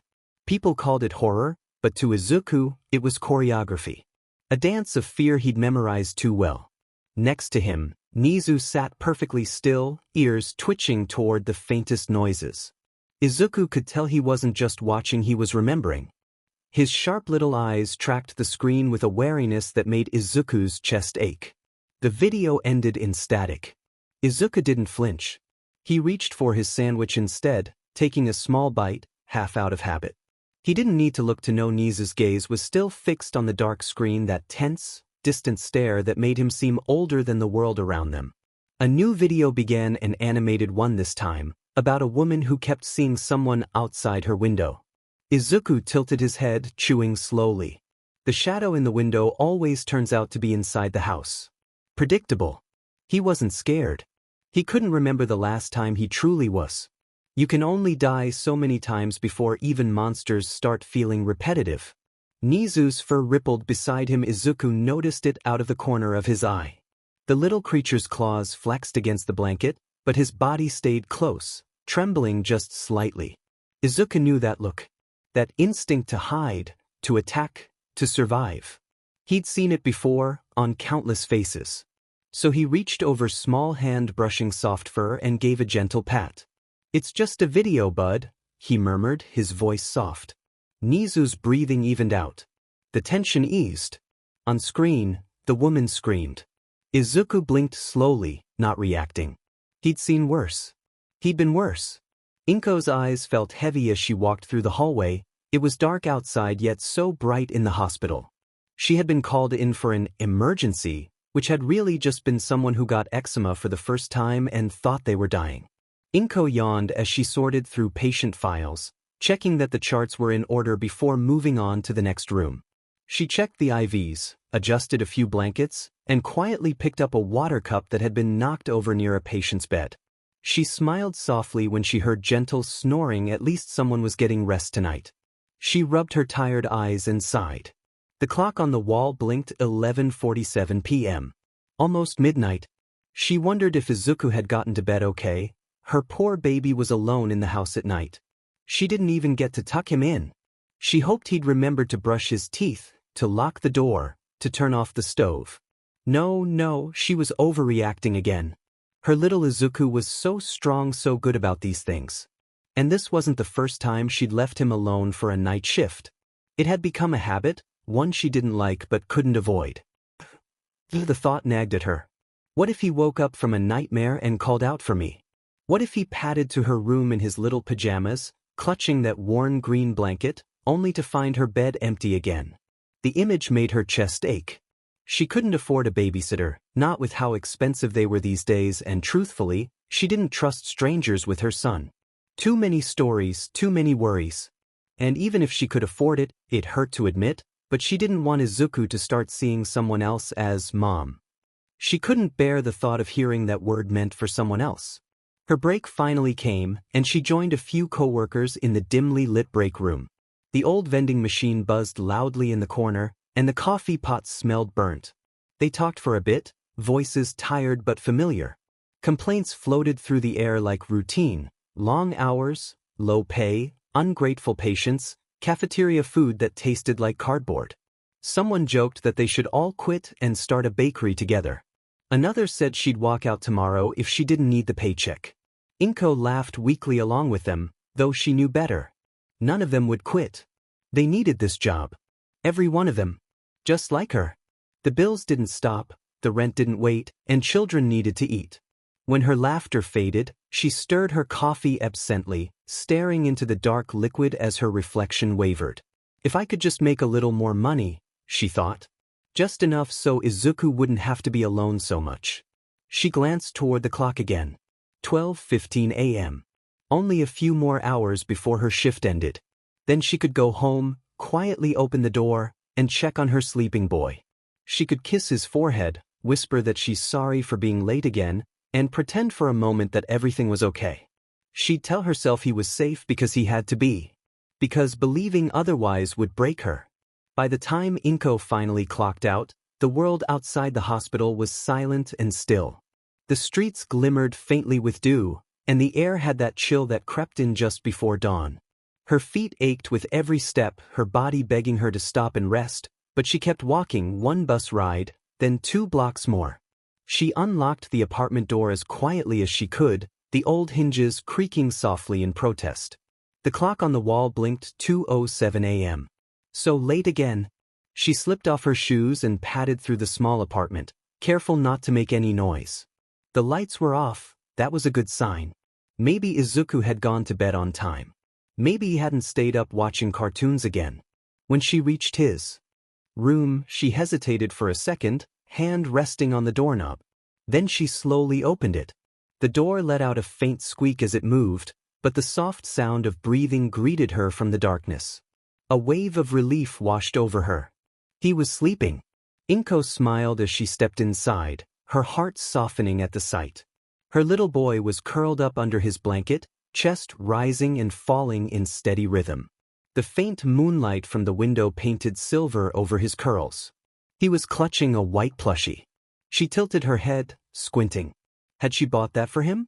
She couldn't quite remember. Then again, she couldn't remember a lot of things lately, not with how little she slept these days. It didn't matter. What mattered was that he was safe.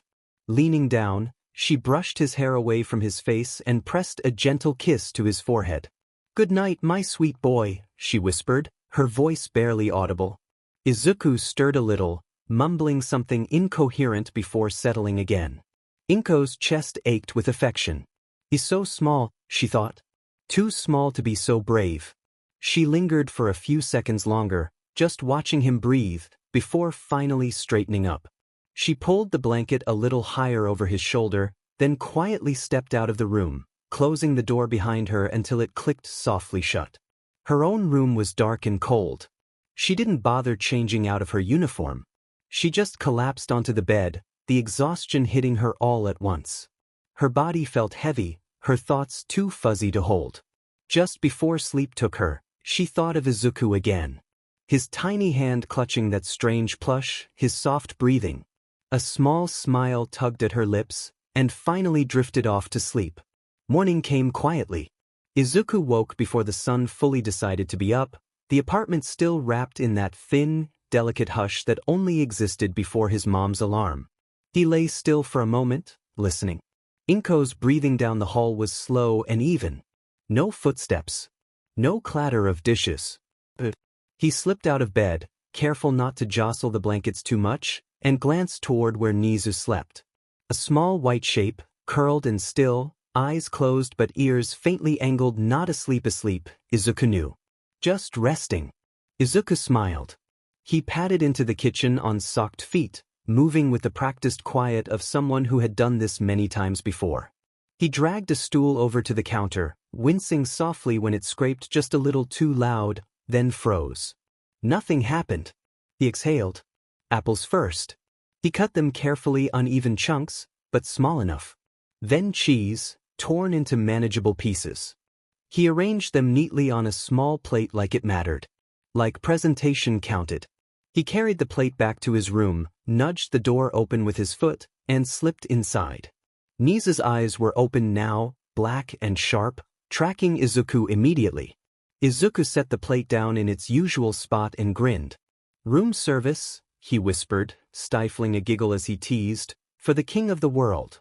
Nezu didn't rush it. He never did. He leaned forward to sniff first, careful, thorough, then glanced up at Izuku briefly. Only then did he take a piece of apple, holding it delicately between his paws. Izuku watched for a second, pleased, then remembered the other part. "Oh righty." He returned to the kitchen and retrieved the small saucer, frowning slightly at the film left behind from last night. Not great. He climbed back onto the stool, washed it out slowly, and filled it again with warm chamomile. Just a little honey, not much. He paused, thinking, then nodded to himself. "I'll clean it again later." Honey was nice, but it wasn't something you left sitting around. He wasn't about to be careless. When he set the saucer down beside the plate, Nezu froze. Not alarmed, reminded. The scent hit first. Chamomile, the warmth curled gently into the air, different from the sharpness of yesterday's unfamiliar smells. Nezu's shoulders eased, just a fraction. He didn't drink right away. Instead, he stepped closer to Izuku's knee, brushing past it once light, quick before returning to the food. A subtle thing. Easy to miss. Izuku didn't comment. He just smiled, small and fond, and sat down on the floor nearby. Nezu ate slowly, methodically. He alternated between apple and cheese, pausing now and then to scent-check the room. When he finally leaned down to drink the tea, it was careful at first, a test sip. Then another. Izuku rested his chin in his hands, watching. Good, he whispered. Nezu's ears flicked. He continued drinking. That was answer enough. The apartment remained quiet. The sun climbed a little higher. And for a few stolen minutes before the world woke up, everything felt right. Nezu woke before the boy moved. This was not unusual anymore. The apartment was in its early, tolerable state, quiet but not empty. The hum of the refrigerator was steady. The distant city noise filtered through the walls at a predictable rhythm. Inko's scent lingered down the hall, unmoving. Acceptable. Nezu did not rise immediately. He listened first. Listened for disruption. For footsteps that were not Izuku's. For unfamiliar pressure in the air. There was none. Then Izuku stirred. Small movements. Careful ones. The boy did not jolt awake or fumble blindly. He slipped from the bed with deliberate slowness, as if the morning itself might be startled if he moved too fast. Nezu watched through half-lidded eyes. The boy left the room. Nezu adjusted his position slightly, not to follow, not to pursue, but to maintain a clear view of the doorway. He remained still until Izuku returned, carrying the plate. Apples. Cheese. Cut unevenly, but thoughtfully. Nezu's nose twitched. The placement was precise. The plate was set where it always was. Izuku's expression was soft, pleased in that quiet way that did not demand a response. Room service, the boy whispered, stifling a giggle as he teased, for the king of the world. Nezu rose and approached, but not before checking the air again. No unfamiliar trace clung to the food. No residue from yesterday's intrusion. The boy had washed. Thoroughly. He sniffed the apple first, then the cheese, then briefly Izuku himself. The scent was clean.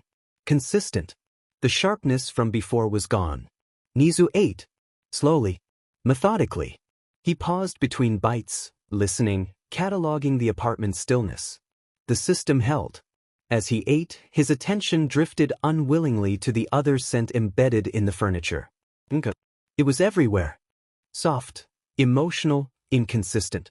I'm not fond of her scent, Nezu thought distantly. Perhaps later I should remove it from the furniture. He paused mid-bite. Inefficient.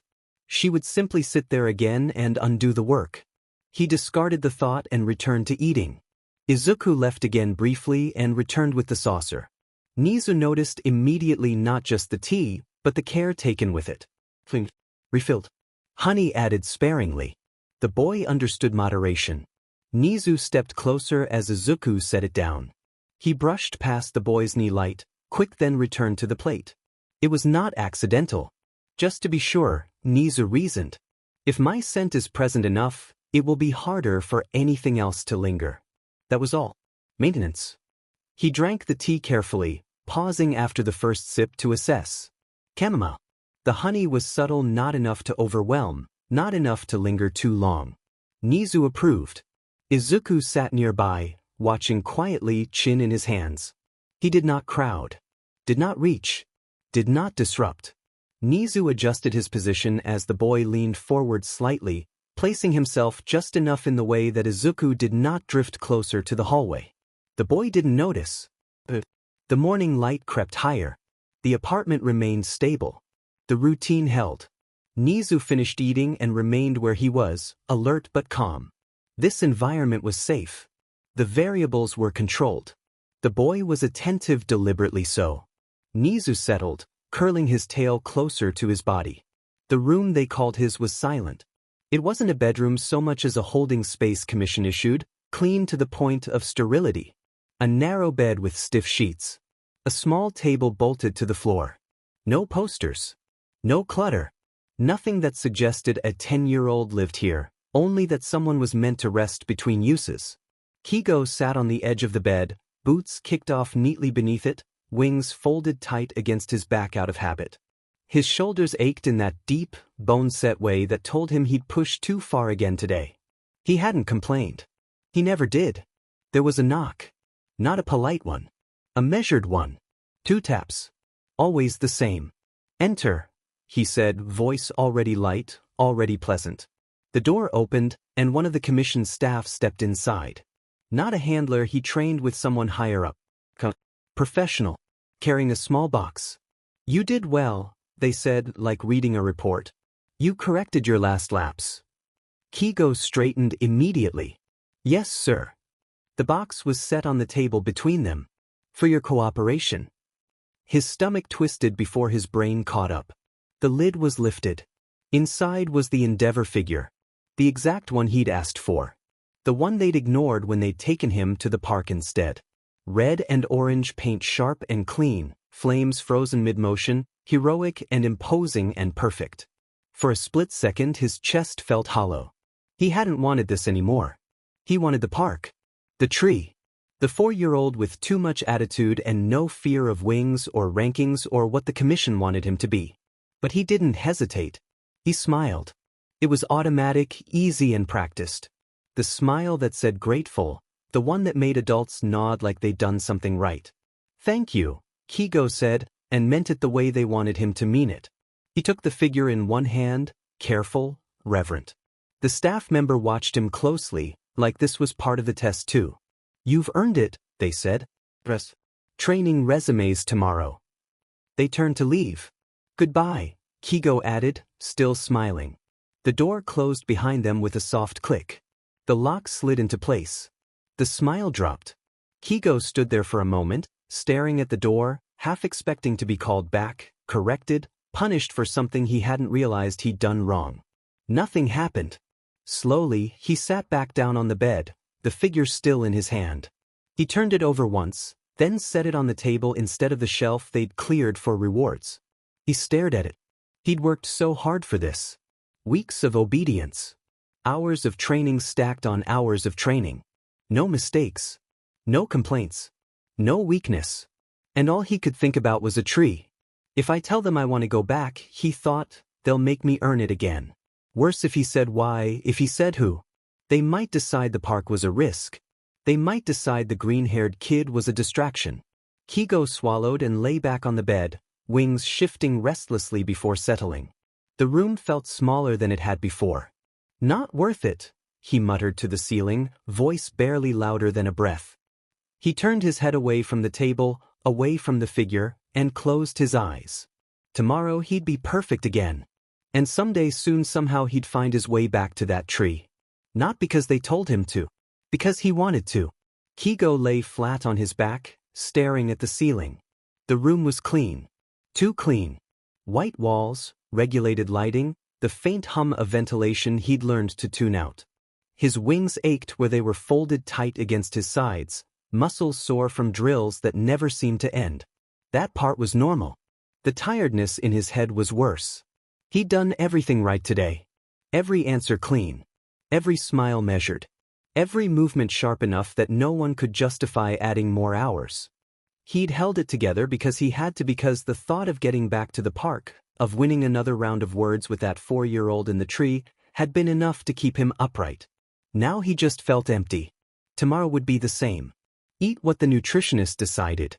Train until his limbs shook. Smile until his face hurt. Repeat. Repeat. Repeat. There was no skipping a day. No breaking routine. No leaving. And still this was better than before. He knew what it felt like to be hungry. To count meals. To wonder if there would be food tomorrow, or if it would all disappear again. He knew what it was like to live with a criminal, to keep quiet, to never draw attention. He'd never followed his father into that life. Never wanted to. He'd refused every step of the way. A small, bitter smile crossed his face when he remembered how it ended Endeavor, of all people, catching his father. The best and strongest hero. It almost felt unreal. The smile faded just as quickly. After that came the running.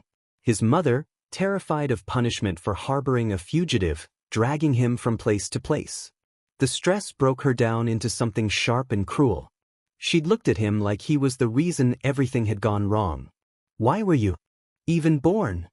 The memory still sat heavy in his chest. Then came the crash. The fire. The moment where he'd acted without thinking and saved people who couldn't save themselves. That was what caught the Commission's attention. They offered his mother's safety along with luxury she'd never even imagined possible for her.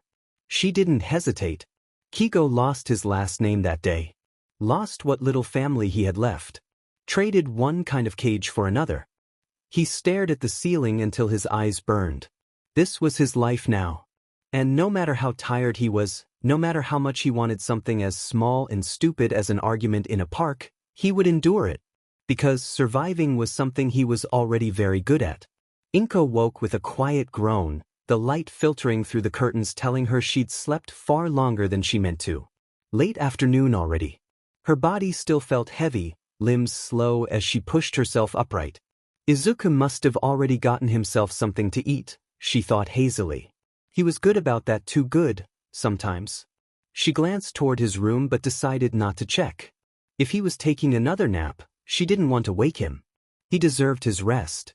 She changed quickly and slipped out of the apartment, locking the door behind her before heading to the store.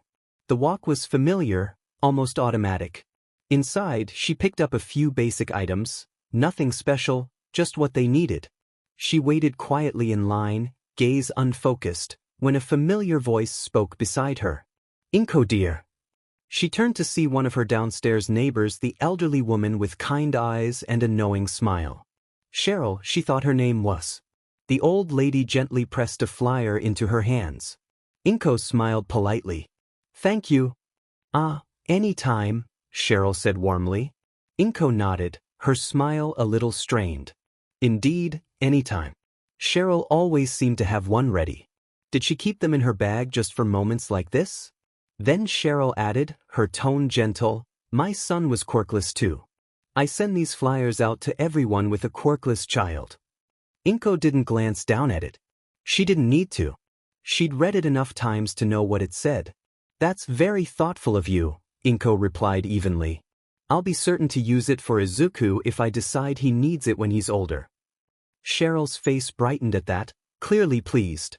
Soon enough, Inko paid for her groceries and gathered her things, keeping the flyer close as she left the store. When she returned home, she was greeted by Izuku's small voice from his room, probably coloring. Mom. Her heart warmed instantly. Hi, sweetheart, she called back, smiling despite herself. She was sure she'd call the number someday, when he was older, if she decided he needed it. For now, she went to her room and carefully placed the flyer into her drawer, slipping it in with the rest, the ones Cheryl had given her over the months before, closing it gently shut. Nezu woke before the sound finished happening. The shift in fabric of the blankets came first. A careful breath being held. The boy moved like someone who had practiced not being noticed. Nezu lifted his head from the folded blanket just in time to see Izuku sliding his shoes on by the door. Nezu was already moving when the door opened.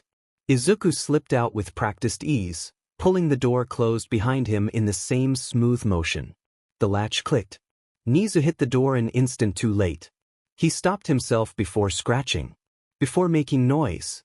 Before doing anything that would turn this from absence into alarm. The hallway scent rushed in under the doorframe, old carpet, stale detergent, other humans layered thick and careless. Izuku's trail was there, bright and fresh, already thinning as it stretched away. Nezu pressed his nose to the seam. Gone. Not abandoned. Just unreachable. Nezu remained there for a long moment after the footsteps faded, body coiled, ears angled, cataloging everything. Izuku padded down the hallway and knocked on the familiar door. It opened with a tired creak. Aizawa looked down at him, eyes half-lidded, hair loose, capture weapon discarded somewhere out of sight. It's you, he said.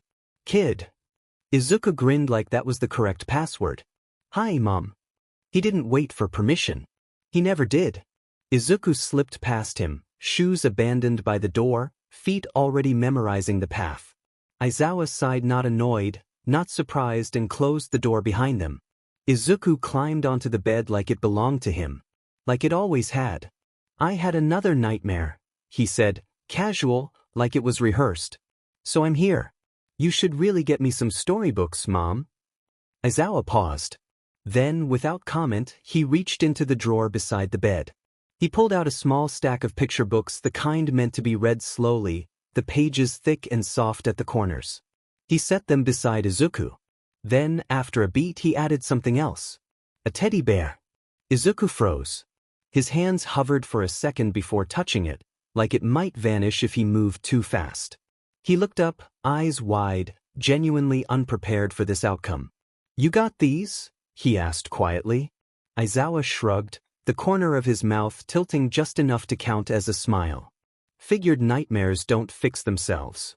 Izuku hugged the bear before he could stop himself. Aizawa sat down on the edge of the bed and opened one of the books. The illustration showed a sheep standing at the edge of a field, a hyena watching from the tall grass. He read slowly. Izuku leaned closer without realizing it. By the time the sheep decided not to run, Izuku's head had tipped against Aizawa's leg. By the time the hyena chose not to bite, his breathing had evened out. Izuku fell asleep halfway through the story. Aizawa didn't stop reading right away. When he finally did, he adjusted his grip so the boy wouldn't slip, careful not to wake him. Izuku shifted once, instinctively, and settled deeper into his lap, teddy bear trapped between them. Aizawa looked down at the sleeping child. He didn't ask questions. He didn't move him. Outside, in another apartment, behind a closed door, Nezu waited, memorizing the shape of a problem he could not yet reach. The door shut. Not slammed. Careful and controlled. The kind of closing that meant the boy had thought about the sound. Nezu stood frozen in front of it, nose hovering near the crack at the bottom where the scent still lingered. Izuku's scent was there, warm and familiar, but it becoming faint as the boy moved away. Nezu's body wanted to follow. He lifted one paw. Footsteps. Adult, heavier and slower. Coming down the hallway. Nezu bolted. He barely made it back into Izuku's room before the shadow crossed the doorway. He slipped behind the edge of the door and peered out through the narrow gap as Inko appeared, hair loose, eyes bleary. She paused by the front door, frowned faintly, and tested the handle. It was unlocked, obviously, so she sighs and locks it, muttering something under her breath. She didn't linger. She turned and walked toward Izuku's room. Nezu's fur stood on end. She was going to notice. Izuku's bed was empty. Humans panicked over empty beds. She would panic. Call the police. When Izuku returned, he would be punished harshly. Nezu did not object to that. Safety mattered. What Nezu objected to was the aftermath. Fear made humans cling. His mother would watch more closely, restrict more tightly. And Izuku would slip further out of reach. That, Nezu could not allow. Nezu didn't like the direction that path went. He scrambled for the box on instinct, then froze. The box was wrong. Too low. Too obvious. The door creaked. Nezu didn't think. He ran. Straight for the bed. He dove under the blanket, wriggling into the dip Izuku usually left behind, stretching himself long and flat, tucking his tail close, pressing his head into the pillow. He was smaller than Izuku, just enough that the shape was wrong, but in the dark, under covers, with a still body? Maybe. The door opened fully. Inko stopped in the doorway. Nezu held his breath. She leaned her hip against the frame and chuckled softly. "Oh, Izuku baby," she said. "Don't pretend to be asleep. I saw you down by your little box fort earlier. It's okay, you're not in trouble. Just get to bed, okay? Good night." Nezu did not move. Seconds stretched. Then closer. Her voice sharpened just a little. "Izuku? I know you're not sleeping. Do I need to come over there and tickle you awake?" Claws flexed against the sheets. She was going to touch him. Without thinking, without planning, Nezu spoke. "Good night." The word felt wrong in his mouth. Too soft. Too thin. Inko reacted immediately. "Oh." She pushed off the doorframe. "Izuku, sweetheart, you don't sound very good. Is your throat hurting? Let me check your temperature." She was moving toward the bed. Nezu's heart slammed so hard he could feel it in his ears. "No," he said quickly, forcing the sound higher, smaller. "That won't be necessary. I'm perfectly fine. I ate spicy ramen for dinner, and I suppose that irritated my throat. But I drank milk. I'll be fine in the morning." Silence. Then surprise, unguarded. "Wow, Izuku," Inko said. "I've never heard you talk so fluently before. I should get you some big boy books." She laughed, then hesitated. "But I don't remember buying spicy ramen." Nezu cursed himself. "I bought it," he said, slower now. "Last month. When you let me go to the store by myself. I'm really tired, so, good night." Another pause. Then a chuckle. "Ah, sneaky boy. But I'll get off your back. Good night." Her footsteps retreated. The door closed. Nezu did not move until he heard the faint click of her bedroom door. The sound of her weight hitting the mattress. The quiet hum of sleep reclaiming the apartment. Only then did Nezu exhale. He slipped out from under the covers and sat on the bed, heart still racing. That had worked. Somehow. How had he been so careless? Full sentences. Explanations. Excuses layered on excuses. Izuku was 4. 4-year-olds didn't talk like that. But Izuku talked like that to him. Nezu stilled. He hadn't noticed before. Not consciously. The boys spoke differently when they were alone, careful, thoughtful, precise. With his mother, the words shrank. Rounded. Simplified. Nezu filed that away. The front door was locked. Nezu padded down the hallway, rose onto his hind legs, and worked the latch with practiced ease. He turned it just enough. Not open. Just unlocked. For Izuku. Then he returned to the bedroom and climbed back onto the bed, curling where Izuku usually slept. The pillow held the boy's scent strongly here. It anchored him. Izuku would come back. Nezu was certain of that. And when he did, he would bring that other scent with him.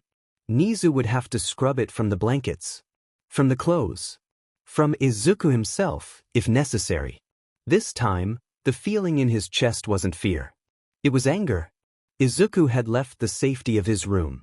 Had walked into the dark to be with a stranger whose scent Nezu did not know, did not trust. He had closed the door without looking back, without knowing Nezu was there. Not malicious. Just careless. He was still a toddler, Nezu reminded himself. A very smart one, but small, fragile, and far too willing to step into danger. Nezu lay awake until morning, eyes open, ears tuned for footsteps. By the time dawn came, his body was rigid with resolve. Whoever that scent belonged to, they would not touch Izuku without Nezu knowing. Izuku woke to quiet. Not the familiar hum of his apartment, not the faint sounds of his mother moving around the kitchen, but the stillness of Aizawa's place, heavy, dim, and wrapped in the low rhythm of steady breathing. Aizawa was asleep on the couch, scarf half-draped, hair spilling over his face. Izuku yawned, rubbed his eyes, and carefully slid off the mattress. He padded to the fridge, opened it just enough to grab an apple, then closed it again with practiced care. No noise. No fuss. He slipped out. The walk back was quick. Familiar. He unlocked the apartment door, eased inside, and froze listening. Nothing. Inko's door was shut. Izuku moved fast after that. He had an apple, he got cheese and a plate. He carried it to his room and shut the door behind him. "Hey, bud," he whispered cheerfully, setting the plate down near the bed. "Breakfast." No movement. Izuku blinked. He glanced at the bed first. Empty. K-box. Then he crouched, slid the plate closer. "Bud." Nothing peeked out. Izuku hesitated. Maybe Nezu was napping. Or needed space. That happened sometimes. "Well," Izuku murmured, trying to sound casual, "I'll get my breakfast too." He left the room and dragged the stool to the counter, climbing up to reach the cabinet. "Good morning, Izuku." Izuku smiled instinctively. "Morning, Mom." Inko leaned against the doorway, watching him with a light, amused expression. "I see my sneaky boy is feeling better." Izuku froze. "Sneaky?" She tilted her head, still smiling. "Don't play dumb, Izu. Remember what you were hiding from me." The world tilted. What? His voice came out small. Inko chuckled. It's okay, baby. It's gone now. You learned your lesson, and I know you won't do it again. Something cold settled in Izuku's chest. He stepped off the stool slowly. I'm gonna take a nap. Inko waved him off gently. Alright, get some rest. Izuku shut his bedroom door and locked it. The silence inside felt wrong. He dropped to his knees and checked the box. Empty. His breath hitched. Under the bed, nothing. The hamper. The corners. The shadows. Nothing. Izuku sank to the floor, hands clenched in his shirt. His vision blurred. Bud, he whispered, voice breaking. The sound barely left him before. Thump. Nezu appeared. Izuku said in a sharp breath. Why you're still? Nezu didn't look at him. He hopped onto the bed, turned his back and very pointedly ignored him. Izuku stared, stunned relief crashing into him so hard it made his chest ache. Inko hadn't seen him. Then what had she? Thump. Nezu's tail struck the mattress. Izuku looked up. Nezu glanced at him, then away, nose tipped up with a quiet, irritated huff. Izuku exhaled slowly. Smiled, small and careful. Hey, but I'm guessing you're mad at me? Thump. Because I left? Another thump. Slower this time. Izuku rubbed the back of his neck. I figured. I don't know what else I did though. Nezu's ears flattened. He turned, lifted a paw, and pressed it deliberately over his nose. Izuku blinked. Ah! Nezu thumped his tail again. Izuku sniffed himself, cheeks warming. He smelled normal. And something else. Oh! Nezu's ear flicked. You don't like a stranger's scent on me, Izuku said quietly. Thump. Oh, Izuku breathed. That's why you hissed last time.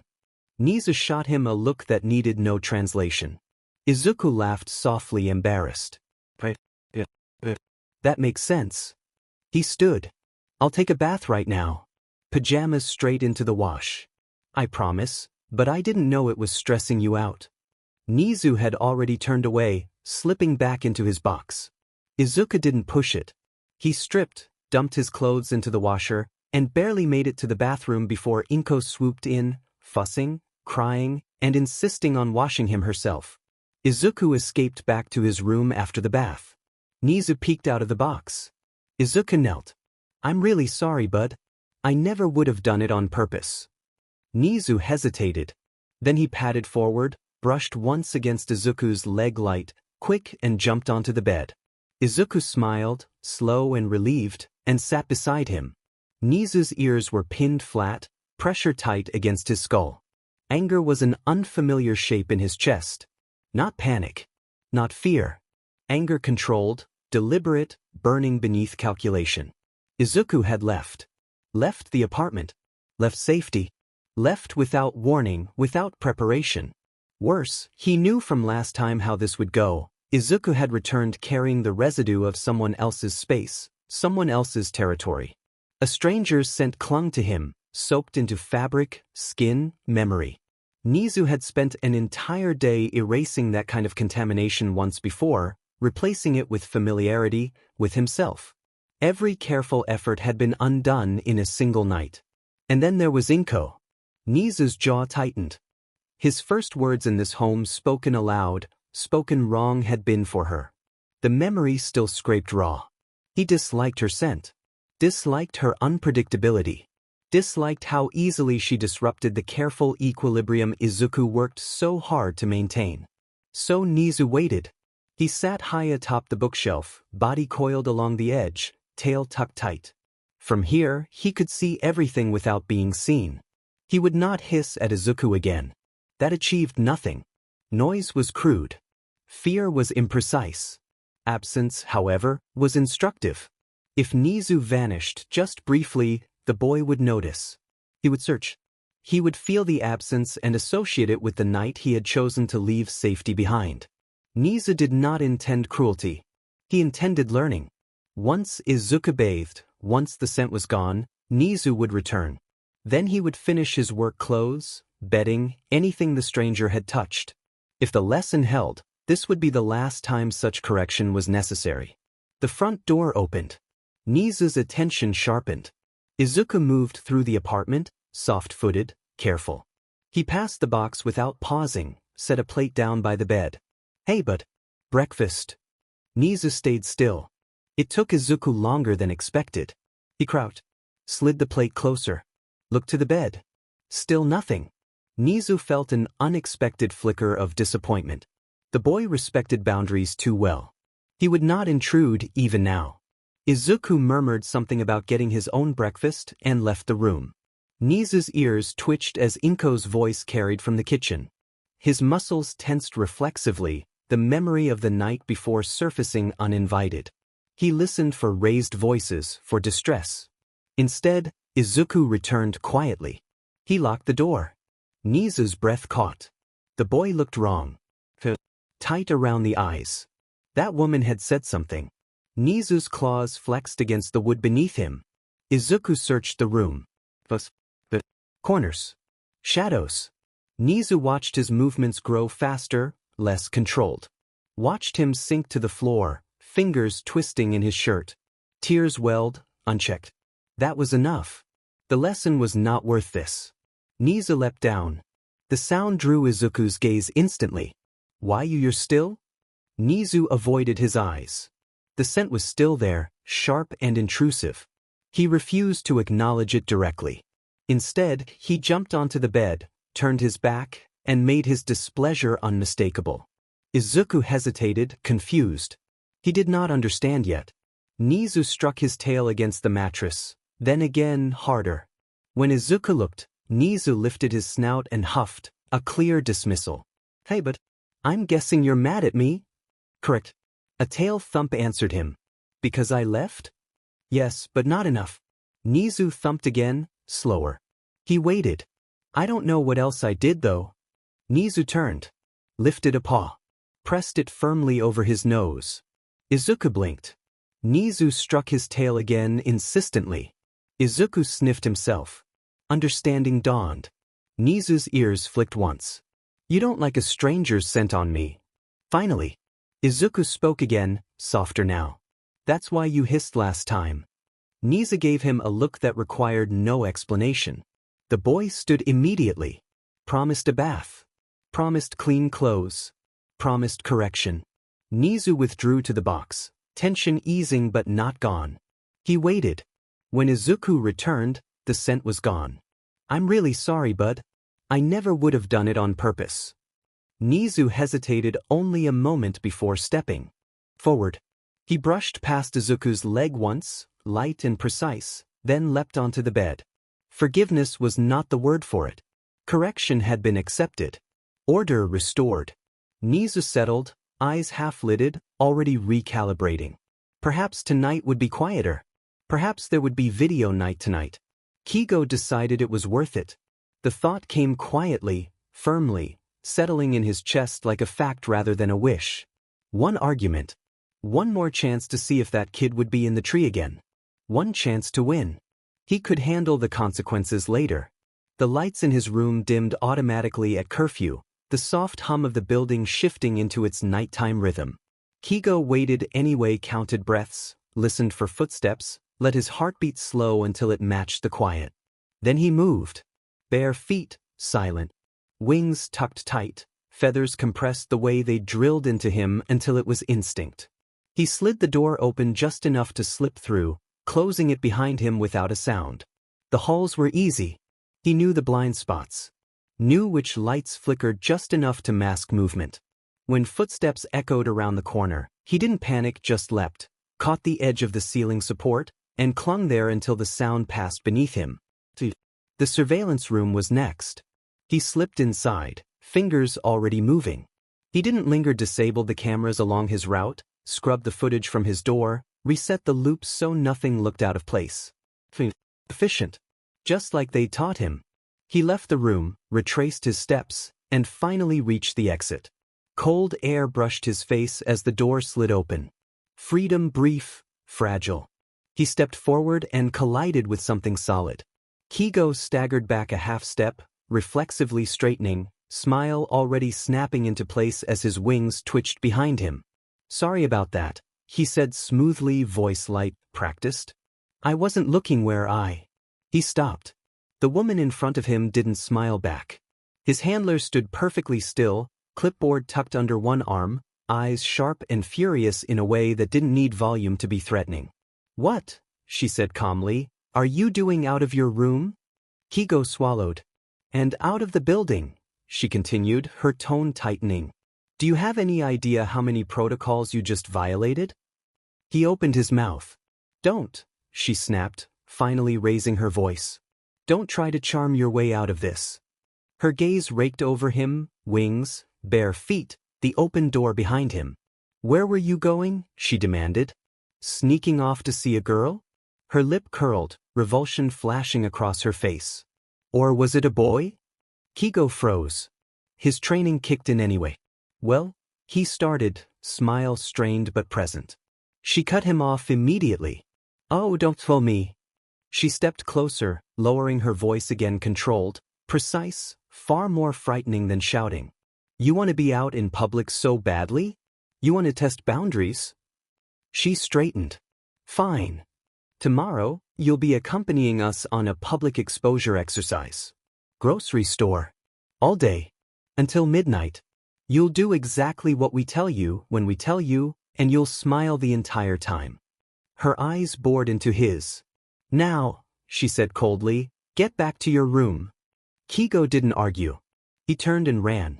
Wings flared just enough to push him faster down the hall, feet barely touching the floor as he tore through the building, back into his room. He slammed the door shut, locked it, and slid down against it. His legs finally gave out. The persona cracked. He pressed his hands over his face, shoulders shaking as silent tears spilled over, chest hitching as he tried and failed to breathe evenly. He stayed there, curled in on himself, wings trembling, the weight of the building pressing in from all sides. It hadn't been worth it. Not this time.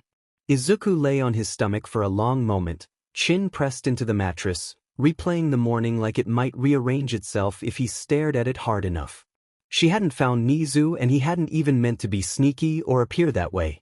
Behind him, there was a soft rustle. Tiny claws against fabric. Nezu stirred where he'd been curled, lifting his head just enough to look at Izuku with narrowed eyes. "Did I do something?"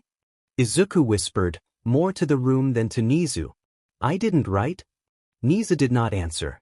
He simply sat up, tail flicking once against the blanket. Not alarmed. Not frightened. Annoyed. Izuku swallowed. He slid off the bed and padded toward the door. Halfway out, he glanced back. Nezu had already scampered closer, posture tense, attention locked on him. "Hey," Izuku whispered quickly, holding the door half open. "It's okay. I'm just gonna ask my mom something."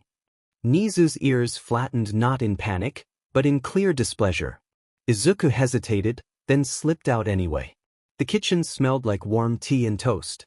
His mom stood at the counter, humming softly to herself. "Mom?" Izuku asked. She glanced over her shoulder. What were you talking about earlier?" She paused. Then she turned fully, blinking at him like she was putting something together in her head. A second passed. "Oh." She laughed. Not loud, just a short, amused sound. She stepped closer and ruffled his hair, fingers warm and familiar. "Never admitting it again, huh?" she said lightly. "It was a one-time thing?" Izuku froze. "Admitting what?" She waved a hand. "You don't have to sneak things, you know. If you want something, just ask." Then she reached into her pocket and pressed a few bills into his palm. "Go to the store and get yourself something. I mean it, go on." Izuku stared at the money. "Okay." He turned and walked back down the hall, his steps slower this time. His room felt different when he came back. Smaller. Quieter. Nezu sat where he'd left him, watching. Izuku shut the door and looked between Nezu and the money in his hand. "Was it you?" he asked softly. Nezu did not move. Izuku's thoughts began stacking on top of each other, messy and sharp. The store. Sneaking. Never admitting it again. Had she figured out he'd been gone last night? No, she would have been mad and worried. The police would have been called. Unless she thought he'd gone to the store instead. Not the neighbor she'd never met in person before. Izuku sank onto the bed, fingers curling into the blanket. She doesn't always assume the worst, he thought uneasily just. Most of the time. That almost made it worse. Because if his mom thought he was being sneaky, she might start looking. And if she looked too, she'd find Nezu. Huge no-no. I think it's sort of fixed? Izuku muttered. Kind of. Nezu's tail flicked again. Izuku sighed and pushed himself up. Maybe a store trip wouldn't be so bad. Nezu's ears flattened instantly. Izuku opened his backpack and set it on the bed. Come on, but you can come with me this time. For a heartbeat, Nezu didn't move. Then quick as a thought he leapt into the bag and vanished inside, settling with sharp, decisive movements. Izuku zipped it just enough to be safe. Okay, he whispered, slinging the bag over his shoulder. Let's go. They slipped out of the house together. The handler didn't raise her voice. Grocery store, she said, adjusting the tablet in her hands as Keigo stood at attention. You'll remain in persona the entire time. You are to Remian approachable and helpful. Keigo nodded once. You will stay until midnight, she continued evenly. Unless you succeed early. Her eyes flicked to him. Measuring. Calculating. 80 people. I want 80 smiles. Genuine ones. No complaints. No reports of annoyance.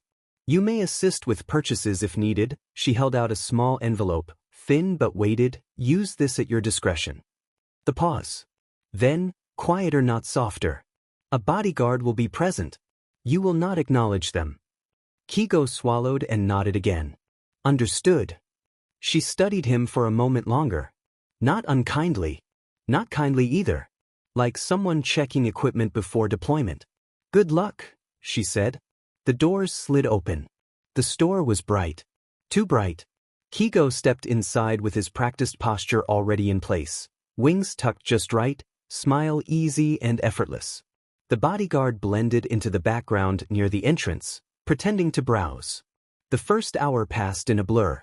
A pair of heavily built biker guys laughed when Keigo cracked a light joke about wingspan and doorframes. An elderly woman smiled in relief when he grabbed a box from the top shelf without being asked. Teenagers, some rude, some shy, lit up when he treated them like equals instead of nuisances.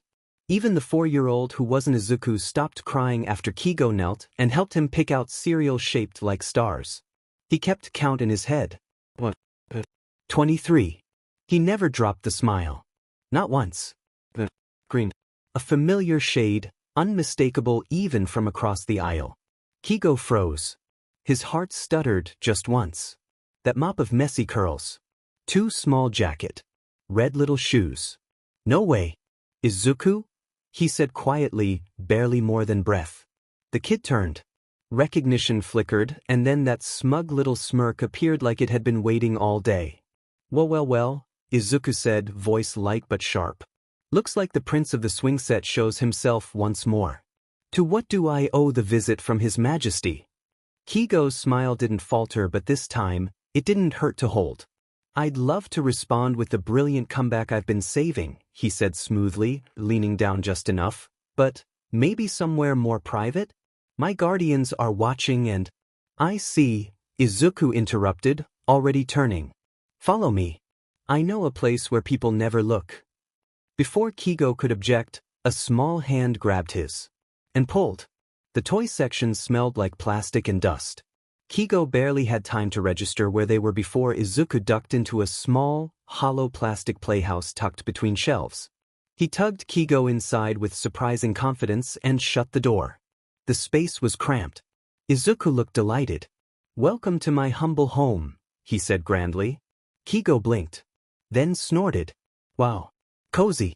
Do you charge rent, or is this strictly invitation only? Izuku's grin sharpened. Depends. Are you going to track mud in?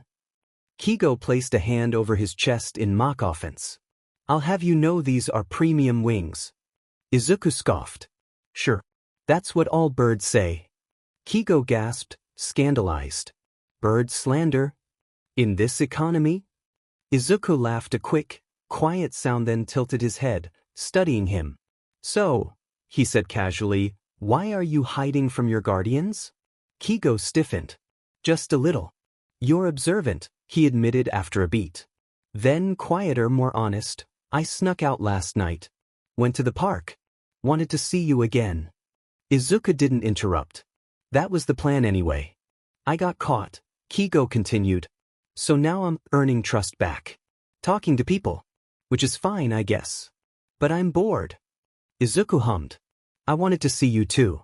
But I don't really go to the park a lot. Something in Keigo's face fell. But, Izuku added quickly, holding up a finger. We could get walkie-talkies. Then we don't need the park. Keigo lit up instantly. Really? Izuku nodded. I only have $2, I don't have spare money dash. I do. Keigo blurted, excitement cracking straight through the persona. I have enough for the good ones, the long-range ones. We could talk at night and I could. He stopped. Too late. The mask had slipped. Izuku didn't react at all. Keigo exhaled, relieved, and then immediately hit his head on the plastic roof as he stood up. Ow! Izuku snickered. They found the walkie-talkies quickly. The best ones. Rechargeable. Durable. At the register, Keigo spotted the bodyguard watching from the end of the aisle. Play along, he whispered. Izuku nodded solemnly. Keigo slipped back into persona like a second skin, counted out the money, and smiled at the cashier. First big shopping trip? He said warmly. Izuku nodded, giggling. Yeah. Thank you, Mr. Big Kid. Keigo walked him outside, handed him the bag, and quietly passed him one of the walkie-talkies. Izuku raised a brow. Saving it in your pants for a rainy day? Keigo flushed. No one would suspect it there. Izuku said, unconvinced. They stood there a moment. I'm glad we can talk, Izuku said. Even if it's like this. So am I, Keigo replied softly. Then he turned back toward the store. Reluctant. But smiling. Nezu had been in Izuku's bag, listening and watching through the small gap in the open zipper. The store assaulted his senses immediately. Too many people. Too many overlapping scents layered into something nearly unreadable. Cleaning products, plastic, fabric, food. His nose twitched as he sorted them automatically, dismissing most as irrelevant. His attention sharpened. An entire section, judging by the density of the aroma. Black leaves, floral notes, something citrus underneath. His whiskers quivered with interest. Izuku had been told to buy something for himself. Nezu considered whether subtle encouragement might redirect him. He shifted, adjusting his position so he could see better. Izuku! Nezu froze. Izuku turned toward the voice, and Nezu immediately focused, peering through the zipper opening. A boy stood a short distance away. Older than Izuku. Red wings folded neatly against his back. Threat assessment began at once. Izuku responded, light but sharp. Well, looks like the Prince of the Swing Set shows himself once more. To what do I owe the visit from His Majesty? Nezu paused. That phrasing was interesting. Performative. Deliberately theatrical. Izuku did not speak like that at home. He adapted his language to his audience. A useful skill. A dangerous one, if used carelessly. Nezu's gaze stayed fixed on the winged boy. Izuku was clearly playful, comfortable. That alone raised concern. Comfort implied familiarity. Familiarity implied history. Was this the one Izuku had been sneaking out to see? If so, that was a mark against him already. Nezu tried to identify the boy by scent, but the store overwhelmed his nose. Too many variables. Too much interference. The winged boy spoke again. I'd love to respond with a brilliant comeback I've been saving. He leaned closer. Nezu inhaled sharply. That scent was unfamiliar. Similar to stress beneath it, restrained. Authority nearby. But not the same as the one Izuku had come home smelling like before. Not the stranger. The boy continued smoothly. But maybe somewhere more private. My guardians are watching and... I see. Follow me. I know a place where people never look. Izuku interrupted him without hesitation. Nezu felt the shift immediately. Izuku was leading now. The toy section smelled like plastic and dust. Izuku ducked into a small, hollow plastic playhouse tucked between shelves. He tugged the winged boy inside with surprising confidence and shut the door.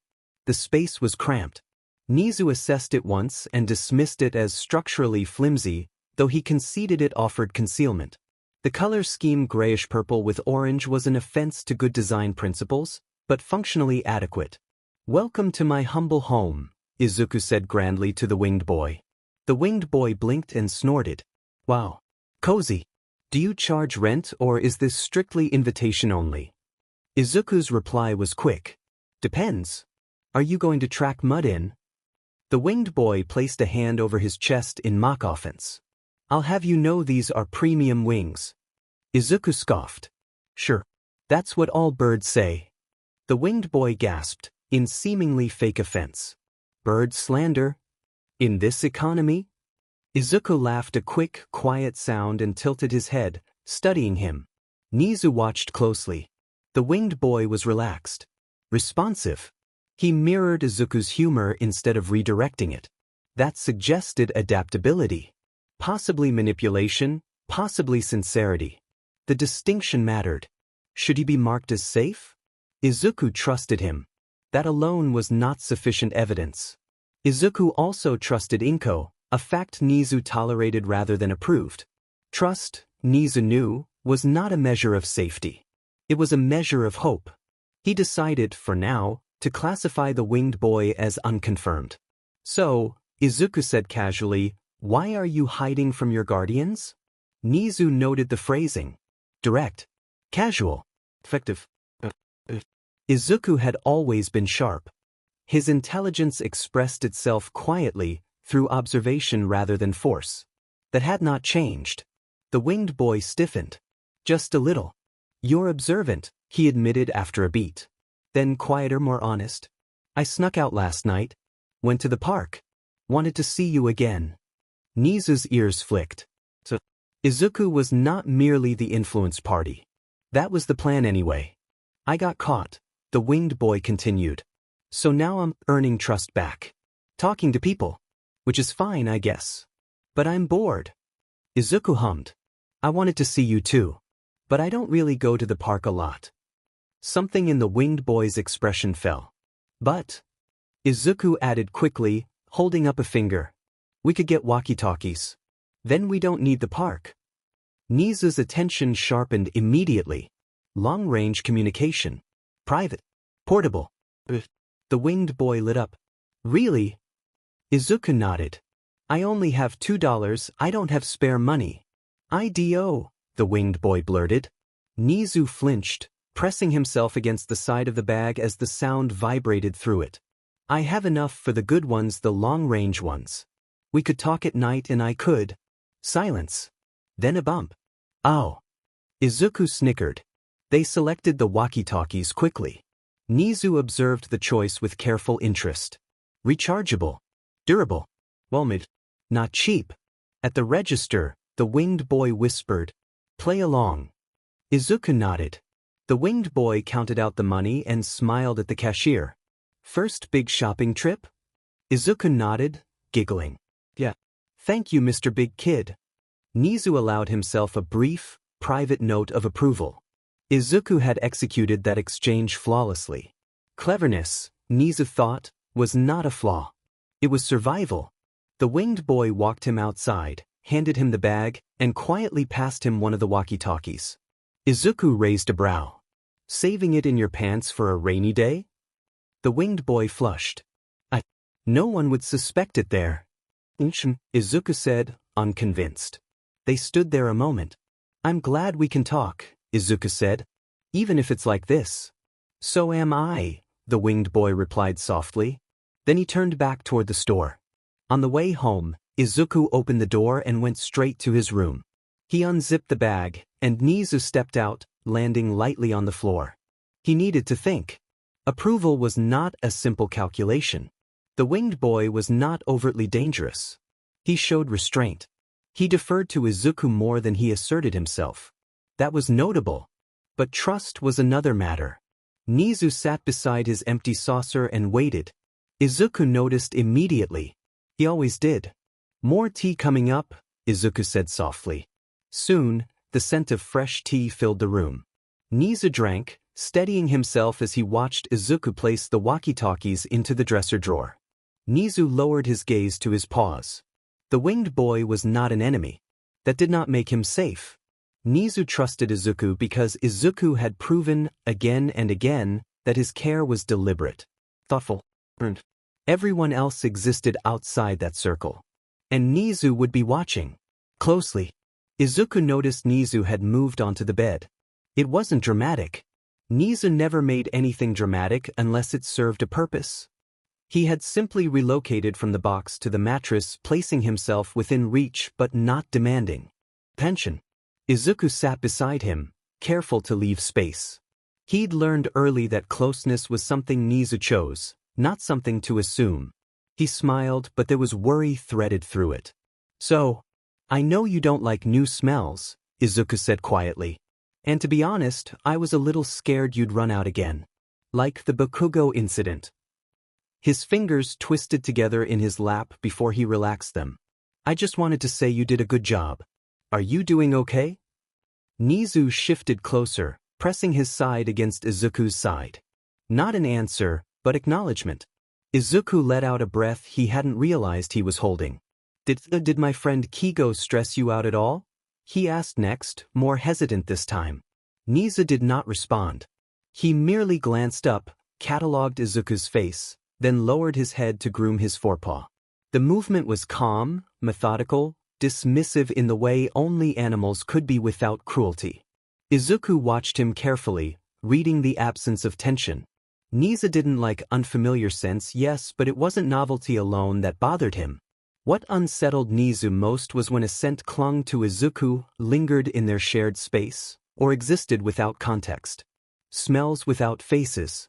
Presences without explanations. Now there was a name. Izuku huffed softly, relieved. That's good. He brightened a little. How about we have a movie night?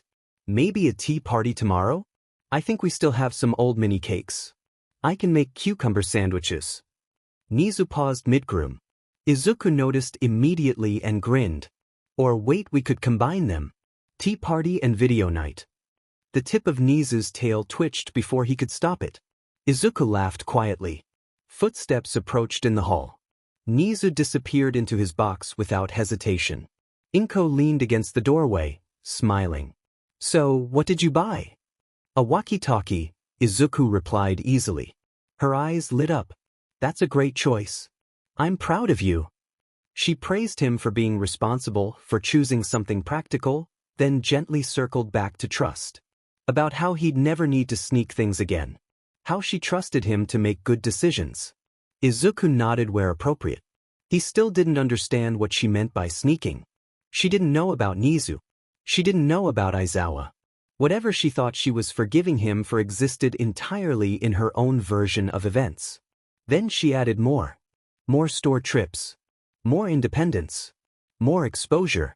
It's important, she said lightly. Especially if you ever work somewhere like a grocery store. Being a bagger is honest work. Izuku smiled. It didn't waver. Many lives had taught him how to accept lowered expectations without reacting. How to store the sting somewhere quiet and harmless. She didn't mean it cruelly. She just didn't expect him to become a doctor. Or a hero. Or anything that required institutions to take a quirkless child seriously. He'd tried once many lives ago to study veterinary medicine. Harmless, he'd thought. Animals didn't care about quirks. He'd been framed for injuring a parakeet and labeled cruel before he could defend himself. Another life, law school. He'd gotten in. Graduated. No one would hire him. Once, he'd aimed higher medical school. That ended faster. The principal had explained, gently, that quirkless people were devolved, and that a devolved person couldn't be trusted with someone's life. Would you trust a caveman to perform heart surgery? The man had asked. Or prescribe you medicine? Sometimes he wrote under false names. Sometimes he worked as an analyst. Sometimes both. Anonymous was the only way quirkless competence survived. He couldn't blame her. The world had trained her expectations. Meanwhile, Nezu sat rigid in his box, fury simmering beneath stillness. Permission to leave freely? For a 4-year-old? Intelligence did not negate risk. Freedom without structure was negligence. And Bagger? Nezu's claws flexed. When Inko left for work, the apartment fell quiet. Nezu burst from the box. He landed on the bed, claws out, tail stiff, posture sharp with displeasure. Izuku sighed. Bud, she didn't mean it like that. Nezu slammed his tail against the mattress. Meaning was irrelevant. Implication mattered. Izuku didn't argue. He picked up the walkie-talkie and frowned. Oh, needs charging. He plugged it in, then glanced back. I'll get the mini cakes and cucumber sandwiches ready. I'll put on MatPat for us. He left. Izuku slipped out and rummaged through the kitchen until he found the mini cakes, still neatly tucked away. There weren't many left. After a brief pause, he gathered the leftover cucumber sandwiches as well, arranging them carefully on small plates. The kettle went on next. Izuku waited, listening to the gentle rise of the water as steam curled upward, filling the room with warmth. You can't have a tea party without tea. As he set everything together, Izuku took stock of the dwindling supply. After this, there would be no more mini cakes. He smiled to himself, small and fond. Looks like he'd have to pay Aizawa a visit sometime this week. The thought lingered as he lifted the teacups along with a more practical reminder. He'd need to be careful. Very careful. A thorough shower beforehand, no shortcuts. Easy enough, he told himself, still smiling as he carried the plates back. Nezu stared at the charging device. While it was small and seemingly innocent, it was dangerous. Throwing it out the window was too obvious. He wasn't even sure if the window opened. He could chew the cord because he's just a smart pet in Izuku's eyes, but it was too impulsive. He stayed still. Izuku returned with plates and tea. Nezu watched him, then looked back at the walkie-talkie. The winged boy was older. Older meant leverage, social, emotional, physical, even if unintentional. What did he want from Izuku? Nezu understood why anyone would want to be near him. Izuku had warmth, patience, a steadiness that calmed nightmares. But this was external, unvetted. Nezu curled his claws into the blanket, eyes narrowing. He didn't approve. And approval mattered. Safety came first. Boys. The handler reviewed the tablet without looking at him. 83, she said. Keigo stood straight, wings folded tight, posture perfect. Ma'am? Smiles, she clarified. Verified interactions. No complaints logged. No reports of annoyance or fatigue. Her finger tapped the screen once. You exceeded the requirement. Silence stretched. Keigo waited for the praise that never came. Instead, her mouth tightened. That tells me the punishment was ineffective. The chest sank just a little. I followed instructions, he said carefully. Not arguing. Just stating fact. I remained in persona the entire time. Yes, she agreed coolly. And that's the problem. She finally looked up at him then, eyes sharp, searching. You were too comfortable. Public exposure is meant to drain you. To remind you where your value comes from. Keigo swallowed. He kept his expression neutral. I understand. We believe you enjoyed it, she continued. Which means it failed. That stung more than he expected. He'd done exactly what they wanted. Exactly. And still. So, she said, sliding the tablet under her arm, we'll adjust. They were walking now, the commission building looming ahead as the transport doors slid open. You'll be confined to your room. Keigo's steps faltered for half a heartbeat. Confined? He forced his shoulders to sag just a little, the way they liked when he was disappointed. For how long? Her lips curled just slightly. Not a smile. That's not for you to know. They entered the building. Keigo kept his head down, hands loose at his sides, wings tucked. Inside, though, something warm sparked to life. Confined meant no training hall. No flashcards. No public exposure. No interruptions. He schooled his face into mild disheartenment, eyes dimmed just enough to sell it. Yes, ma'am. They stopped outside the bathing rooms. Shower, she ordered. You know the routine. Keigo nodded automatically, and then froze internally. The walkie-talkie. His stomach flipped hard. Every shower meant the same thing. Clothes taken, bagged, washed, replaced. No exceptions. If they found it. Yes, ma'am, he said again, already moving. The door shut behind him. Keigo spun, scanning the bathroom like his life depended on it. The sink was bare. No cabinets. The toilet nothing behind it, no space to hide anything. A small wooden side table sat against the wall, decorative, useless. On top of it stood a cheap vase filled with fake plastic flowers. Keigo sagged in relief. Thank you, he breathed, already reaching into his pants. He shoved the walkie-talkie and its charger deep into the vase, burying them beneath the flowers, petals brushing his fingers. Then he stripped, stepped into the shower, and pulled the curtain shut. Water rushed down, hot and loud. A minute passed. Then the door opened. He heard the rustle of fabric. The soft, efficient sound of his clothes being removed and replaced. Keigo stayed perfectly still, heart hammering, counting breaths until the door shut again. When he finally finished, he dried off quickly, dressed, and retrieved the walkie-talkie from the vase. He tucked it back into his pants like it had never left. He was escorted back to his room. The door closed. The lock slid home. Keigo didn't waste a second. He reached into his pants, pulled out the charger, and let it drop to the floor as he turned to grab the walkie. The door opened. Keigo froze. The handler stood there. They locked eyes. For one terrible second, neither of them moved. Then her gaze flicked downward. To the charger on the floor. Her expression didn't change, but something in her eyes hardened. What is that? She asked. Keigo's mouth opened. It's... She stepped fully into the room. Did you remove that from commission property? The question hit harder than yelling would have. No, Keigo said quickly.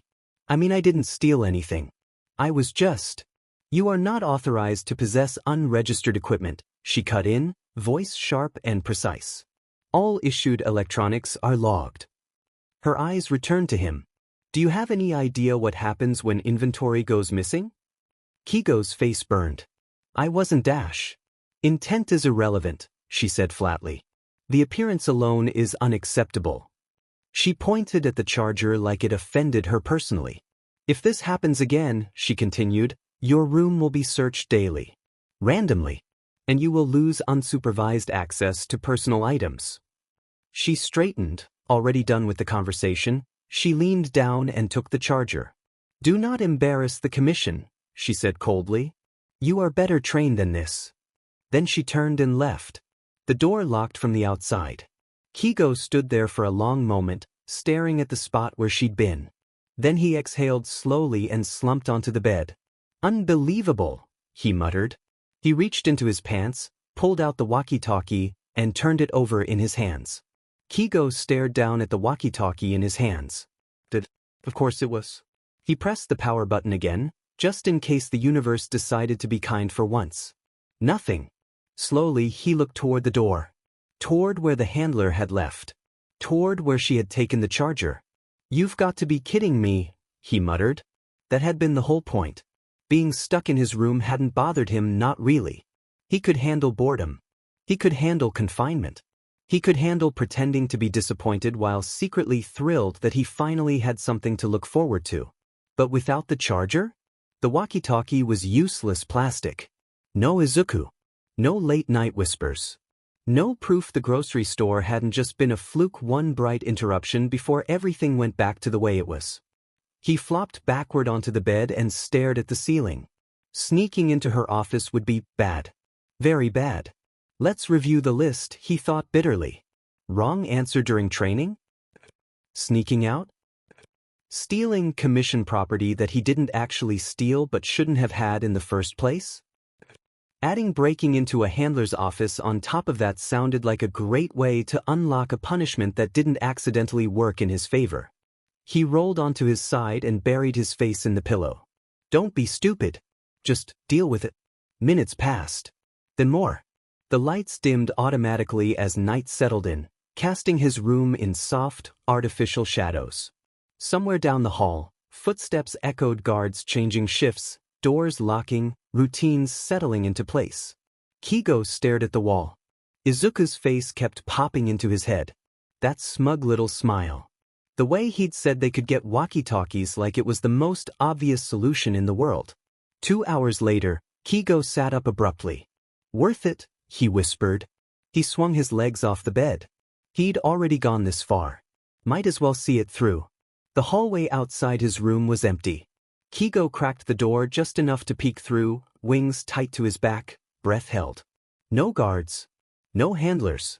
Just the low hum of the building and the distant buzz of cameras rotating on their routes.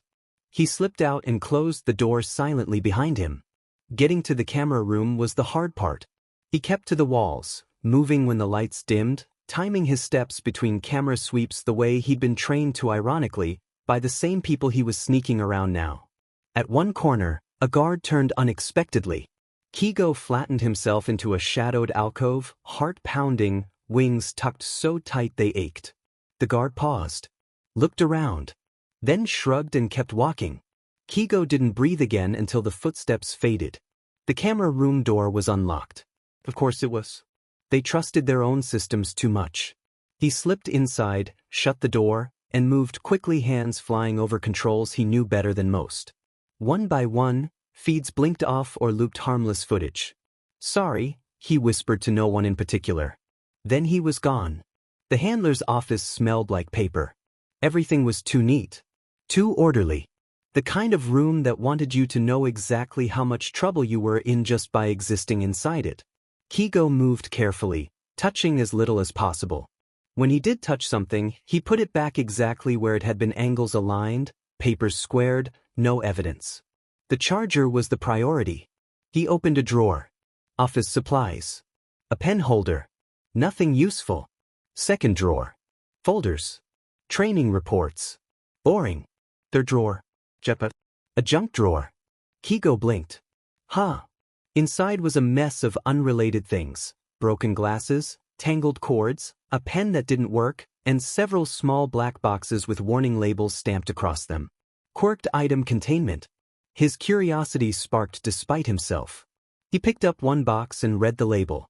Audit item ear plug. Single use. Function. Allows wearer to hear the last sentence spoken by the nearest person. That's creepy, he murmured. He cracked the box open just enough to peek inside. The ear plug looked old. Probably decommissioned. They wouldn't miss it, a tiny voice whispered. Keigo snapped the box shut. Too risky. He shoved it back exactly where it had been. Just the charger. That's it. He dug deeper. Something brushed his hand. Keigo yelped and jumped back, wings flaring instinctively. A snake. He froze. Then realized it wasn't moving. Plastic. I'm never living that down, he muttered, rubbing his face in embarrassment before forcing himself to refocus. At the very bottom of the drawer, beneath everything else, was a file. That was strange. Files didn't go in junk drawers. He pulled it out slowly. The date on the front made his brows lift. 25 years ago. Stamped across the cover in red. Classified, do not open. Keigo snorted quietly. Yeah, okay. He flipped it open. There was only one paper inside. It read like a report. A story. The name jumped out immediately. Nana Shimura. An old hero. The page talked about a battle. A dangerous villain. Theories. Suspicions. The quirk stealer, also known as All for One. Keigo's heart ticked up. Someone who could steal quirks? That sounds like it came straight out of a horror movie. He skimmed faster, eyes catching on another name. Gran Torino. Suspected to know more than he'd tell, and footsteps. Keigo slammed the file shut, shoved it back into the drawer, and dumped everything else on top of it in a rush, charger clenched tight in his hand. The office door opened. The handler stepped in. Keigo pressed himself flat behind the door, heart hammering so loud he was sure she could hear it. She didn't look back. As she crossed the room, Keigo slipped out, darting past her in one smooth motion as the door swung closed behind him. He didn't stop running until he was back in his room. The door locked. Keigo sagged against it, breath coming fast and shaky. That, he whispered, was stupid. But he looked down at the charger in his hand. Worth it. He immediately shoved the walkie-talkie under his bed, plugged it in, and watched the tiny charging light flicker on. He grinned, flopping onto his back. Something cool to talk to Izuku about. Something to look forward to again. The file probably wasn't important anyway. If it were, it wouldn't have been in a junk drawer. Right? The kitchen smelled faintly of cucumber and warm bread by the time Izuku finished setting everything out. He paused for a moment, staring down at the little spread with quiet concentration, as if this were a science experiment instead of a tea party. The mini cakes were carefully arranged on a plate, none of them chocolate. Izuku had ruled those out immediately. Chocolate was dangerous for animals, he knew that much, and while Nezu wasn't your everyday animal, he was still an animal. Izuku had learned the hard way across many lives that caution was better than confidence. He'd been watching Nezu closely ever since he'd started sharing food with him, cataloging reactions, energy levels, even how long he groomed afterward. No greasy food. No spicy food. No sugar-heavy nonsense. Tea, though tea was safe. Chamomile tea especially. And cheese, in small amounts, seemed fine. Nezu liked apples too. Izuku made a mental note to write all of this down later. A proper list. He could organize it by categories. Questionable. Absolutely not. Later. Right now, this was tea time. Izuku carried the plates out to the family room, placing the cucumber sandwiches neatly beside the cakes, then poured the tea with exaggerated care, making sure the cups weren't too full. He climbed onto the couch, grabbed the remote, and called out softly but cheerfully, "Bud, it's tea and video night time." Nezu emerged a moment later, calm and unhurried, as if he'd been waiting for the invitation. He crossed the room with measured steps, hopped onto the couch, and settled beside Izuku with an air of quiet dignity. Izuku smiled and unpaused the video. MatPat's voice filled the room, familiar and comforting. Izuku leaned back into the cushions, sipping his tea and munching on a cucumber sandwich, eyes flicking between the screen and Nezu. Nezu, meanwhile, wasted no time asserting his preferences. By the time Izuku reached for a second sandwich, Nezu had subtly but efficiently claimed every green tea mini cake, pulling them closer one by one until they were unmistakably his. Izuku snorted softly but didn't argue. He hadn't been aiming for those anyway.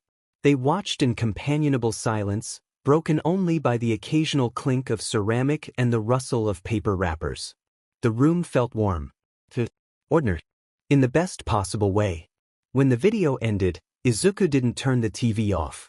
Instead, he scrolled for a moment and put on an old black and white film, something slow and quiet, the kind that didn't demand attention so much as invite it. Halfway through, Nezu yawned. It was small at first, easily missed, but then he shifted, climbed carefully into Izuku's lap, and settled there with a faint sigh. Izuku froze instinctively, then relaxed, one hand hovering uncertainly before resting lightly against Nezu's back. By the time the credits rolled, Nezu was fully asleep, warm and heavy in a way Izuku hadn't expected. Izuku stared down at him for a long moment. Then came the problem. Getting up. Izuku slid one arm under Nezu, the other bracing himself against the couch, and slowly stood. He wobbled immediately, knees protesting. Nezu wasn't that heavy, but Izuku was biologically 4, and physics was cruel. He shuffled down the hallway carefully, biting his lip with focus, adjusting his grip every few steps. When he reached his room, Izuku gently lowered Nezu into the box, tucking him in the way he'd learned Nezu preferred. He turned off the light, climbed into bed, and pulled the blanket up to his chin. A second passed. Then another. A soft huff came from the box. Izuku cracked one eye open just in time to see Nezu standing there, staring at him with clear offense, as if Izuku had committed some unforgivable betrayal. "So you weren't asleep," Izuku murmured, exhausted but amused. Nezu's ears flicked. He climbed up onto the bed without hesitation, circled once, and settled on the opposite pillow beside Izuku's head. If Nezu rolled his eyes, Izuku couldn't be entirely sure, but it certainly felt like he did. Izuku smiled faintly, warmth spreading through his chest, and closed his eyes. The next night, Keigo waited until the lights dimmed and the building settled into its familiar, artificial quiet. He lay on his side, wings tucked in tight, one hand slipping under the bed to retrieve the walkie-talkie. The tiny light glowed reassuringly. Sure. He pressed the button, heart thudding just a little harder than it needed to.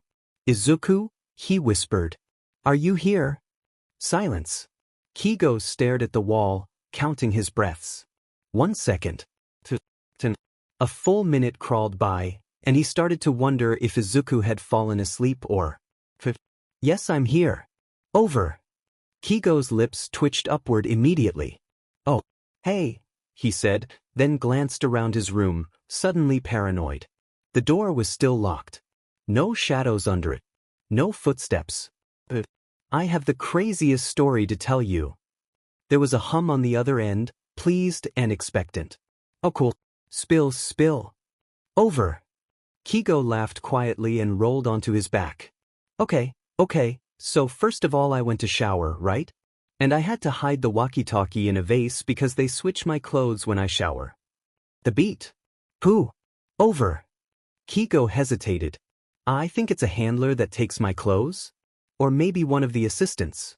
I don't actually know. Copy that. Over. Keigo paused. Why are you talking like that? Over. That. Keigo snorted. That right there. You keep saying over after every sentence. Izuku gasped dramatically on the other end. Excuse you, that's walkie-talkie etiquette. It is. Yeah, Izuku said, clearly delighted to explain. You say over when you're done talking so the other person knows it's their turn. Otherwise you might both talk at once, and then it goes all case each and nobody hears anything. And copy that is a way to say you understood the message. Same thing goes for Roger that. Over. Keigo blinked. You're 4. And? Izuku shot back cheerfully. I'm 4 and correct. Over. Keigo laughed again. Oh, okay. Copy that then. Over. Actually wait, no, I'm not done with my story. Izuku made an exaggerated sigh. Then don't say over yet. Over. That's... Keigo shook his head, grinning. Anyway, when I got escorted back to my room, I dropped the charger on the floor, and one of the commission ladies walked in and saw it and thought it was commission property. Izuku made a small noise of interest. She took it, Keigo continued. So I had to sneak into her office and get it back. Over.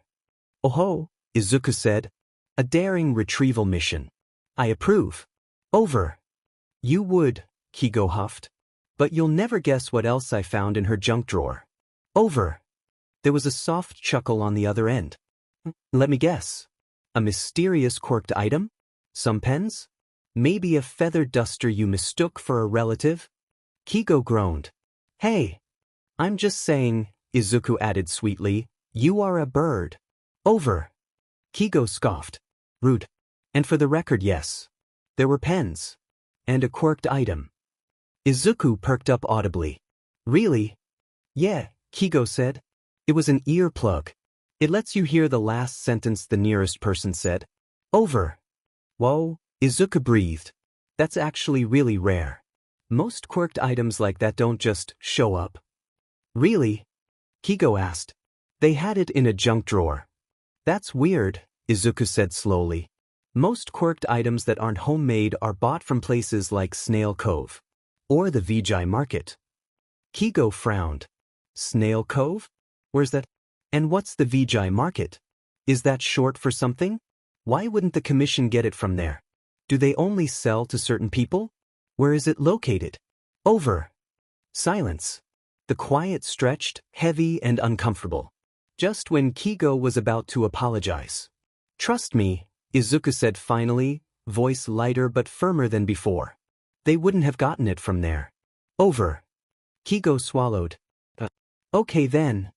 He rushed on, eager to change the subject. Oh, and I also found a file at the bottom of the drawer. Over. That snapped Izuku's curiosity right back into place. A file? In a junk drawer? That's suspicious. What was it? Over. It said, classified, and do not open, Keigo said. Izuku burst out laughing. You're right. Like that's gonna stop anyone. Over. Keigo laughed too. That's exactly what I thought. It was about some old hero from, like, 25 years ago, Nana Shimura, I think? There was a battle, a dangerous villain, Theories about this guy named Gran Torino hiding information. Oh, and the villain was called the Quirk Stealer. Over. Izuku's tone sharpened with interest. Was the Quirk Stealer called AFO? Over. Keigo nodded instinctively, then remembered. Yeah, actually. You've seen him in old villain documentaries? Over. Something like that, Izuku replied. Was there anything else in the file? Keigo chuckled. What, are you a spy now? Over. I am for, Izuku protested. I'm no spy. Over. Roger that, Keigo said, amused. And no, that was it. Over. Izuku hummed thoughtfully. But. There was a soft hiss on the other end. Fabric shifting.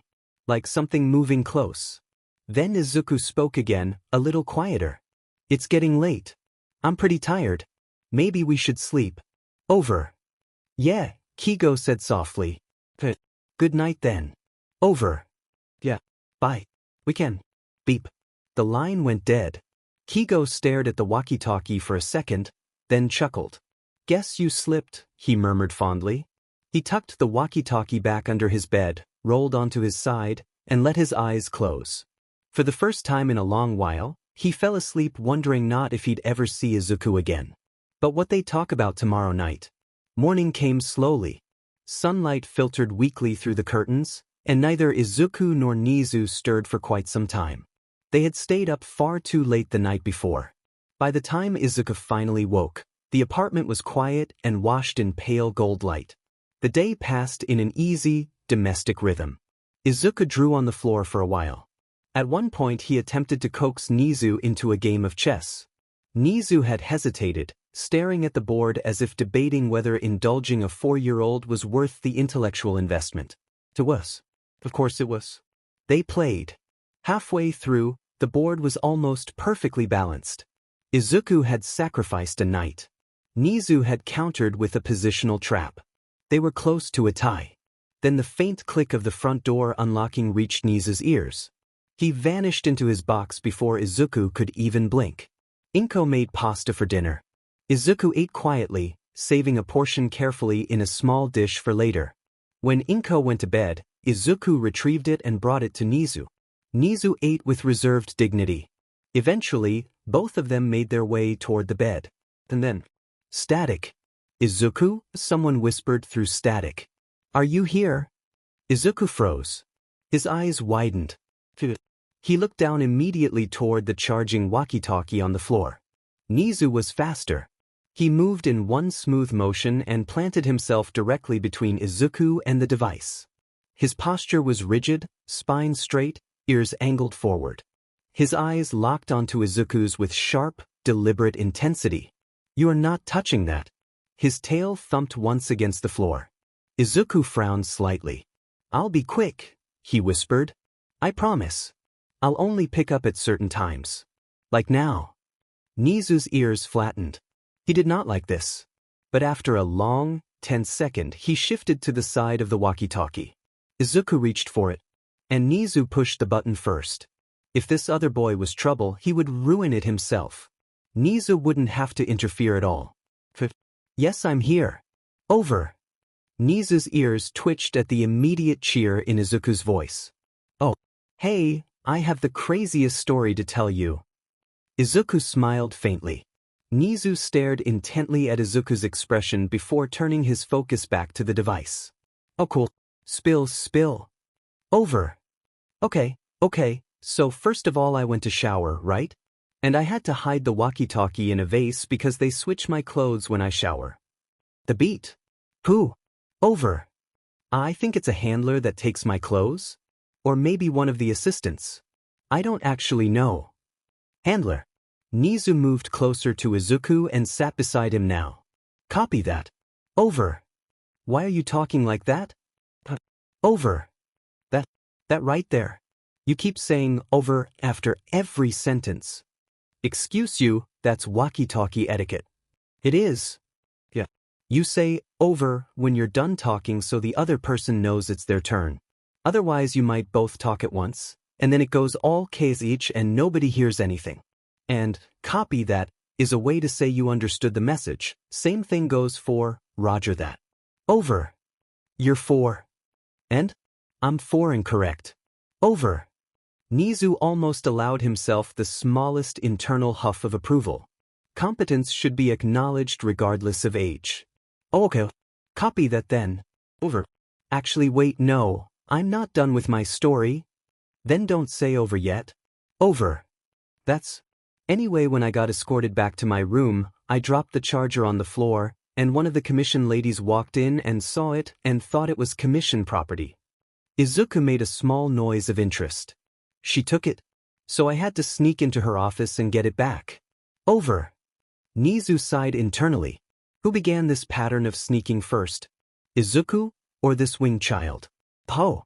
A daring retrieval mission. I approve. Over. You would. But you'll never guess what else I found in her junk drawer. Over. Nezu's ears perked. What else? Let me guess. A mysterious quirked item? Some pens? Maybe a feather duster you mistook for a relative? Nezu very nearly snickered. Hey! I'm just saying you are a bird. Over. Rude. And for the record, yes. There were pens. And a quirked item. Nezu stilled. Quirked items were not trivial curiosities. They were useful leverage. They could serve to be very useful in the future. Really? Yeah. It was an earplug. It lets you hear the last sentence the nearest person said. Over. Nezu huffed under his breath. That was underwhelming. Yes, it could be useful in specific scenarios, interrogations, negotiations, catching slips in conversation. But last sentence was a terribly unreliable parameter.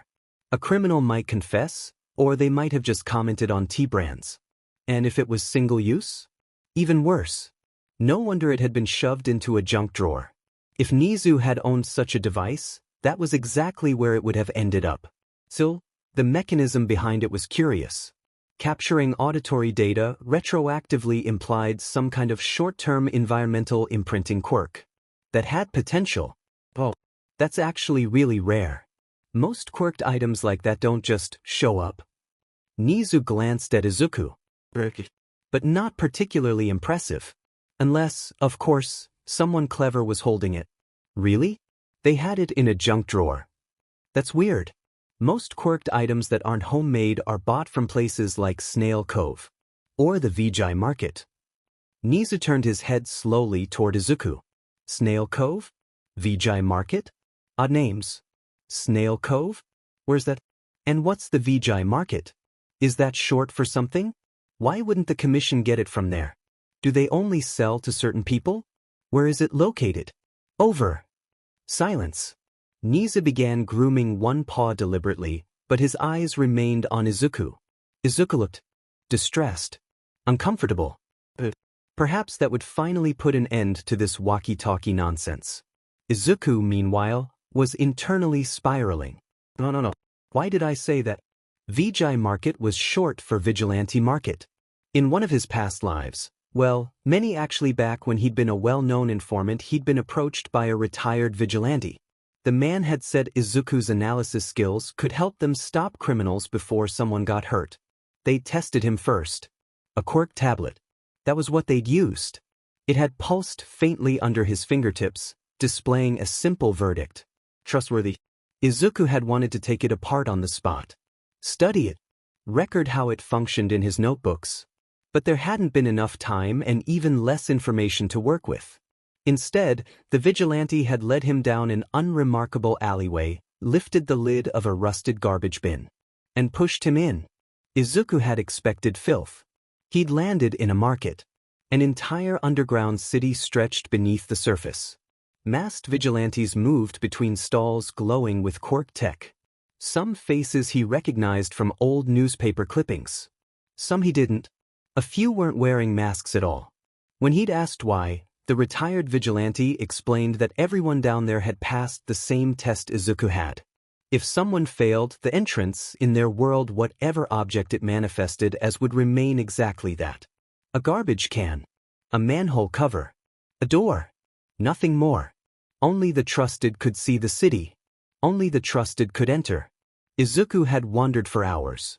There were shops selling quirked gear, experimental support items, and strangely enough, food. Apartments tucked into the lower levels for vigilantes whose identities had been exposed or who simply couldn't afford life above ground. It had been incredible. A hidden society built at the dawn of Quirks. Started by a handful of vigilantes. Expanded quietly over decades. Recruited across the country. And tucked into one quieter corner had been a shop with a crooked wooden sign. Snail Cove. Not popular. But they sold high-grade healing potions. Expensive. Reliable. Izuku had used them more times than he could count. If the commission ever gained access to that place. The thought alone made his stomach twist. Good thing they'd never passed the test, he told himself firmly. Izuku blinked, snapping back to the present. Trust me. They wouldn't have gotten it from there. Over. Nezu noted the tonal shift. Okay then. Oh. And I also found a file at the bottom of the drawer. Over. A file? In a junk drawer? That's suspicious. What was it? Over. It said, classified, and do not open. You're right. Like that's gonna stop anyone. Over. It was about some old hero from, like, 25 years ago, Nana Shimura, I think? There was a battle, a dangerous villain, theories about this guy named Gran Torino hiding information. Oh, and the villain was called the Quirk Stealer. Over. Izuku's voice sharpened. Was the Quirk Stealer called AFO? Over. Nezu looked at him immediately. That tone. He'd never heard Izuku say anything in such a sharp tone before.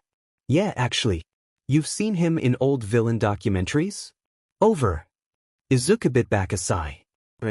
All for One was still around in this life. Not defeated. Not rotting in Tartarus. Maybe I'll blackmail him again, Izuku thought absently. It had worked a few times before. Something like that. Was there anything else in the file? Nezu stored the villain's name away in his brain just in case.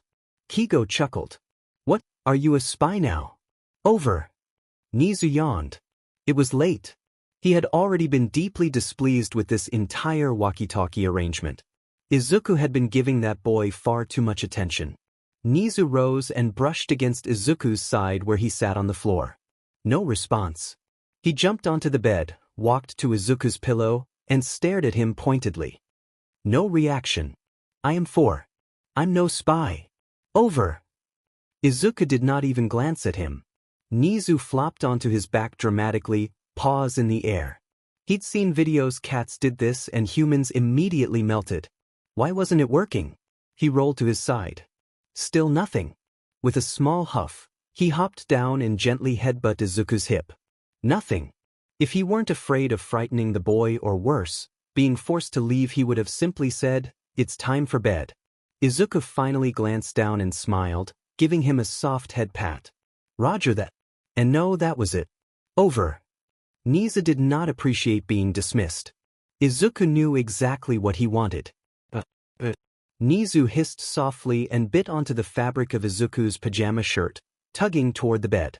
He let go just before Izuku toppled over.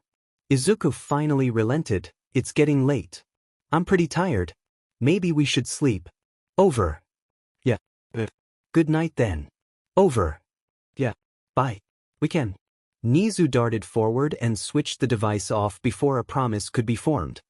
He hopped back onto the bed, unbothered by the possibility of Izuku being upset.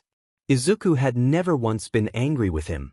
Nezu seated himself squarely on Izuku's pillow like a small, judgmental guardian.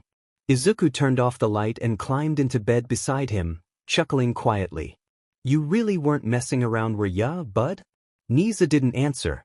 He simply curled into Izuku's side, tail flicking once before settling. He wasn't angry at Izuku. It was that other boy's fault. Distracting him. Keeping him awake. Izuku yawned, eyes drifting shut. Ah, he murmured sleepily. Were you jealous, bud? Jealous? He most certainly was not. He was ensuring safety.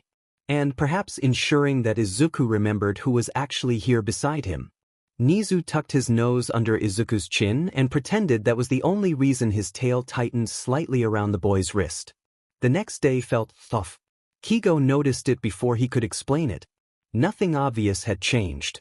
The halls were the same sterile white, the lights hummed the same dull tone, and the schedule ran exactly on time. But something was wrong. He sat in the training room, legs crossed neatly, wings tucked in tight as instructed. Across from him, a handler flipped through a tablet, barely sparing him a glance. "Repeat," they said. Keigo recited automatically, voice steady. "A hero prioritizes public trust, emotional regulation, and operational efficiency over personal comfort." Again. He repeated it. Perfect tone. Perfect pacing. So, something was wrong. Footsteps passed outside the door. Then stopped. Just for a second. Keigo didn't look. The footsteps continued. Again. Repeated it a third time, just as clean. The handler hummed, making a note. "Your DLVY is acceptable." Acceptable. Not good. Not excellent. Just acceptable. Keigo smiled lightly anyway. "Thank you." The handler didn't respond. It kept happening. Small things. A guard turning the corner a second too early. Another one lingering half a beat too long outside his door. The faint click of a camera adjusting when it shouldn't need to. Keigo walked down the hallway later that afternoon, posture relaxed, expression easy, exactly what they wanted. By the time he was back in his room, he was sure of it. They hadn't caught him. If they had, this would be different. This was what? Adjusting. Trying to catch something they hadn't seen yet. Keigo lay back on his bed, staring at the ceiling. "So I didn't mess up," he murmured. The pause. "Probably." His eyes drifted to the side. To where the walkie-talkie was hidden under the bed. Still safe. Still his. His chest loosened just slightly. But something else had followed him back. Not fear. Not exactly. Curiosity. It kept replaying in his head in fragments. Nana Shimura. The Quirk stealer. All for one. Gran Torino. Keigo frowned, turning onto his side. If it mattered, it wouldn't have been in a junk drawer. Right? That's what he'd told himself last night. That's what made sense. But why keep it at all? Why not destroy it? Or lock it somewhere no one could reach? Keigo exhaled slowly. "That's weird," he muttered. Later, during observation training, he tried something. Carefully. Casually. The handler stood behind him as he watched a muted video feed crowds moving through a street, heroes patrolling overhead. "Identify potential risks," the handler instructed. Keigo tilted his head slightly, scanning. "Dense crowd formation," he said. "Limited evacuation routes. High potential for panic spread if an incident occurs. Continue." He hesitated just enough to seem thoughtful, not suspicious. "Have there been cases where heroes just disappeared?" he asked lightly. "Like, not retired, just gone." Silence. Keigo kept his eyes on the screen. Didn't turn around. Didn't push. The handler answered too quickly. "No." The beat. Then sharper. "That line of thinking is irrelevant to your current training." Keigo smiled faintly. "I got it. Focus on the assignment." "Right." He didn't ask again. That night, the hallway outside his room echoed with quieter steps than usual. Keigo noticed. Of course he did. He sat on his bed, waiting, counting the seconds between patrols. Different. Still different. But not enough to stop him. Not yet. He reached under the bed, fingers brushing against the walkie-talkie. A small grin tugged at his lips. "Guess I'll just have to be more careful," he whispered. The room had settled into a soft, steady quiet. Izuku slept without trouble, one arm tucked beneath his pillow, his breathing slow and even. Every inhale came without hesitation, every exhale loose, unguarded. There was no tension in him, no anticipation of interruption. Nezu remained awake. He sat near the edge of the bed at first, posture still, tail curled neatly around his paws. His eyes reflected the faint light from the window. He replayed the conversation. Not the laughter. Not the pauses. The structure. The details that slipped through without intention. "They switch my clothes when I shower." A controlled environment. Handler. Not a parent. Not even a guardian, not in the way humans soften the word. Escorted back to my room. His movement monitored. Nezu's ears twitched once, subtle but sharp. This was not structure in the way humans claimed it. It was not routine built for comfort or growth. It was something tighter, something deliberate, something that required consistency to maintain. He had known something like it. Not identical. His own past had been colder, more clinical, stripped of pretense. But the pattern was close enough to recognize. The winged child was not free. Nezu's gaze shifted, drawn toward the bed. Toward Izuku. Izuku moved as he pleased. He chose where to go, when to leave, what to touch, what to keep. He had walked into a store alone. Nezu's claws pressed lightly into the mattress before easing again. Careless. Inko Midoriya allowed too much. A child that young should not move through the world without restraint. Should not be given that much independence without understanding the consequences of it. Exposure invited risk. And risk, when left unchecked, escalated. Nezu exhaled slowly, smoothing the tension from his posture. Still, that same lack of control had created something useful. It allowed Izuku to come and go without interference. It allowed time without supervision. It allowed access. Nezu's attention turned inward again. Keigo was observed, directed and contained for reasons he was unsure of. Izuku was unrestricted, unmonitored, left to navigate alone. Two extremes that reached the same conclusion. Failure. Simply inefficient systems producing unstable results. Nezu did not linger on it. Recognition was enough. The winged child was not his concern. But he was connected to Izuku. And connections, if left unmanaged, had a tendency to expand. Which made him relevant. And anything relevant required careful evaluation. Nezu's gaze drifted toward the floor. The walkie-talkie lay where Izuku had left it, near the side of the bed, just out of reach unless someone leaned down to pick it up. A point of contact. Not necessary. But influential. Nezu slid down from the bed without a sound, landing lightly against the floor. He approached the device, studying it for a moment before nudging it gently. Not far. Just enough to shift it slightly under the edge of the bed frame. Still visible. Still accessible. But no longer immediate. He paused, listening. Izuku shifted faintly above him, turning his head deeper into the pillow. His hand twitched once, then stilled again. No waking. Nezu climbed back onto the bed. This time, he did not sit apart. He settled close, pressing into the warmth of Izuku's side. His tail curled loosely around Izuku's wrist, a quiet, familiar hold. Izuku made a small, contented sound in his sleep, unconsciously leaning into him. Nezu closed his eyes. Not to rest. To think without distraction. Morning arrived gently. Izuku stirred, blinking awake slowly, still half lost in sleep as he stretched. His hand shifted, brushing lightly against Nezu's tail before settling again. But Nezu remained where he was, still and warm, allowing the moment to pass without interruption. Izuku eventually pushed himself upright, rubbing his eyes. Then he glanced toward the floor. The pause. Oh. He leaned over the side of the bed, reaching down to grab the walkie-talkie. It took him a second longer than it should have. Just enough to notice. Nezu watched. Izuku turned the device over in his hands, thoughtful, then set it on the dresser instead of keeping it nearby. A small adjustment. Not resistance. Not quite acceptance, either. Noted. Later, as the morning settled in, Izuku wandered back toward the dresser. Nezu had already claimed the space.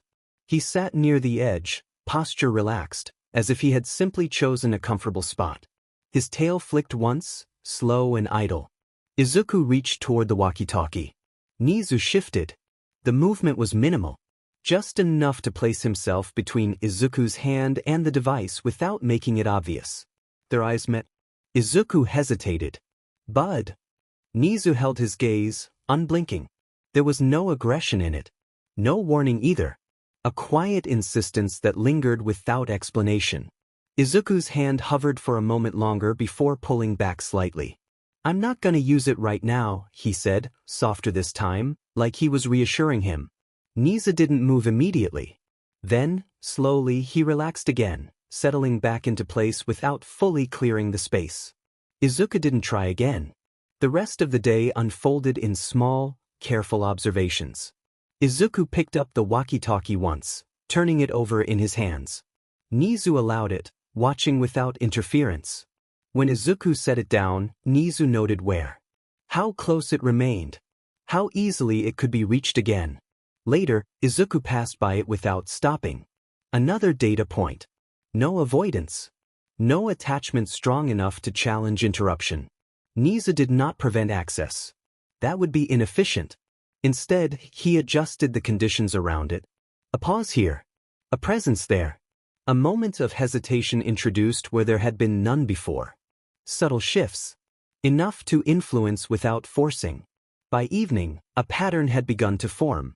Izuku did not push back. He adapted. He rerouted around resistance instead of confronting it directly.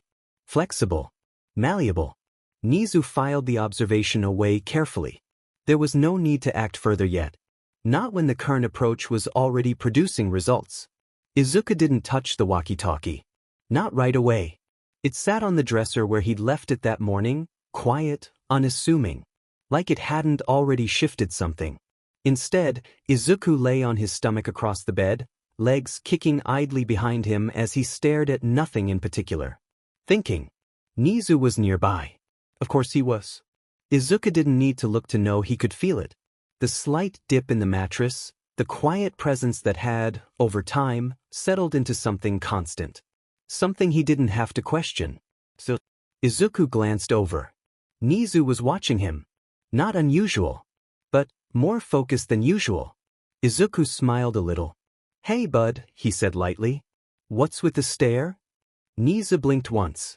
Izuku huffed a quiet laugh and rolled onto his back, staring up at the ceiling. "You're still mad about yesterday, huh?" A flick of a tail. Not denial. Izuku's smile softened. That made sense. His thoughts drifted. Not to Keigo. Not really. The walkie-talkie had just reminded him of something he hadn't handled yet in this life. Something he always ended up dealing with eventually. His expression changed just slightly. Less relaxed. More distant. He'd tried different approaches before. Once, he fought directly. That had worked, but only in the most technical sense. The kind of worked that left too much damage behind to be worth repeating.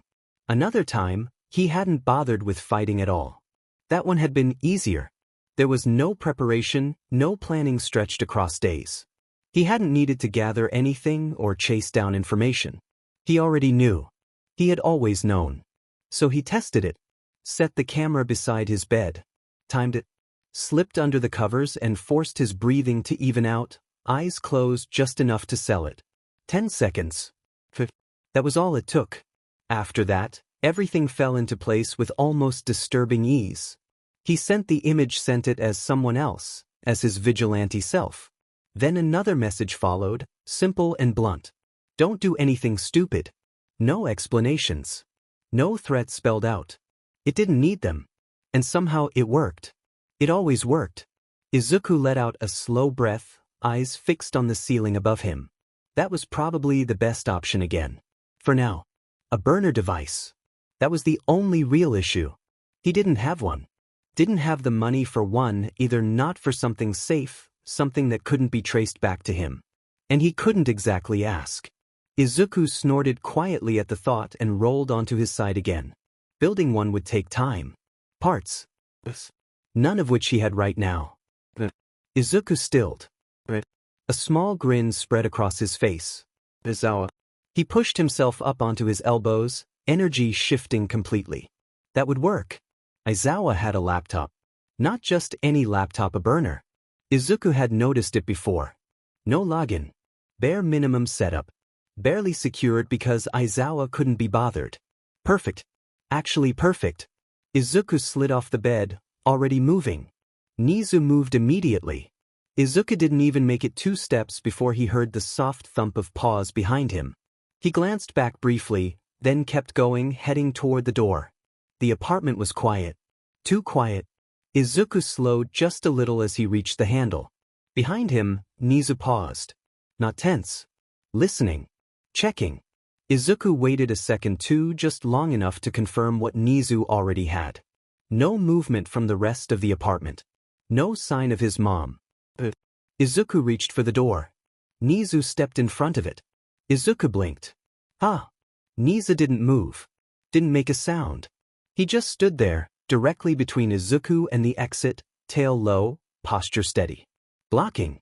Izuku tilted his head slightly, then glanced down at him. You don't want me to go? A small flick of the tail. Izuku paused. The smell. Izuku's expression shifted into something softer. Understanding. Oh, I see, he murmured under his breath, more to himself than anything. That made sense. Last time, Nezu had really not liked that. Izuku rubbed the back of his neck a little, sheepish. I'll smell like him again. Nezu didn't move. Didn't confirm. Didn't deny. Just stayed there. Izuku sighed softly, but there was no real frustration in it. Okay, he said, stepping back from the door. I get it. Nezu a small smile. I won't go right now. Nezu didn't relax immediately. Izuku noticed that. But he didn't think much of it. Just waited. After a second, Nezu stepped aside. Not fully clearing the path. Just enough. Izuku didn't try again. He turned away from the door instead, walking back toward the bed like it hadn't been a plan in the first place. Like he'd just changed his mind. He climbed back up, settling onto the mattress. Nezu followed. Izuku lay back again, staring up at the ceiling. His expression stayed calm. Like nothing had happened. But his thoughts had already shifted. Timing. Adjustment. He'd just have to go later. When Nezu was asleep, a small weight settled near his arm. Izuku glanced over. Nezu again. Closer. Izuku smiled. Hey, he said quietly. Nezu didn't move away. You're kinda jealous, huh? Izuku added, voice soft, a little amused. No response. But Nezu stayed exactly where he was. Izuku's smile turned warmer. He'd never seen this before. Not like this. Other lives. Nezu had been different. In most of them, their relationship had been built on usefulness. Information traded. Plans shared. A quiet understanding between two people who thought the same way, even if they never said it out loud. They worked well together. Sometimes they played chess. Sometimes they tested each other, just to see who would slip first. In a few lives, they'd spent more time around each other. Longer conversations. More shared space. Even then, it hadn't been this. It wasn't closeness. Not really. Nezu had been curious about him. That much was clear. Amused sometimes. Interested in the way Izuku thought, the way he moved through problems. But it had always stayed at a distance. Like Nezu was observing something, not quite deciding what to do with it. They'd worked together, but they hadn't bonded. Not like this. Not like Nezu choosing to stay close. Not like this quiet insistence on being near him. Not like blocking a door. And definitely not. Izuku's smile softened even more. Jealousy. Across the room, the walkie-talkie sat untouched. For now. The room settled into a steady, familiar quiet. Not empty, never empty, but contained. Predictable in a way Nezu had come to recognize, shaped almost entirely by Izuku's presence. The boy lay across the bed, outwardly still, but there was a restlessness beneath it. Not physical. Something sharper. Nezu watched. Izuku did not reach for the device on the dresser. Not immediately. That delay alone was enough to draw Nezu's full attention. It suggested thought interruption of impulse, a decision being weighed rather than acted upon. Izuku was choosing not to move yet. Interesting. Nezu's tail curled loosely around his paws as he observed, committing the moment to memory. Izuku shifted and looked at him, expression softening slightly. Hey, but what's with the stare? Nezu held his gaze. He did not speak. Izuku interpreted anyway. He always did. You're still mad about yesterday, huh? Nezu let his tail flick once in response. Measured. Controlled. Enough to confirm without escalating. Izuku accepted it immediately, without pushback, without probing further. Noted. Time passed in small, quiet increments. Izuku's attention turned inward. His expression shifted barely, but enough. There was distance there now, the kind Nezu had learned to recognize in others. Not in children, typically. In thinkers.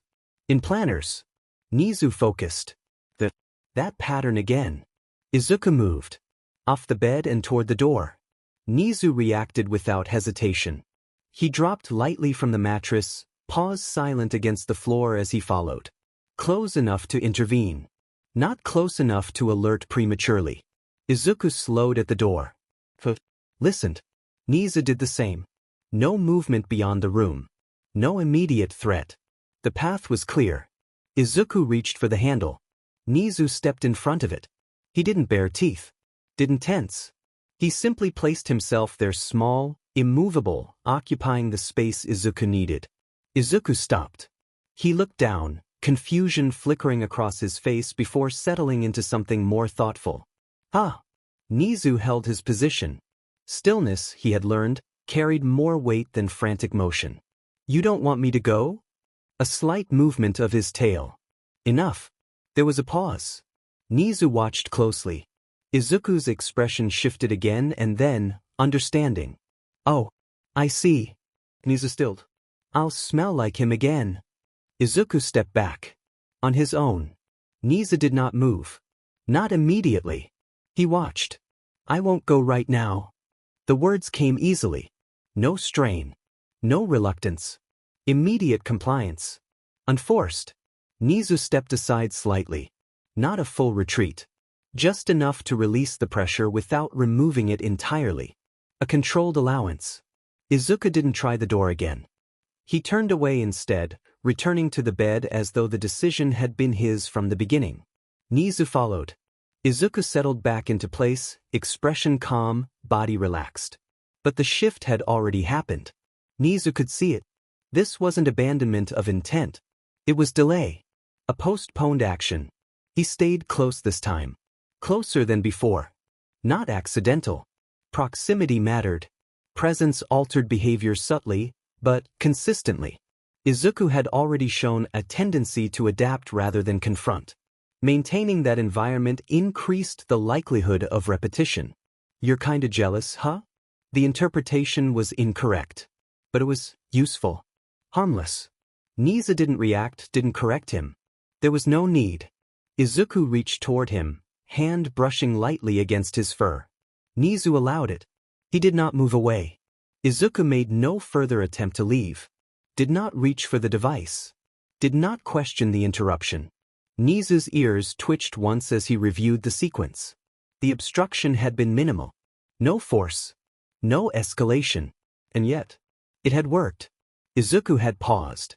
Nezu's thoughts narrowed, sharpening around the pattern. Izuku had not assumed control. Had not questioned intent. He had assigned a reason, one that made sense to him, and accepted it without conflict. A benign interpretation. Trust the unquestioned. That was significant. Nezu shifted slightly, pressing closer against Izuku's arm. Not for comfort.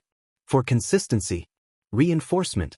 Izuku accepted the contact immediately, without hesitation, without withdrawal. No resistance there either. Minimal interference had produced a measurable change. That alone would have been noteworthy. But this suggested something more. If guidance was introduced early, behavior aligned faster. Not through force. Through presence. Through interruption. Through subtle redirection. Nezu replayed the moment again, slower this time. Izuku had chosen to believe the interference was harmless. Protective even. He had not questioned it. That trust could be maintained. Encouraged. Refined. Across the room, the device remained untouched. Nezu's gaze flicked toward it briefly before returning to Izuku. Removing it outright would create resistance. But hesitation had already been introduced. Izuku shifted slightly beside him, still outwardly relaxed. But Nezu had already accounted for the change. This wasn't the end of the action. Only a delay. A deferred attempt. He would need to observe further. Adjust accordingly. Nezu settled more comfortably against him, eyes half-lidded, not sleeping, not fully alert. External variables increased risk. Unpredictable interactions introduced instability. Reducing them carefully, gradually would improve consistency. For now, this was sufficient. The method had worked. And more importantly, it could work again. The apartment was quiet. Not the light kind of quiet that came and went, but the heavier kind, the kind that settled in when everyone else was asleep and nothing was expected to happen. Izuku lay still for a moment, staring at the ceiling. Then he glanced down. Nezu was asleep, curled close, breathing slow, tail loosely wrapped around his wrist. Izuku blinked. Seriously? He whispered under his breath. The tail tightened slightly at the movement, like it had a mind of its own even in sleep. Izuku huffed softly, careful not to actually laugh. Gently, very gently, he reached over with his free hand and started easing the tail away. It resisted at first. Not actively, just instinctively. Izuku slowed, adjusting his grip, careful not to wake him. "Thibud," he murmured quietly. After a few seconds, the tail loosened just enough. Izuku slipped his wrist free. He didn't leave it like that. Instead, he reached down beside the bed, grabbed the small bunny plush that had fallen onto the floor earlier, and carefully slid it into place. The tail curled around it almost immediately. Tightened. Secure again. Izuku paused, watching. Nezu didn't wake. "That works," Izuku whispered. He slid off the bed slowly, making sure the mattress didn't shift too much. Every movement was controlled, practiced. He'd done this before. Not here, not exactly like this, but the process was familiar. Listen. No movement from the rest of the apartment. Izuku stepped into the hallway. Quiet. Still. He moved toward his mom's room, stopping just outside the door before pushing it open slightly. A quick glance inside. She was there. Deep enough that her breathing didn't change when the door moved. Izuku waited a second anyway, just to be sure. Nothing. He slipped inside. The room smelled the same as always. Familiar. Safe, in a way that didn't really matter right now. Izuku moved to the dresser and pulled it open slowly. There was the camera. Old, a little scratched, but still functional. He picked it up without hesitation. Something shifted in the drawer as he did. Paper. A lot of it. Izuku's eyes flicked down. Flyers. Stacks of them. His stomach twisted. He didn't read them. Didn't need to. He already knew. He shut the drawer a little harder than necessary. Then stilled. Waited. Inko didn't move. Still asleep. Izuku turned the camera on. No flash. He adjusted it quickly. He knew how this worked. Then he lifted it slightly. Framed the shot. The sound was quiet, but it still felt loud in the stillness. Izuku didn't hesitate. Lowered the camera immediately. Done. Normally, he would have taken a picture of himself. That had been enough before. But this was playing it safe. He had been a little terror before that monster of a man had left. A small, humorless smile flickered across his face. Deserved, he muttered under his breath. He slipped out of the room as quietly as he entered, closing the door behind him. Paused again. Listened. Nothing. Izuku glanced toward his own room. He walked back, just for a second, and nudged the door open enough to see inside. Nezu was still asleep. Curled up. Tail wrapped tightly around the plush. Didn't move. Didn't stir. Izuku watched for a second longer than he needed to. "I'll be quick," he whispered, even though Nezu couldn't hear him. Then he pulled the door closed again. Back to the hallway. Back to the front door. Izuku slipped his shoes on, careful with the laces, careful with the sound. Hand on the handle. The pause. He opened the door and stepped out. Like he'd never been there at all. Aizawa was just about to fall asleep. The room was dim, the faint glow from the streetlights bleeding through the curtains. His body had already started to give in, muscles loosening against the mattress, mind drifting just enough to lose the sharp edge of awareness. Then he heard it. Footsteps. So careful. Familiar. Aizawa didn't even open his eyes at first. He just let out a slow breath through his nose, somewhere between tired and resigned. There it is. A beat passed, and then, despite himself, the corner of his mouth lifted just slightly. He'd been wondering when the kid would show up again. It had been a while. Long enough that Aizawa had caught himself glancing at the door more than once in the evenings. Long enough that he'd made a few unnecessary purchases. More storybooks sat stacked on the small table by his bed. Still untouched. Impulse buys, he told himself. Another quiet step from the living room. Aizawa sighed and pushed himself up, dragging a hand down his face as he stood. His joints protested, exhaustion clinging to him like a second skin, but he moved anyway, padding silently toward the doorway. He didn't go to the kitchen. Instead, he leaned against the frame of the spare room he'd half converted into a workspace. And there he was. Green-haired, standing in the middle of the room like he owned it. Izuku turned before Aizawa even said anything. The look on his face was immediate: wide eyes, stiff shoulders. A flicker of something close to horror, like he'd been caught doing something he really shouldn't have. Aizawa's eyes narrowed just slightly. Interesting. Then he smirked, voice low and rough with sleep as he tilted his head. Helping yourself into my home office? He drawled. Thought you knew where my room was, kid. The tension snapped. Just like that. Izuku's expression shifted, the shock melting into something sheepish, awkward. He rubbed the back of his neck, offering a small, crooked smile. Aizawa huffed out something that might have been a laugh. The smirk softened, edges rounding into something quieter. Warmer. Couldn't sleep again? He asked, already turning toward the bedroom. Come on. Bed's still where you left it. He paused, glancing back just enough to make sure the kid was following. I'll even read you one of those books you made me buy. That got a reaction. Izuku's eyes lit up just a little before he quickly schooled his expression and padded after him. Aizawa didn't ask questions as he tucked the kid in. Didn't ask where he came from. Didn't ask why he kept showing up in the middle of the night. Didn't ask why a child that small knew how to break into his apartment like it was routine. He just pulled the blanket up to Izuku's chin and handed him one of the new books. Pick. Izuku didn't hesitate this time. He flipped it open, pointing silently. Aizawa leaned back against the headboard, voice low, and even as he started reading. The story was simple. Something about a wandering animal finding its way home. Aizawa didn't pay much attention to the plot. He paid attention to the way Izuku's breathing slowly evened out. The way his small hands loosened their grip on the blanket. The way his eyes grew heavy, blinking slower and slower until they finally slipped shut. Aizawa kept reading for a few seconds longer, just to be sure. Then he closed the book. Silence settled into the room. He didn't move right away. Didn't look away either. His gaze stayed on the kid's face, expression unreadable as something heavier settled in his chest. A kid. Breaking into his apartment. Calling him Mum. Falling asleep like this was normal. His jaw tightened slightly. This wasn't normal. And if it wasn't normal, then it wasn't safe. Aizawa exhaled slowly, dragging a hand through his hair as his thoughts circled. Neglect, maybe. Had to be. Kids didn't just do this otherwise. His gaze flicked briefly to the door, then back to Izuku. Aizawa didn't know how long he stayed like that. Long enough for the quiet to settle deeper.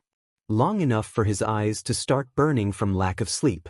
He was just about to shift, maybe lie down properly. When the blanket moved, Aizawa's eyes snapped back. Izuku was sitting up. Small, quiet movements, like he thought no one would notice. He swung his legs over the side of the bed. Kid. Izuku froze. Aizawa didn't raise his voice. Didn't need to.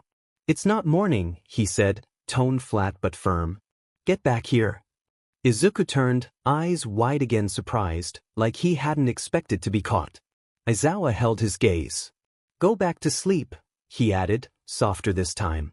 Too late to be wandering around. Not safe. There was a pause.